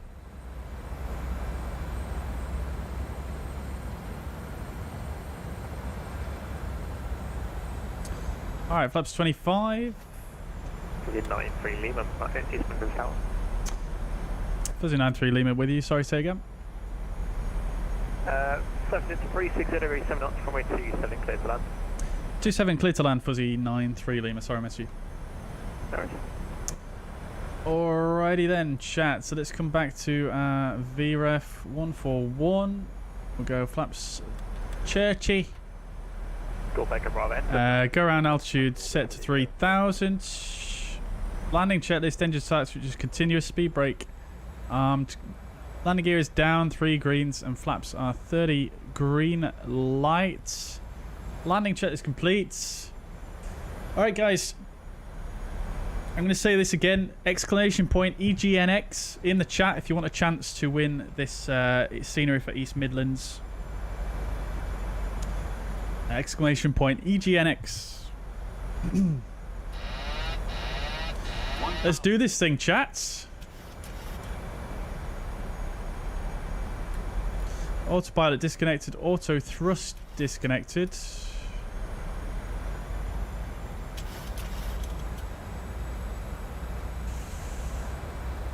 Getting a bit low here. Golf Echo Bravo, ready to come clearance. We are cleared to land.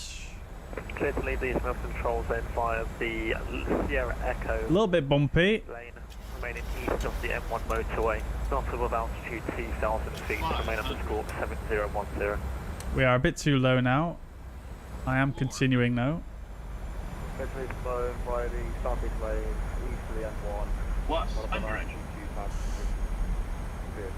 300.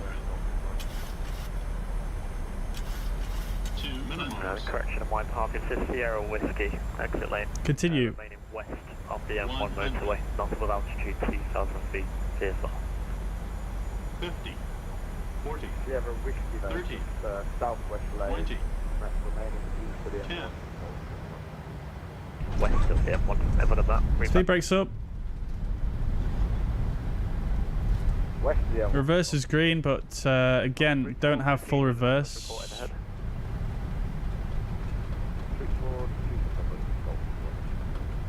We're going to vacate a mic. Reverse is stowed and auto brake disarm. Hey, not too bad again, chat. I think that was okay.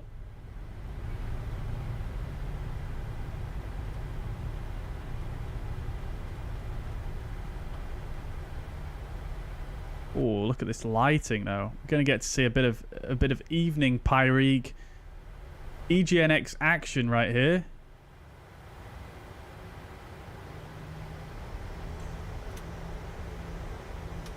Ryanair 54. Landing lights off, strobe lights off. Ryanair 54 Whiskey Echo, taxi hold short Alpha. Taxi hold short Alpha, Ryanair 54 Whiskey Echo. Fuzzy 93 Lima, any stand up? Request stand 7-4 on the east apron, please. Taxi stand 74 via Alpha Delta, bye. 7-4 via Alpha and Delta, Fuzzy 93 Lima. Thank you, bye. Alrighty, so all as briefed. Consortia 1 Tango. Get the APU fired up. Hello, good evening, radio check. Consortia 1 Tango Yankee, Fenix, hello, Liberty 5. I feel like I cannot control this PMDG on the ground this evening for some reason. Right, we'll get the flaps up, speed brakes, disarm.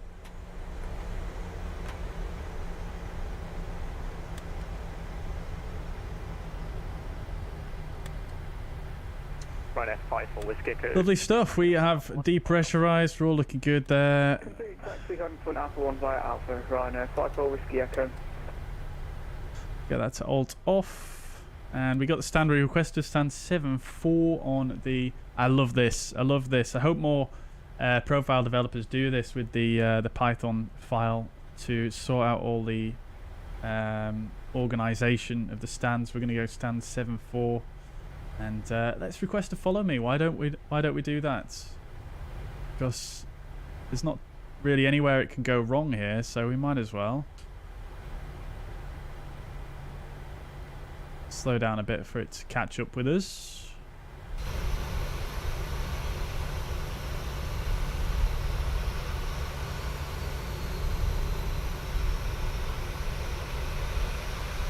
Oh, nice condor there. It's A330.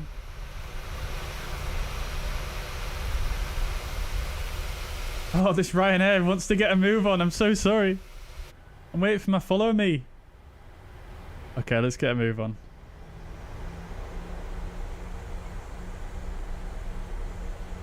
I don't know where the follow me's gone. It's not appearing, is it? Better weather than in Liège. It was indeed, yeah.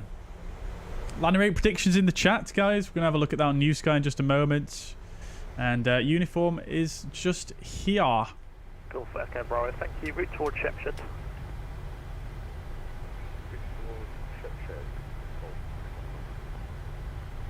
Now, stand 7-4 should be round about there. Avin, thank you very much for the subscription. Welcome to the channel. Oh, it's you, Jack. Amazing. That's so cool. You're trying to 4-3 Whiskey on basement and Tower, Readability 5. Thank you, that's your transport risk Papa 778. Oh, there it is. Finally. Come on now. Belfast, we have Charlie on board. You're trying to 4-3 Whiskey Papa, Clear Belfast, 20 November departure from way 27. 70 to 73. So that's not us down there. November departure, 7016. This is 74 right here, I think. It is indeed. Alright, here we are, right in front of the prime truck.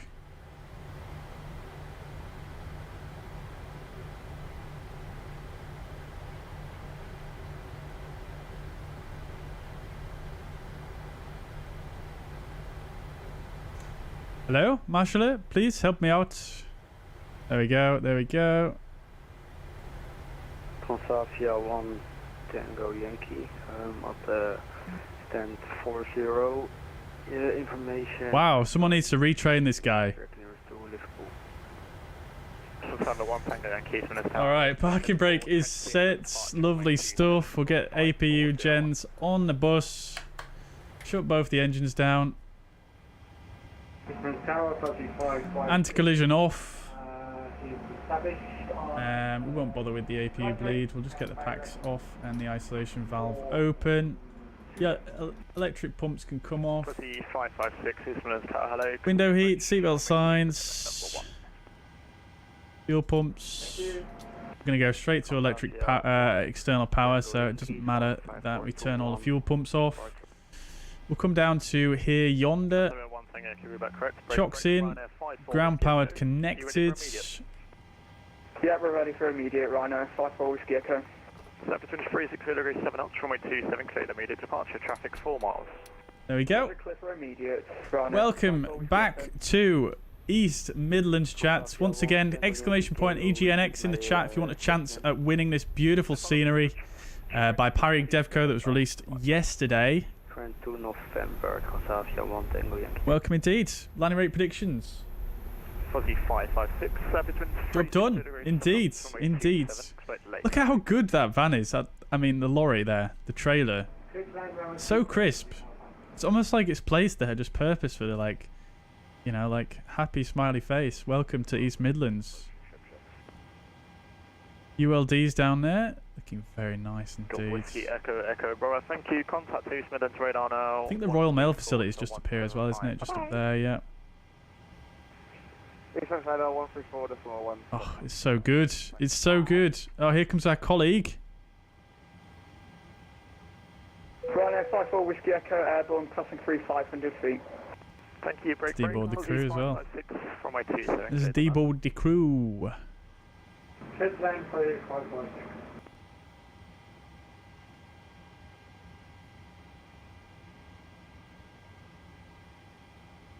Right, 54 Whiskey Echo, contact East Midlands radar now, 134.175, bye-bye.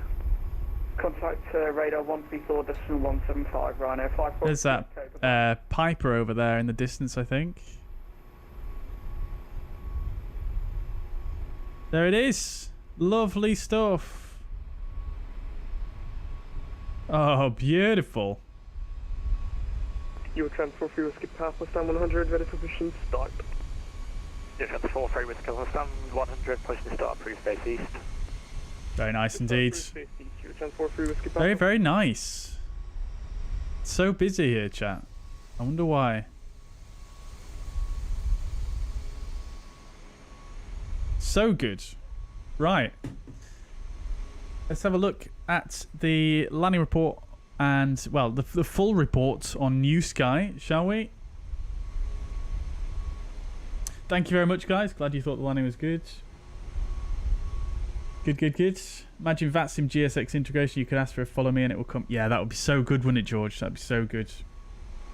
Right, so let's see. We were on time departing, on time arriving, and all good there. We didn't earn quite as much as the last flight. I'm not sure why we had so much cargo to take on the last flight, but nevertheless, we've just under $9,000, which I'll take. That's good.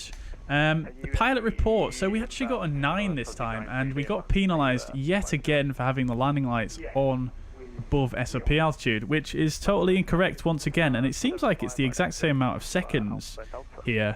So I'm definitely going to have to look into that. But if it wasn't for this looks like a bug, chat. So I'm going to cross that out, and we're going to say that was a perfect 10. I'm going to say that was a perfect 10 because, well, I'm going to see if I can get that removed, and for that to be made a perfect 10 then. Touchdown was a great touchdown. 1.15 G, 193 feet per minute in challenging conditions. Distance from threshold 550 meters, so not too bad. And max centile deviation 4.87, which is also not too bad considering it was a little bit spicy coming in there with the turbulence. Let's have a quick look here. That's pretty good, really. I'll take that. I'll take that all day. Just after the aiming point there. Lovely stuff. Just a little bit off centre line to the left, but I'll take it. I will take it. Alrighty. Did we have any guesses? We had just one guess. 130 feet per minute. So I guess Shuts, you win. Did someone guess a G-force? I'm sure I saw that pop up. Oh no, we had Captain KV as well. Guess 191 feet per minute. Sorry, Shuts. I do apologise. I'm retracting that. I do apologise. 191. So Captain KV was bang on with 191. And MPS, pretty good as well. 1.21. Very, very close with that as well. 0.6 off. I'm not sure how much 0.6 relates to feet per minute. So I'll just give you both it. MPS and Captain KV. Well done, guys. Nicely done. Right. So a few messages to catch up with. Grey Shirt says, best camera background in the business. If you say so, I'm glad you think so. Thank you very much. What is it that you like about the camera background? I'm curious. Because it's literally just my room, you see, so I haven't really done that much to facilitate the camera angle, if you know what I mean.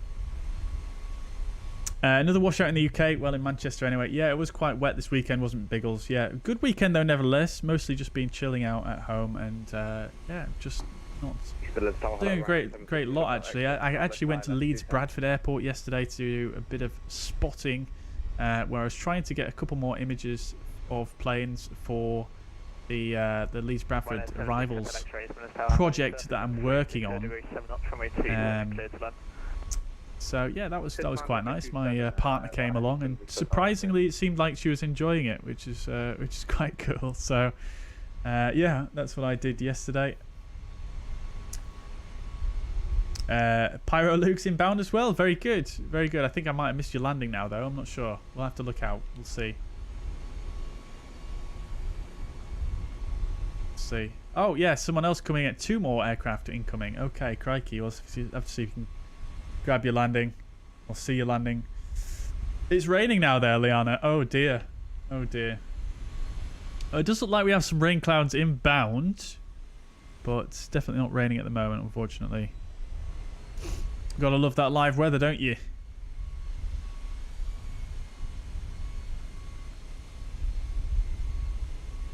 I suppose it can't always be, you know, that instantaneous though, can it? Yankee requesting taxi. 171 Tango Yankee, taxi, holding point Alpha 1 via Alpha. Taxi tomorrow, 27. No dancing by the Marshal today, no MPS, but not that much at all by the Marshal by the sounds of things. Always that new release, it'll be busy. Yeah, it is. Yeah, exactly. Team 1 Echo East Midlands Tower, hello. Such a nice scenery though, chat. Like, look at the lighting down here. The little stop and go lights. So very, very cool. Love the details. Go over to the DHL terminal. We had a look at that earlier on in the stream, Ryan. If there's anything specific you want us to have a look at, we can certainly look at that. But basically what we did is, because there's so much to look at here, we actually looked at the west side of the airport at the start of the stream, and now we're going to look at the east side of the airport. But we can make our way back over there.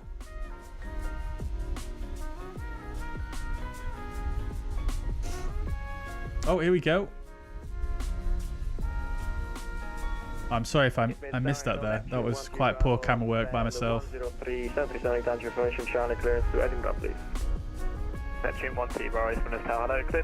that was a perfect 10, Captain KV? Thank you so much. If you say so. Newsky is oddly focused on lights. Yeah, it is a bit of a strange one, that, isn't it? It is a bit strange one. I think we had this discussion previously, didn't we? Because it's like, how is your airline? I mean, is your airline going to be that bothered if you leave the landing lights on for a bit longer than necessary?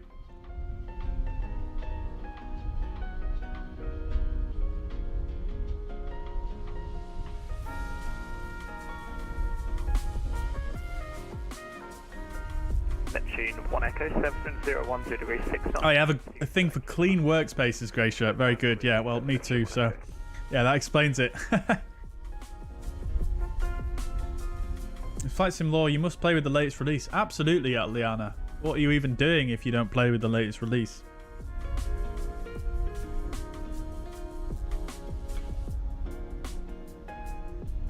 Inside the DHL. Yeah, we'll have a look at that. We'll have a look at that.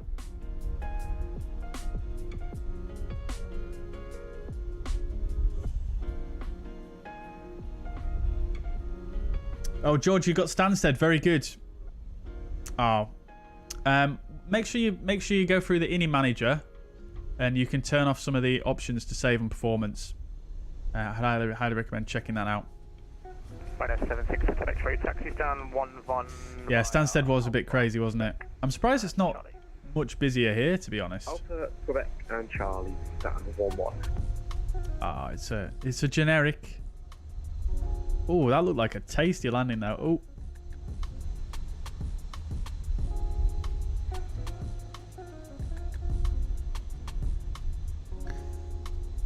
Lovely. What flavour am I hitting? As in the flavor of these pretzel thingies. I think they're like a mustard and honey or something like that. Do you have to download the GSX profile separately? You do, yes, Paul. For EGNX, is that what you mean, Paul? But yes, you do if that's what you're asking. Fully established 27. Shamrock 637 is Midlands Tower. Continue approach runway 27, number 2.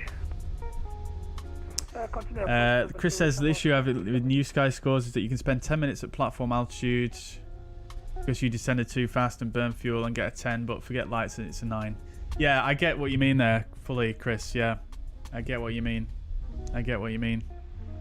I think there is some marking system if you do burn too much fuel, but I think you have to go over by quite a lot. Yeah.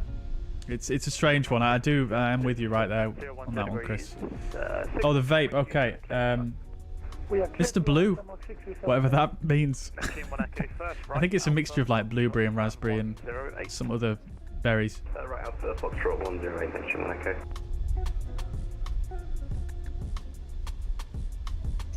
Froster, welcome to the chat. Right. Let's have a browse then, shall we? I'm going to disconnect from VATSIM just to, you know, smoothen out the FPS a little bit. Blue Max 43, Papa. East Midlands Tower, hello. So let's have a look then, chat. So earlier on in the stream, we covered everything west of the tower. Well, not everything, but a lot of stuff. Look at that light down there. Those lights. I don't know if I've seen that kind of blue edge taxiway lighting before. Very nice. Did we actually check out the tower? We did, didn't we? We did. Right, so I guess we go down here yonder then. We go inside, right? Oh, we can't go in there. That's parallax. Oh, we did actually come down here earlier, didn't we? Okay, yeah, so let's go over this way yonder. So we already looked at the ground markings, the ground textures. We didn't really look inside though, did we? Shall we have a bit of a look in there? So this scenery, unlike some of Pyreegue's other recent sceneries, it doesn't include the Null Aero VDGS. So if you want VDGS, unfortunately, you do have to have GSX. Though I'm not sure if they're planning on adding Null Aero because EBLG did a similar thing where it released with GSX and then they added Null afterwards. So maybe they will do that. But here we are. Look at this. It's just so good, isn't it? Like, look at the resolution here of the signage. It's just absolutely bonkers, man. I love the detail. Even the signage here. Oh, you've even got a PC down here. Oh, you've got another QR code. I guess that's for their Instagram. Scan the QR code, chat, and go follow them on Instagram if you don't already. And what we've got here? What we've got here? Passenger manifest that we can't read. Got a nice escape lounge here. People enjoying themselves. Nice lighting up there.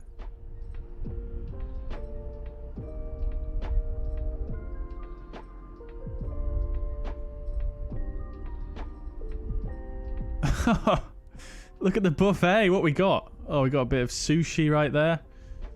Got the world's largest steak there. I'm not sure what kind of steak that is. Is that like a tuna steak or something maybe?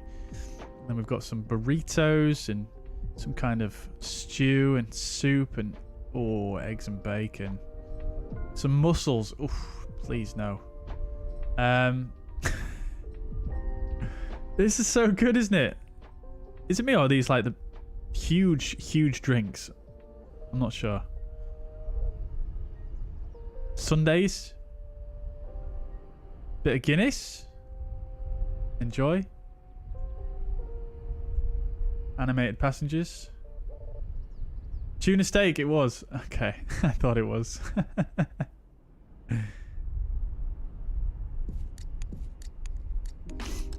But yeah, looking good. I mean, I don't know how much of the interior you want to look at here, guys. I mean, it's gonna be the same sort of story all the way down, I think. I'm just gonna maybe go a little bit quicker.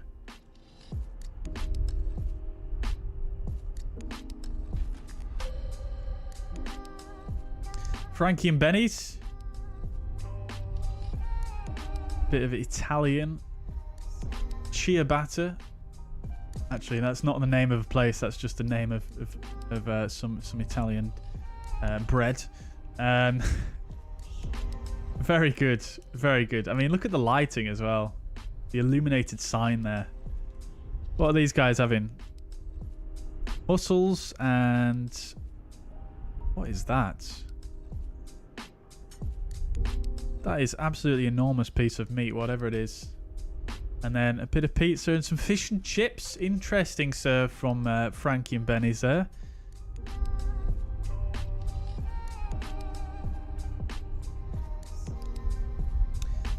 Very good. T-bone. Yeah, that's it. Pork and pickle. British delicatessen. It's empty in here. It's no good. Let's not spend time here. Hang on. What have they got here? Oh, wow. Look, they're serving the same food. Come on now. Oreos, though. Come on now. Oh, wait. Look at this. The wine bottles. They're not 3D modeled. Ah, that's a refund. Refund request going in. Oh, dear. Right. Well, that looks like that's the main sort of passenger bit. That's Parallax.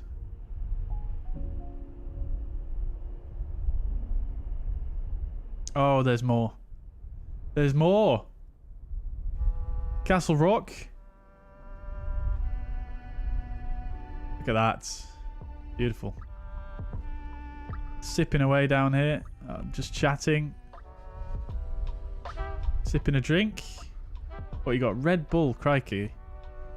And something else there. Look at the lighting in here though, chat. That is really, really cool. Look at that, man. Come on now. Oh, I need to stop the replay, don't I? I just realised.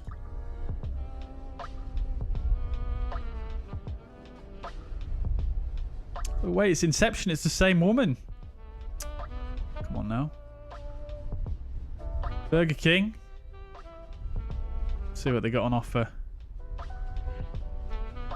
Not a fan of Burger King, I have to say. Not a huge fan. Although, I have to say, look, they've got the menu correct. It's actually got pounds on it, so you've got to appreciate the detail there. What's he got on his till? Not much. Technical malfunction. Let's go out on the roof, shall we? We already looked at the roof detail, didn't we, really? Absolutely amazing. Next level roof detail, man. Just look at it. Bonkers.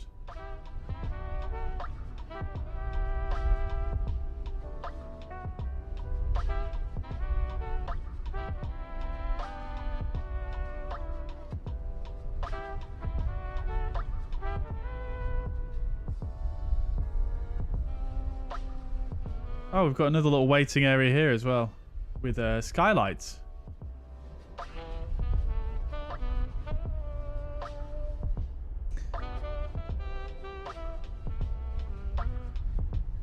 Very good. Very, very good. Oh, look at this signage here. I saw this earlier. Just so good, man. So detailed. This is Parallax up here, I think. It is. Baggage conveyor. Oh. Wait. There we go. Yeah, baggage conveyor here going inbound. Like, how did he know that these specific signs go here? He must have had some really good contacts at the airport. What's through this open door just inviting us in? Oh, nothing.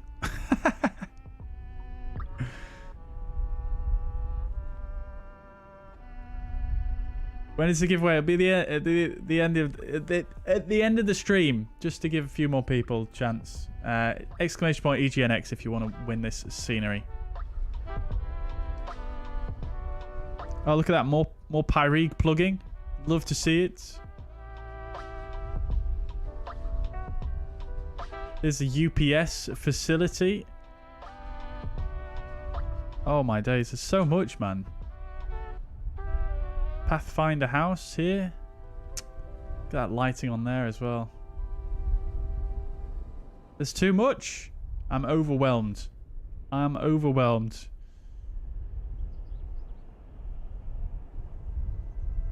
Look at the PBR on that. Look at the detail of these. You know, the modeling on here. You know, so it doesn't just look perfectly flat, and they're all just ever so slightly different. I think it was this area he showed on some of the screenshots as well, where the night lighting just looks absolutely insanely good. Yeah, look at that. See, all the lights are not the same color. Oh, that's just attention to detail.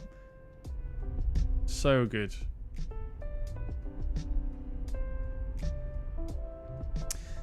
Yes, we can see the night lighting. Yeah, I'll try and do a quick pass with the night lighting as we go on a bit here.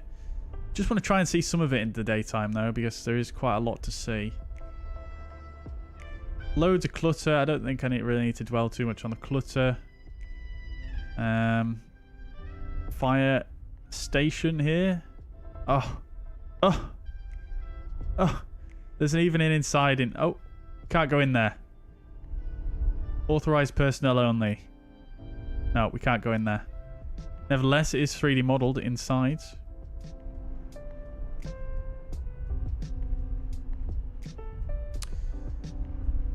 Where now? Little UPS storage hangar type facility there.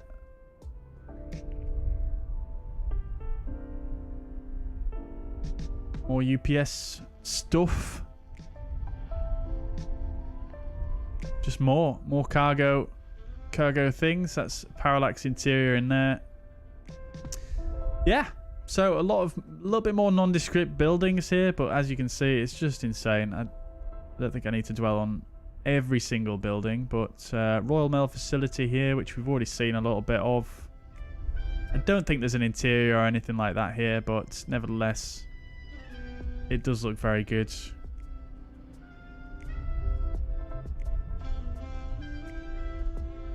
And like even all these ancillary buildings as well, very nicely modelled, aren't they?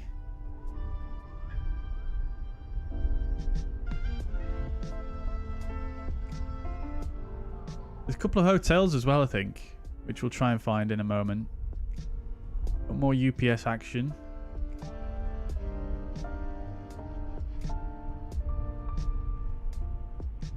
Yeah, I mean, I'm trying not to spend forever doing this. Yes, I know you guys want to know who won the giveaway, but at the same time, I do want to share this with you guys. I want to experience it for myself. Like, look at the clutter down here. That is just perfect, isn't it?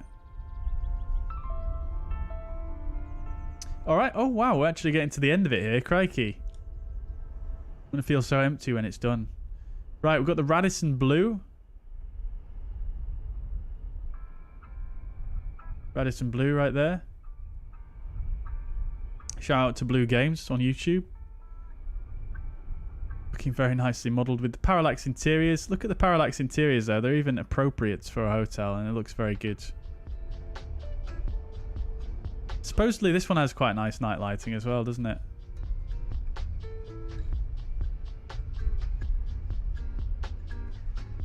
Yep.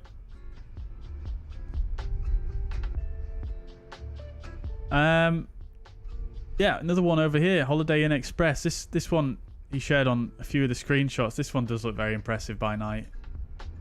Oh, yes. Come on now. Oh, we can actually go in here. Don't think we're supposed to though. But nevertheless. Impressive. Wait. Did I just see a Pyreegue Devco advertisement through this window? I did. You gotta love it. You gotta love it. Look at that. Oh, you can't go in there. You can't go in there. But you've got the Pyreegue Devco artwork on the wall there. Their logo. I can't go too close, otherwise it flips me up in the air. And then you've got a little artwork of East Midlands Tower. You gotta love it. You gotta love it. Right. I think we've covered the whole airport now, chat, pretty much. Oh no, we haven't.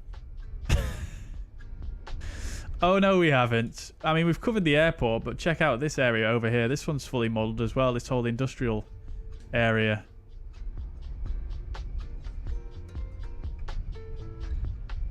So you've got these huge industrial units here. And the modelling and the, you know, the detail is there, man. It's all there. You've got the same level of detail as over in the airport area. Just incredible. I found this really impressive as well. I just sort my camera out.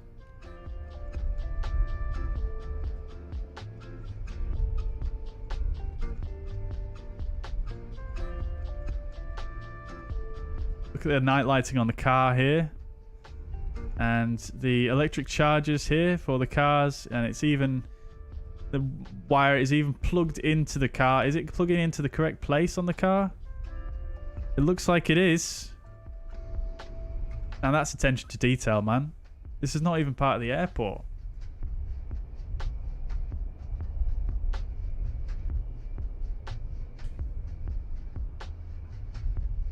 So yeah, I mean, you've got a ton of stuff here as well. Like I say, I mean, there's not quite as much clutter and detail as the airport, as you can, you know, probably imagine. That's fair enough, but there's still a ton of detail here, and it's just absolutely incredible. There's no satellite imagery as well, which is really cool. You know, you've got all the bushes and plants in there as well, and it's just next level, man. Amazon facility here.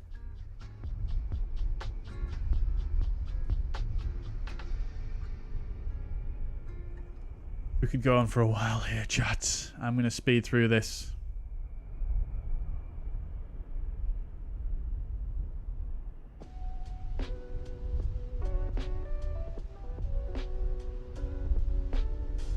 Look at this DHL one. That is a monster unit, isn't it? Fucking hell. So excuse my French. Sorry, that just came out. Oh my days, that is such a big unit, isn't it? The height of it as well. Crikey.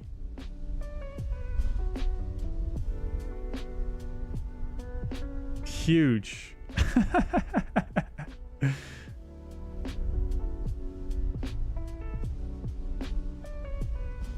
You can go inside one of the cargo units. I don't think you can go inside any of these ones. You can on the air side. Oh, sorry, this is the Amazon facility here, isn't it?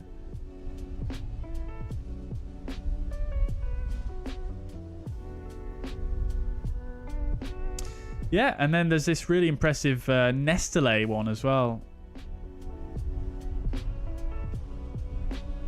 Really cool.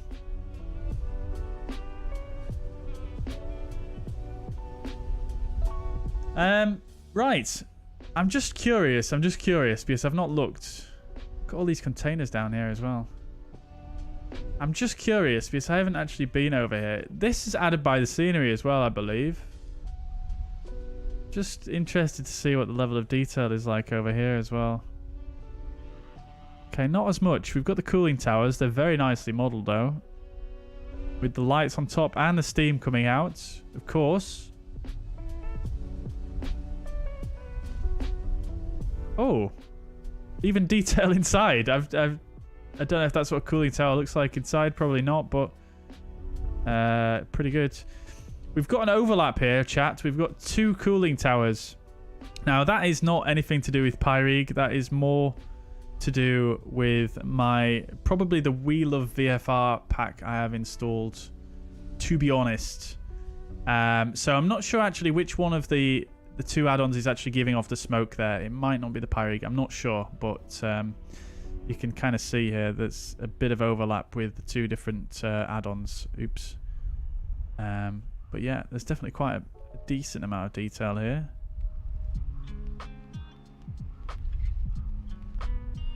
All right, cool. And then the Donington racetrack someone mentioned.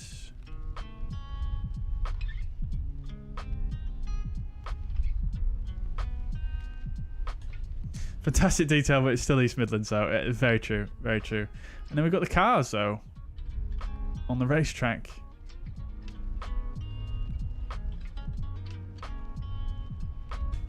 Camera, please. Slow down.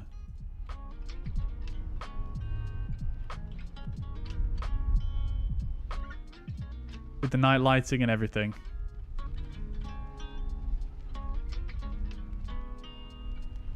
Damn. So yeah, there's not too much detail over here. I mean, there's a track and a few buildings modelled with a relatively decent amount of detail and quite nice textures, I can't lie. 3D modelled letters even on the buildings. Yeah, not too much to see here, but as you can see, there is detail here. Even the night lighting is looking pretty tasty, I have to say.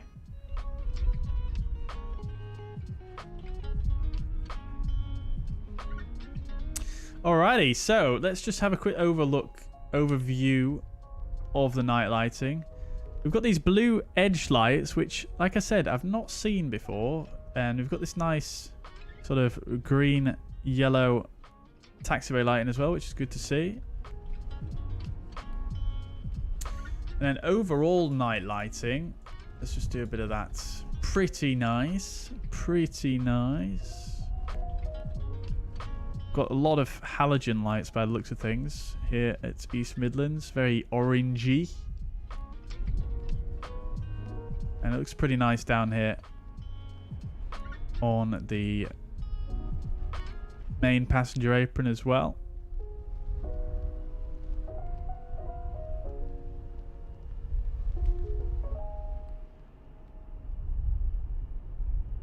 Yeah, and lighting's good over here as well. Looks pretty good. On the DHL apron, and then someone wanted to see inside here as well. There it is.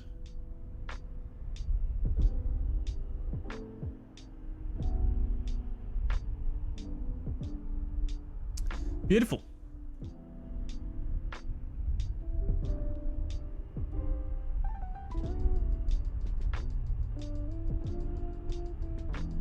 Lovely stuff. Right. Let's get this thing ready for a replay, and we're going to draw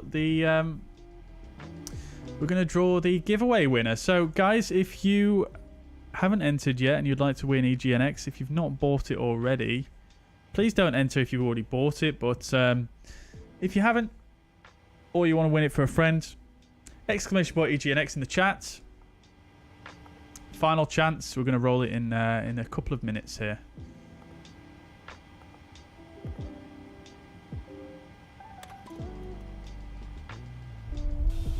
You could almost make it a first-person shooter level. Yeah, you could, couldn't you, really? I mean, there is that much detail there. It's crazy.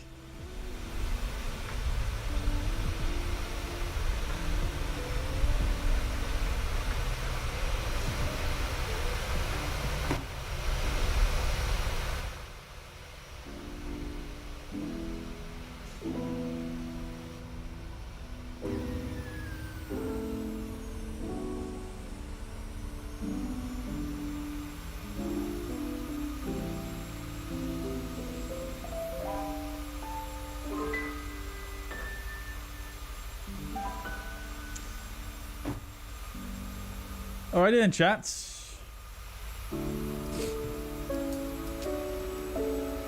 It's way better than the default Donington. Good to know. Good to know.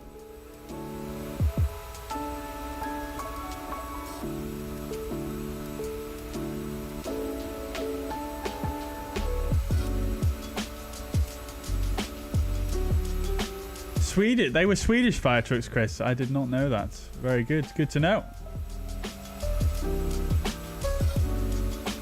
Did he model the left luggage office? I don't think so. I didn't see that one.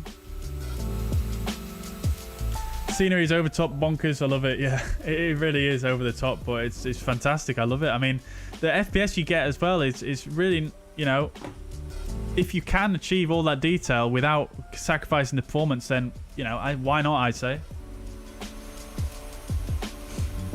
No 4K Res TVs at Burger King refund.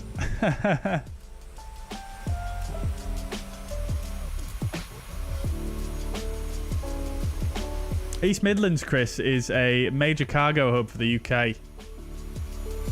It's basically east of Birmingham, roughly. Rex Aviation, welcome to the chats. How do I have no aircraft? You remove them through Contrail using the config options.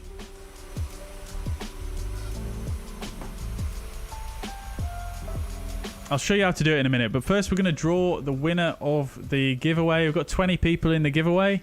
I'm going to draw it in 5, 4, 3, 2, 1.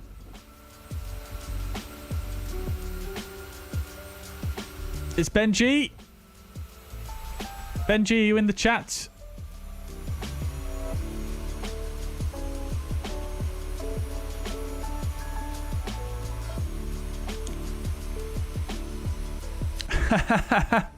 Lovely stuff, Ben. Lovely stuff indeed. Congratulations, my friends. Are you on the Discord, Ben? Are you on the Discord, or do you have me on Instagram or Facebook? I'll need you to send me a private message with your email address for Contrail, your Contrail email address.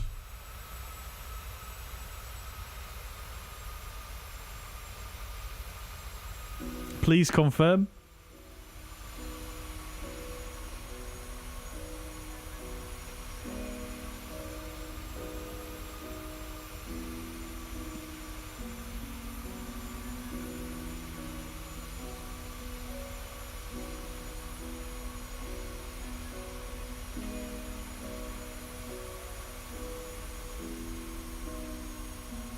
Okay, perfect, Ben. I'll look out for it. Good stuff. Good stuff. Right, congratulations, Ben. Very well done, my friend.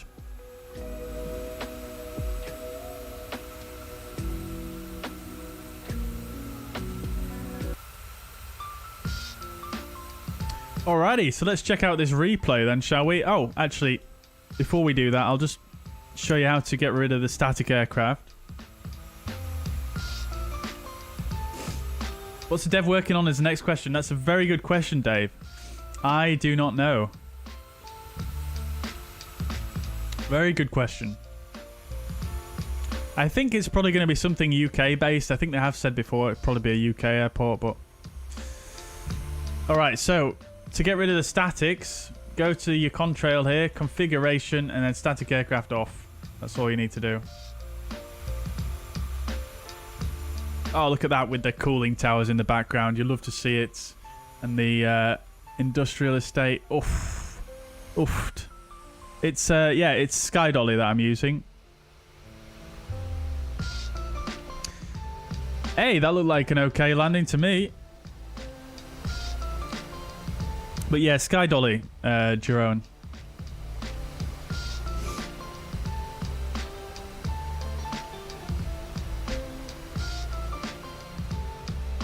One more time.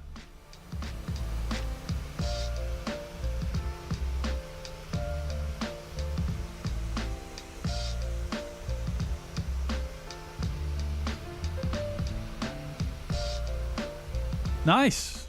I'll take it. I'll take it.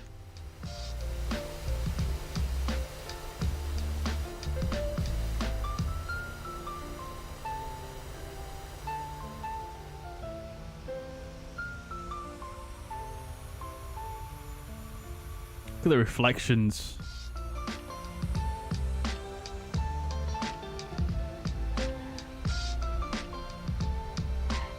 Oh, I'm not sure why I put in that right rudder there, to be honest with you.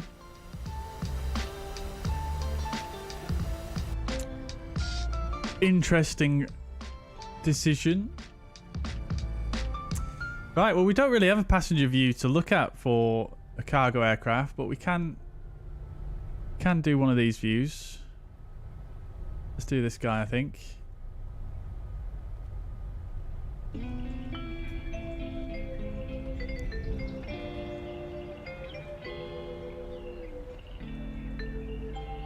Alright, slow speed for now. Right, good stuff, chats. thank you so much for watching. That's going to be it from me for today. I hope you guys enjoyed. Leave a like on your way out if you did. But yeah, thank you so much. I'll see you again on Tuesday for another stream. And stay tuned to my socials and the Discord for the stream schedule, which I'll post at some point tomorrow. But once again, guys, I hope you enjoyed that. Absolutely fantastic scenery. Really, really, really impressed by it. And looking forward to doing some more flights out of East Midlands soon.